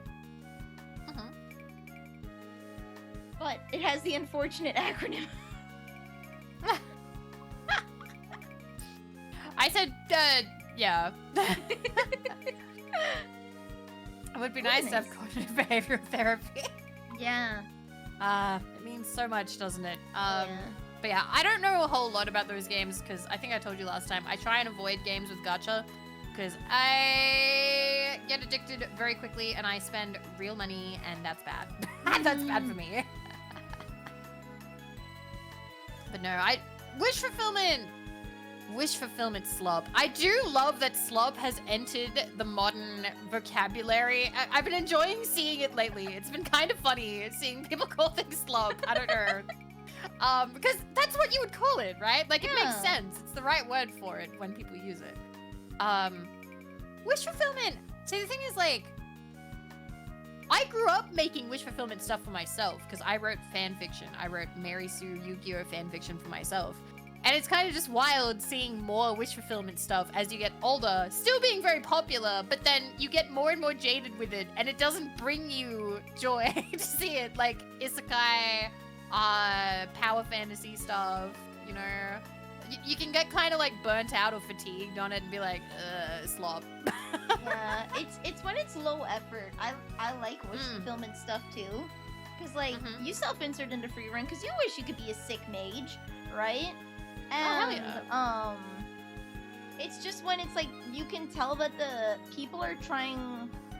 I call them wish fulfillment slop for isekai is mostly because you can tell when a writer's doing something to catch on to the trend rather than writing something that they actually enjoy. Okay. Where it seems more like whether it was for a Yeah. paycheck or passion. Yeah. It doesn't seem like it's coming from a place of passion. Ascendance of Okay. a Bookworm isn't revolutionary, but I love it because it's you can tell it's someone who loved doing DIY handcraft stuffs with their mom, and that just leaked into their writing. That's sweet. Yeah, is it the fact that she gets adopted by a noble family and blah blah blah, and she's super magical, powerful? Yeah, it's fine. But you can see the passion in the writing that even with these things, she has goals that she wants to achieve, right? And a lot of it is I wish I did this with my mom, and that's probably why I like it so much. Is I resonate with that. Is Yeah. I want to do things with my mom too. So that one works really well for me, where stuff In Another World with my smartphone doesn't, because it turns into harem Oh, that one's fantasy so really bad. quickly. It's so bad. It turned And the waifus aren't even that good. They're Yeah. bland and they're boring, and there's not even any like, I don't know, like, I don't mind, like, I love harems, I love them, I love waifus, and I love sexy women. I'm all for all of that, When people are like, cover her up, I'm like, no, let her be free. Let the titties I go. love 100 GFs, I do. It's actually very good, it's very funny. That one's actually very nice. It is kind of refreshing in a way, seeing, the communication is crazy. Do I love the latest girl? I have only watched the anime. I've only read one volume of the manga, which doesn't even cover the whole anime, so I'm not up to date. Also, Furo, I believe you're correct about the author self-insert potentially. I'd have to see more examples, but I think you are brave and you should say it.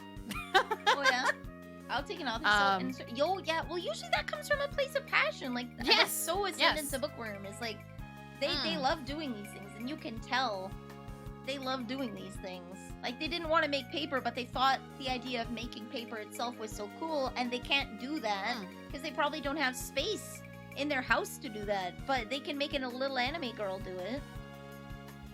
You get to live out your dream. Meanwhile, Reincarnated as a Vending Machine feels like the author got pissed drunk thought, you know what would be funny? I respect isekais that are shit, kind of like, you know, shitpost in a way, or just being meanie, being funny.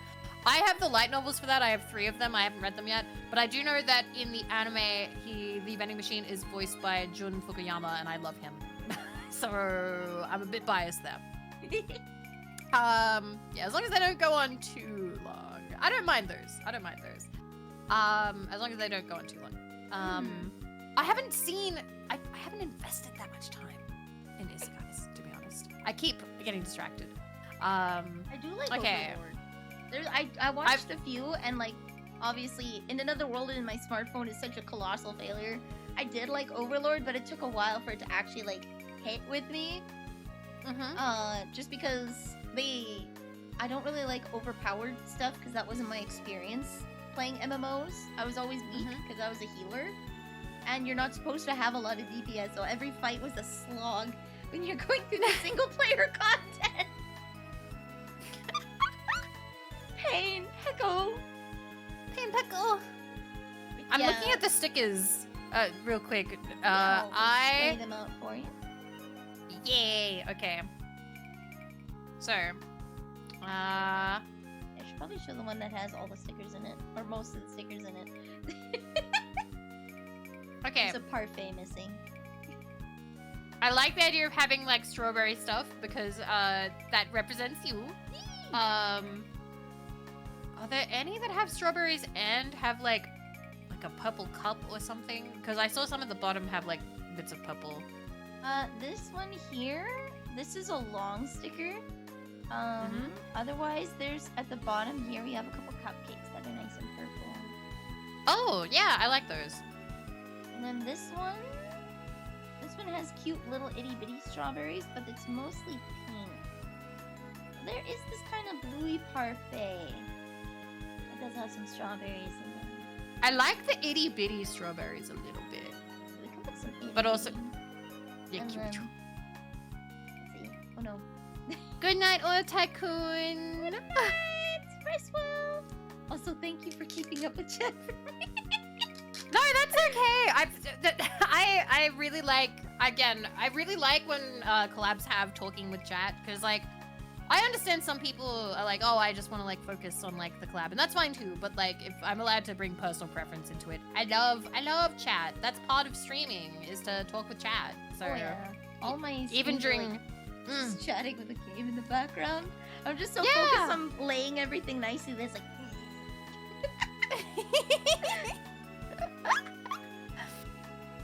Here we go. but yeah. So many stickers. They're beautiful. Which side is it on? Here we go, this side. I liked Overlord for a while, and then it fell off because they were setting up for Ainz to eventually lose. I figured that they wouldn't. I walk in with the expectation that they're not gonna lose. But they switched it from being his perspective to his opponent's perspective. Because you know he's gonna win every time. But when you take away the knowledge of what's going on and you put it from like the perspective of a scared citizen, you don't know what's going to happen or what he's gonna do next. So there still is an air of like suspense of like, oh, what's he gonna do, right? That you just don't get if you're focusing on him. So they kind of reeled it back in and made it that and did a lot more political maneuvering instead of focusing on like, I'm gonna beat people up with really high level spells.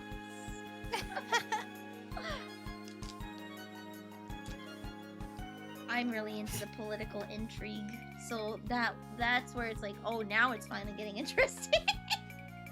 I remember when we talked about it last week with Paladin, because Paladin really likes it. Yeah. It is one of those things I have not watched it, but it is interesting to hear about. Also, I'm seeing Talavru mentioned. Talavru is fantastic. I'm very sad that the Australian government has banned several volumes of it. What? I've talked about this before. I don't know if I talked about it with you. Australian government is a little bit, nanny state here and there. So, we had some old guy be like, anime is so perverted and degenerate and we need to get rid of these things. The main things that they don't like is lolly. So basically, they banned several volumes of, I believe, Talavru Darkness. They banned some volumes of Sword Art Online, and they banned what else? Goblin Slayer. They didn't like Goblin Slayer, so we couldn't get that either. I think the Goblin Slayer is just because they really didn't like the Goblin stuff. Okay. Like, stop lying. Australia isn't real. Okay, fine. Let me tell this story about our fake PSYOP cautionary tale, okay? Which, by the way, even if it's fake, I'm telling you a real thing here. Don't let your government take away shit that you like, okay? Don't let them do that to you. But yeah, so there are some things that you can't buy in Australia, like, you're not allowed to. Goblin Slayer, besides the intro, is very fine. Yeah, I remember I watched it. Like, it really got people super hard. It got people really hard in that first episode, and people were like, oh my god. And then after that, it just never didn't reach that again.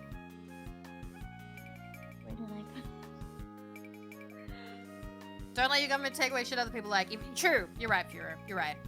Correct. They'll eventually come for the shit you like. They tried to get rid of Disco Elysium. Why? I did tell you this, I think, from chat once. We are the reason why it is called Med-X. It was originally called Morphine in Fallout. Oh, yeah. Yep. The Australian government went, no, you're encouraging the children to take drugs, and they're going to take drugs. We're not going to morphine outside of a medical center. And they were just like, no, you can't do that. This is so cool, by the way. Yay, wax. No. So they changed it to Med-X so that it would be able to be published in like Australia and any other countries that might have had an issue with that. So that's hi Paleka, hello. So that is one thing, and Australia once again recently-ish, I think it was 2 years ago, tried to get rid of Disco Elysium, or like the physical release or the Switch release, because they were like, it glorifies drug use. Now, if anyone in chat knows Disco Elysium, no, it does not. If you have any media literacy, just the tiniest scrap of it, and you play that game, no, it does not glorify drug use. It does not. Brandon I saw playing that? I think I might have saw Randon, the Orca VTuber. Yeah, he might have a while back. He did. Yes, he did. Yeah. Yeah, pretty sure the reason they use a real drug cannot be depicted as having no negative effects that the real drug has. Yeah, because they believe that people will see it and they'll be like, oh boy, I'm gonna go use it. Which is really dumb. It's really dumb. Anyway, they then found out, like, no, that's not correct at all. And yeah, it is now released. It's fine. What else did they try to get rid of? Was it Dwarf Fortress or was it... What? was a Rim. Rimworld? The space It one? could've- It was either Rimworld or Dwarf Fortress. Let me check. Australia ban. Thank you. It is super cute. I'm so glad I finally can use my scrapbooking stuff. It was... Yes, Rimworld. Rimworld has been reapproved for release in Australia after a successful appeal from its developer, Ludian Studios. So yes, it was removed from Steam for Australia in 2018. Damn. No, it was initially released totally fine in 2018. Then it got banned in 2022, and then they had to bring it back. Dang. What did they ban it for? I'm assuming drugs again. Okay. Probably, I'm assuming drugs again. Australia can be really dumb about it. They can be really bad about it. We can't. What was it? For the longest time, we couldn't buy. Oh, what was it? Hotline Miami? Was it? Oh Wait, yeah, what was? the really graphic killing, the pixel graphic quote unquote Yes. pixel art killing game. One of them we couldn't get for a long time. Wait, Might have been list of Hotline banned Miami video games because of in Australia. It is. I it is believe that's what. graphic violence, but it's like this is a pixel game. Glorification Oh. of violence, I should say. Yeah, they worry about that a lot, which can get a little bit dumb now and then. Okay, yeah, so overturned games. So Fallout 3 was originally banned. Edited worldwide due to the small change needed, which is the name of Morphine, was changed to MedX. They originally banned Left 4 Dead 2 because of the high impact bloody violence. Same for Aliens vs. Predator and Mortal Kombat. That's the standard for games now. Hotline Miami, it is available as of 2022 because they got the MA 15 plus the rating. Outlast 2 was banned because of originally banned because of implied sexual violence, was resubmitted without the scene received an R18 rating. Oh yeah, the South Park game, there are scenes taken out of it for the Australian release. Damn. The alien anal probing scenes, which are completely played for comedy. Totally played for comedy. Totally. You can't have it in Australia. We get a picture of a crying koala and it says, "Sorry, Australia, you don't get this content." We had There was like a- was banned. Was that the game where you take a drug called Joy and it's supposed to be a bad thing? Was it that game? Yeah. Where everyone's wearing masks? I think. Yeah, I think that was it, wasn't it? Let me see. Also, Grim, I'm gonna say I do understand the Goblin Slayer thing because the first episode is really rough. Like, really rough. It's it was really hard for me to get through, like... I do understand people dropping it after that one because, like... That was That pretty is- full on that first episode. Yeah. But It's then after more- that, It's more the graphic depiction of the essay that's like... That was the rough part to deal with.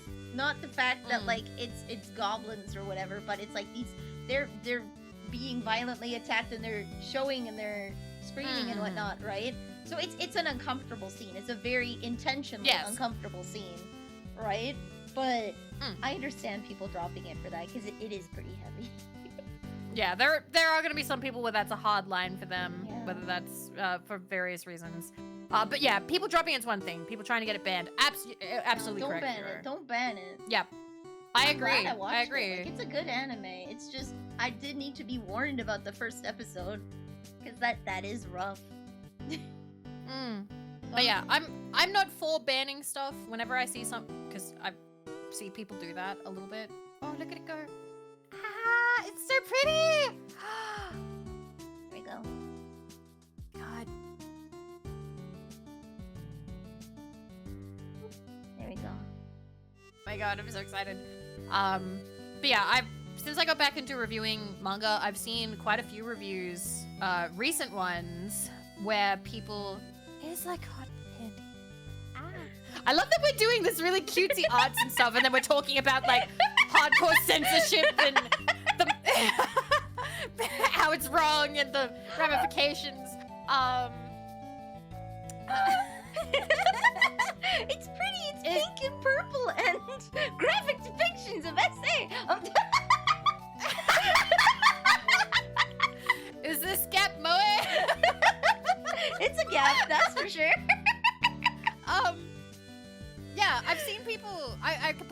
this, I think I've complained about this with you. I'm not sure. Again, I've gone on these rants a little bit recently. Where people try and argue about manga, harem manga particularly. I saw because I was reviewing Love Hina, and I love Love Hina. It's very nostalgic for me. And there was somebody being like, "Oh, this is terrible and it's misogynistic and awful," and I'm like, "No, it's not. There's no misogynist. What? There's nothing in here that's anti-women. What are you talking about? What? This is ridiculous. Like, it's just a goofy guy, and the women are all fine. They're all great. Like, you know." Yeah, there's somebody who punches him into the sun, but like that's slapstick. It's comedy.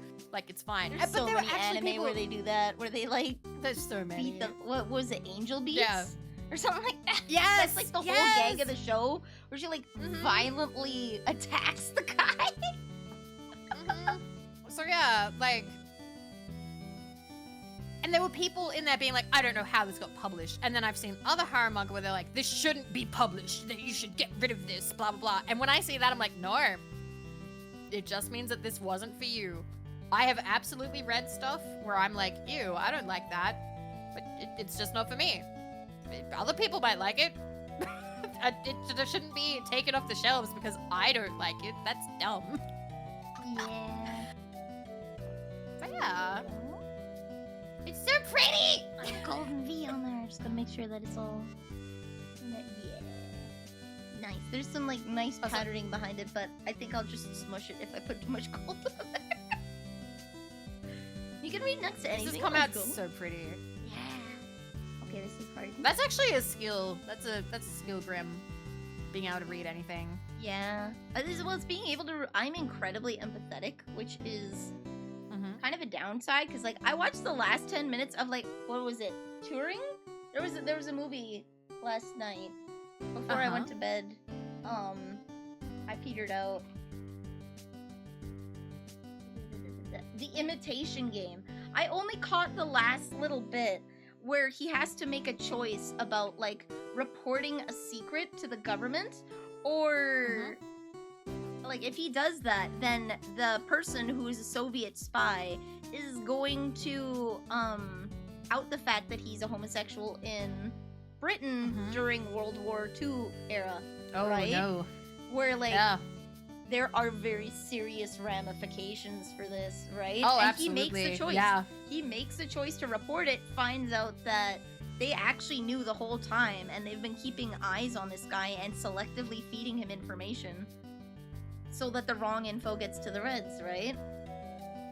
But because of this, at the end he has to make the hard choice of undergoing chemical castration or going to prison. And he's taking care of a kid. And so of course he picks the castration because he doesn't want to lose his kid. And unfortunately, they don't show it in the movie, but he does commit suicide because of like just how terrible his life was after that, because it got out that he likes men, right? And there's a brief epilogue where it tells you that like this is what happened to like thousands of people who served their country and then came home only to be treated with like criminal punishment. And I'm crying all over the place. Like, I can't believe it. You cry during movies. Yeah! And like, in 2013, I guess, Queen Elizabeth officially, well, I wouldn't say pardoned him posthumously, but like, tried to make up for the errors. But it's like, 2013 is too little too late. Like, yeah, absolutely. Like, but yeah. I was so sad. I was like, I have to go to bed. I'm sad. Oh, going to bed sad. Oh, sometimes you forget. Yeah, I'm very sensitive. So like, I was warned, thankfully, about the first episode of Goblin Slayer, because like, I'm super sensitive to that. And I would have absolutely dropped it midway through the episode. I wouldn't have finished it if I hadn't been warned that that was coming, so I could like steel myself at least a little bit. Sir, can you hold it up to the camera real quick? Yeah, I just want to see it real. There we go. Now I love see the it. little detailing. Oh, it's so pretty.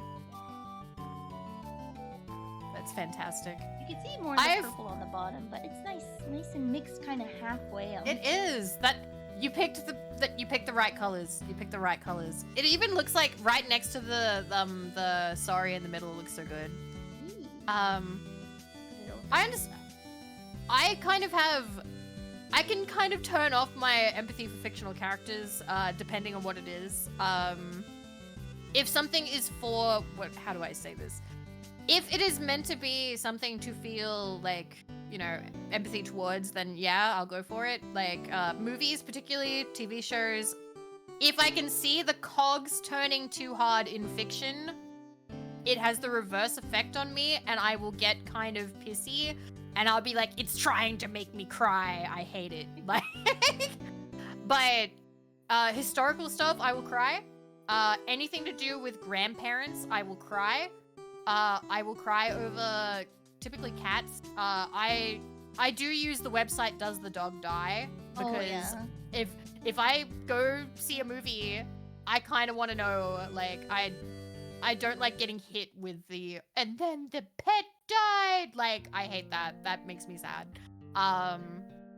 But one thing that people point out to me a lot is I consume NTR and it doesn't bother me. So I am not very empathetic when it comes to R18 media. When I can't care when the character was created to suffer. I can't. Like, in a that kind of setting. Sorry to bring this up on your stream. No worries. NTR for me, like, if a character was just created to stumble in and go, no, my girlfriend, where? Like, I'm like, that was your entire purpose in life, okay? Like, I'm sorry. I'm sorry. Or the medium I'm sorry, changes sir. it. The medium does change it a little bit. I feel like if it was a historical biop and that happened, you would probably feel more empathy to the character because it's a real person where it happened to. But because it's a doujinshi that is made specifically with this purpose in mind, because people find it hot, it's like doesn't hit absolutely. Yes, absolutely. So it's also, as well, I have to explain to people, I don't read it from the perspective of the person crying. Some people do. If you go into it, some people are like, oh, I can't read it because I'm too empathetic for the guy being cheated on. I was cheated on when I was in high school. It sucked. It was awful. I hated it. So I don't read it from the perspective of being cheated on. I read it from the perspective of the person being stolen because they're so attractive that the other person has to have them. They have to sweep them away, which I've explained to people is very much like a bodice ripper sort of thing. The thing with NTR fans is that they try to act like they're some kind of enlightened intellectuals for liking NTR. We've kind of had to do that because we've been crushed down underfoot for a while, a little bit. We keep being called cucks. I don't like being stolen from. I don't like that. I do not enjoy that side of things. So I don't read from the guy crying in the closet, okay? I don't like reading from the guy dressed as Spider-Man crying in the closet. That's not my deal. Is there specific... I'm not specific media you're referencing? Yes. I need to see this.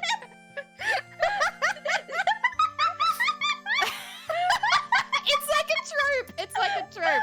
Yeah. Spider-Man crying. Okay, so it's a meme. All right, I thought it was like meme. a specific thing where like someone made not even Spider-Man's getting cucked, but like someone dressed up as Spider-Man. Yeah.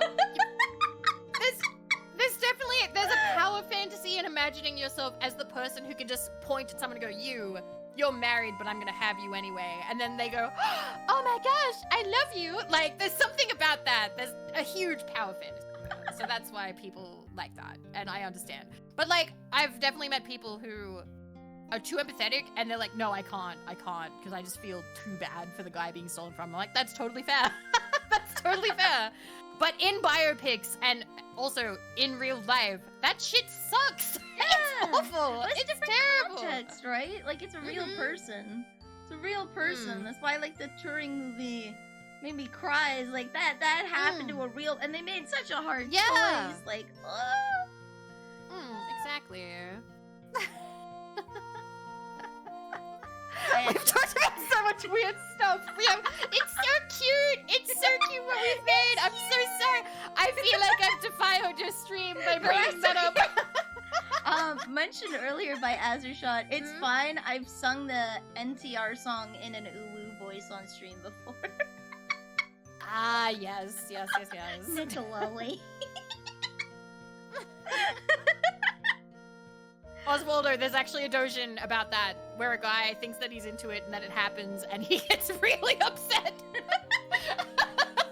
And he's like, oh, it's really hot when it happens in, like, media. So let's have that happen. And then he realizes, wait, this is real life and this sucks.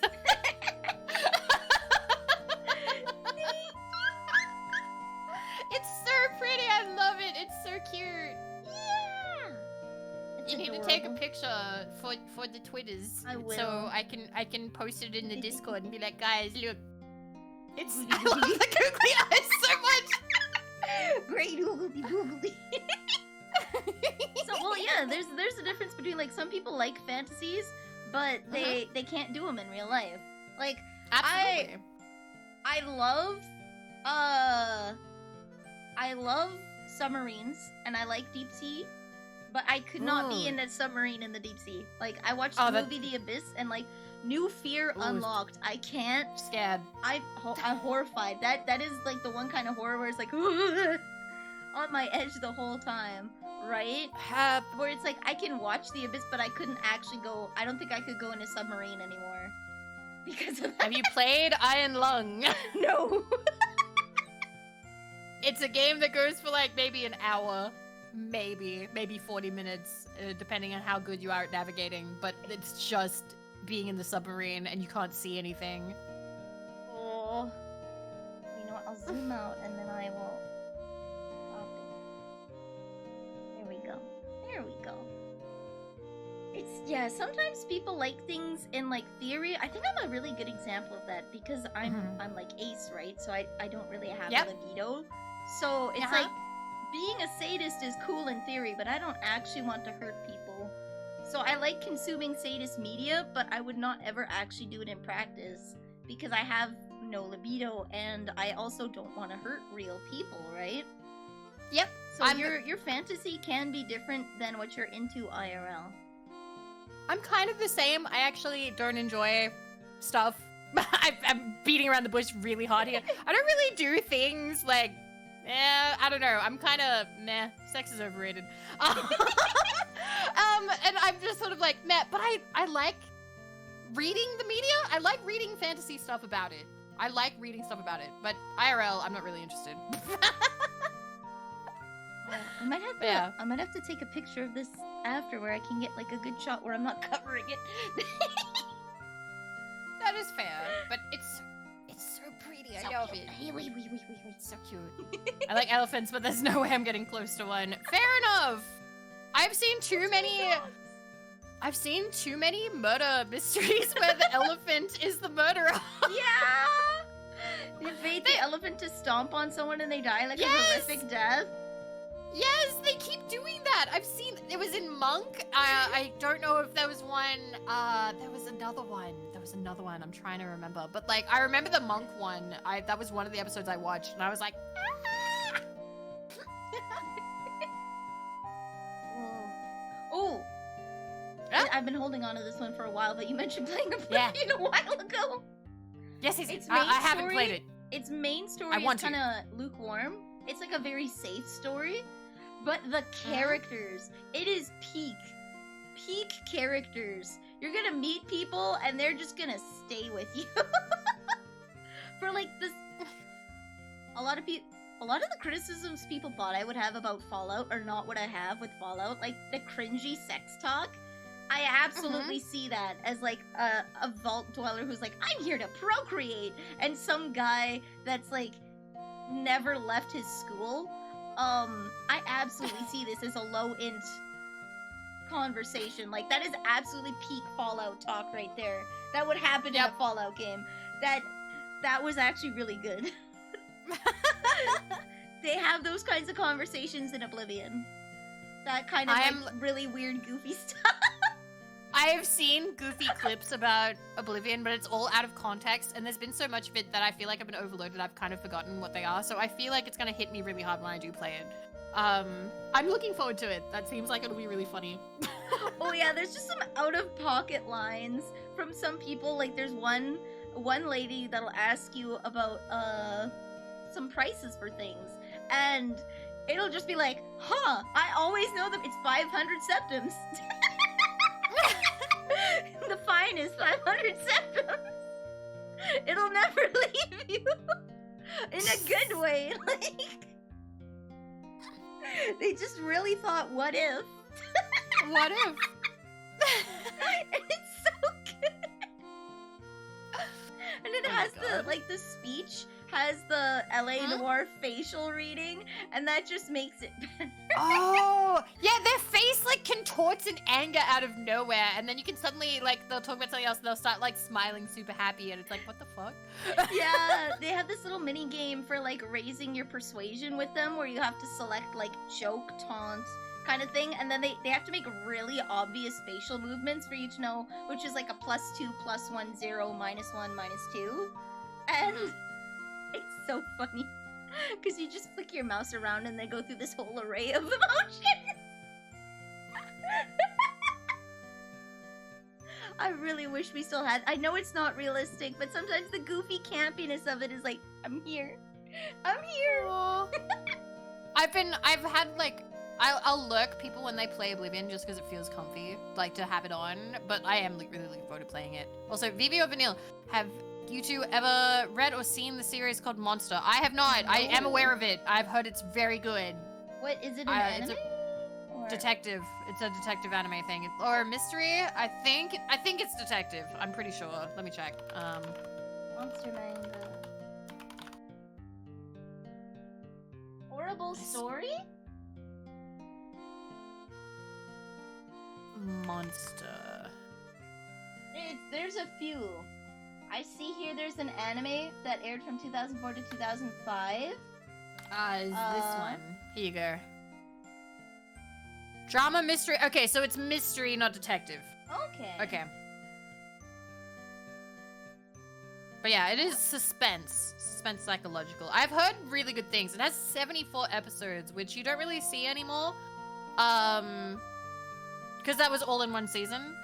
But I've heard really good things. I have friends who really like it. Oh, good night, Voltarion. Good night, Voltaire. Rest well. It There's seems. many things to it. It seems interesting. What? I'm liking it. I'm liking it. It's a neurosurgeon who makes the choice to save a more prolific patient for his career, but regrets it, then makes the opposite decision later, and apparently that will come back to haunt him. And it turns Ooh. out that maybe saving the poor child is not the best option. Ooh. Ooh. Death Parade? Death Parade is a little bit more episodic and also more, Is that the one with the... that's like a, That is that's the a one supernatural with... thing. Yeah, that's the one with the animation that everyone... The anime. Everybody made an animation from, like, their ending or something? It was a bunch of them dancing in front of a curtain. And there's so many different, like Pokemon and other people that have just animated over top. Opening, maybe? Yeah. Yeah, it's the opening. Yeah, I know the opening of it. Yeah. There we go. It's cute. I love it. It's so cute. This was amazing. I've had the best, and it's been a 5-hour stream, and it feels like it's zoomed by. They're always this long. I love it. I love it. It just... Time, it just kind of flows by like water with you, I swear. 5 hours! Yes, unfortunately. We do like yapping. Not unfortunately. I love that I can put on a Vanille stream and I'm like, okay, cool, crack my knuckles. I'm gonna get work done. Let's go. Like, Thank you. I'll win easily, very, very easily. Don't get me to play. I've done so many accidental 8-hour streams playing. I'm supposed to have a hard cap of 6, so I don't overwork myself. And I've accidentally done 8 hours so many times. We haven't even. This whole time, I've also been like, I've been wanting to ask, like, have you played detective point and click games? Do you play those? Yes, I had. There was and then there were none. Where it had like the 10 Little Sailor Boys. Yep. I had that. I had Yep. Nancy Drew games. I had Poirot Murder on the Orient Express point and click game. There's actually one that I want to try because it's been forever, but apparently I played a Barbie horse adventure mystery game. No way. Yeah. Okay, cool. I remember it where you're finding someone's missing horse. Barbie Horse Adventures Mystery Ride. And then I had like Return to Mysterious Island. I think it was the second one that I played that I really liked. And then I played through all of Myst 1 through 4, and I love those. That's right, you've played Myst. Yeah. Myst is the game my mom played, and I always thought that looked so hard. It I was like, how are you doing this? they do have nowadays, it's nice. You used to have to call a hint line. And there would be people there that had like walkthroughs to help guide you through it. But nowadays there's like a website where it will give you tiers of hints and you have to manually click them to unlock it so that you don't get the answer right away, and I appreciate that. There has been like times here or there where it's like I get stuck. It's like, okay, I know there's a hint website that won't feed me the answer, but maybe sometimes it's like, did you check behind the blank? It's like, oh, I can go back there? Right? It's one of the things when your graphics are too realistic, like with Myst. Lots of times video games will make things like sparkle so that you can tell they're interactable, but when they're realistic, you have to bank on the fact that someone's going to be curious enough to think that they can click there. So that's where a lot of people get messed up with Myst, is like, oh, I didn't know I could go there kind of thing. Right? Yeah. And so they'll give you the, have you looked behind here? And it's like, oh, what? The yellow paint. We didn't have the yellow paint There back was in the no day. yellow paint. We used to call it pixel hunting because you would have to find a very specific pixel to click on to find. Although that was a different kind of like annoyance. To open a specific book on a shelf. It has to be that book, and like it's not highlighted or anything, so you have to click all the books to see if they're interactable. But yeah, the website, it's a really nice website. It has like tiers of stuff where it will eventually just straight up tell you how to finish the puzzle at the very end. But like, rarely do you ever need to go there because the hints are well, I do like puzzle games, so I'm kind of programmed to play puzzle games. But if you're absolutely stuck, they will help you through it. But they will give you like subtle hints, decreasing in their subtlety, so that you can go and it feels like you have your friend playing over your shoulder. And I like that. So it's not intrusive, but it still lets you get past the game. Yeah. Aww. Floppy disk gaming. When was the last time you held a floppy disk? A while, quite a while actually. I have fake floppy disk coasters. But they're actually floppy, like they're made of silicone. But I really like. Oh, look at it! Oh, it's just accounting yellow. data. But we were cleaning out Open O'Manil's garage, and it's like I want to keep one. It's cute. It's cute. It's No, just I a remember form of those. accounting info. I remember them. Aww. Yeah. The save symbol. It's so sad now that like people recognize it as the save symbol and not as a floppy disk. It is funny how that's changing though. Like Right? symbols like that are changing, and people are like, what is that meant to be? Because like it's outlived the actual thing that it's based on. Yeah. So yellow. I should probably let you go because it's probably dinner time for you, right? It is 4 p.m. so we are gonna I do have dinner quite early. So you're actually on the money there.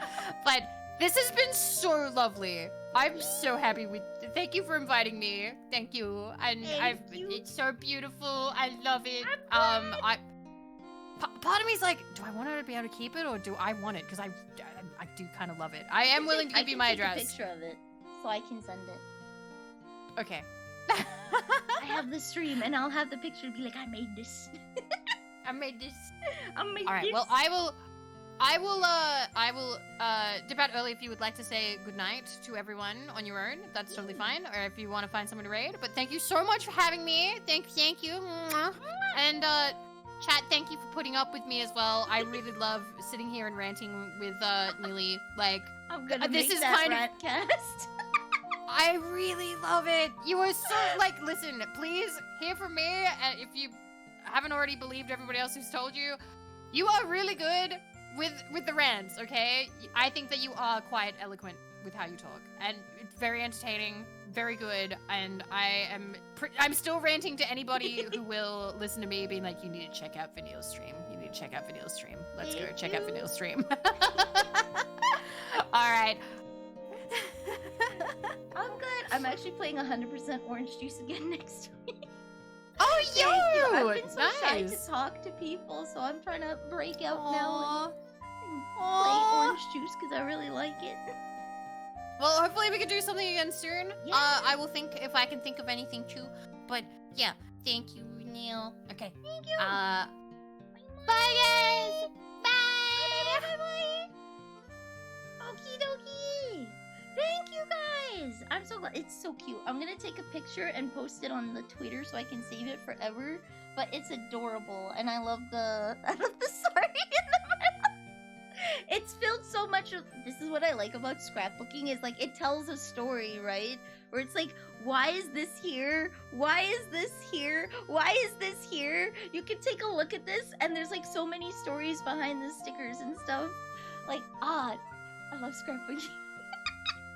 I'm gonna see if I can find like and edit some photos to post on Twitter too of like Mama Neil's scrapbooks because they're good. I know a lot of people have scrapbooks where you just slide photos in, but this is legitimately what Mama Neil does with her scrapbooks. Like she has a big white page and then she just puts photos on there and she'll cut the photos to be like a circle or a diamond or something, and she has a bunch of stickers and papers and just like makes a page, right? And it just every page tells a story, and that's why I love scrapbooking so much. So, I'm gonna go send us off to someone. Let's see who we can say hi to today. Take a sip? I will. I am so thirsty. I'm gonna go downstairs and drink. I regret to inform you guys, I have gotten Monster Hunter. I've received Monster Hunter 3 Ultimate for the Wii U and 4 Ultimate for the DS. So, expect more Monster Hunter. I am working on trying to get perhaps a Monster Hunter 1 server up too. So we'll see. We'll see. We'll see. Who can I say hi to today? Everyone's playing Monster Hunter Rise. Let's go. Okay. Let's go say hi to Cubalt again. She's doing a Sheepstalgia Sunday, and I love these. I love these. Monster Hunter's so good. I have Rise on Steam and World, and I really want to try the old Monster Hunters. The Mon Hunt addiction will never cease. I'm gonna play all of them. I'm gonna play all of them. There we go. There we go. I'm eat now. Have a good night, Oswaldo. Catch you later. I'll be back tomorrow with Dead by Daylight. We're good. I think Dead by Daylight. We'll see if everyone has it. It's Dead by Daylight or Lethal Company. Monster Hunter 1 is pretty rough around the edges. That is okay. I am here for it. I am here for it. I love hunting monsters. Good night. Oh, I exited the cult. Quick, gotta hop in the server. Boom, I'm back. Let's go. Bye, bye, bye, bye. It's very lovely meeting you too. Have a good night, everyone. Thank you, Narcy. Otsu cookie. Otsu cookie.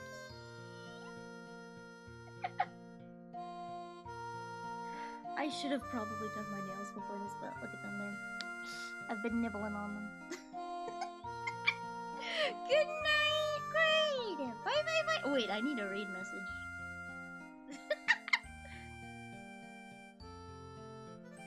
Here we go, here we go.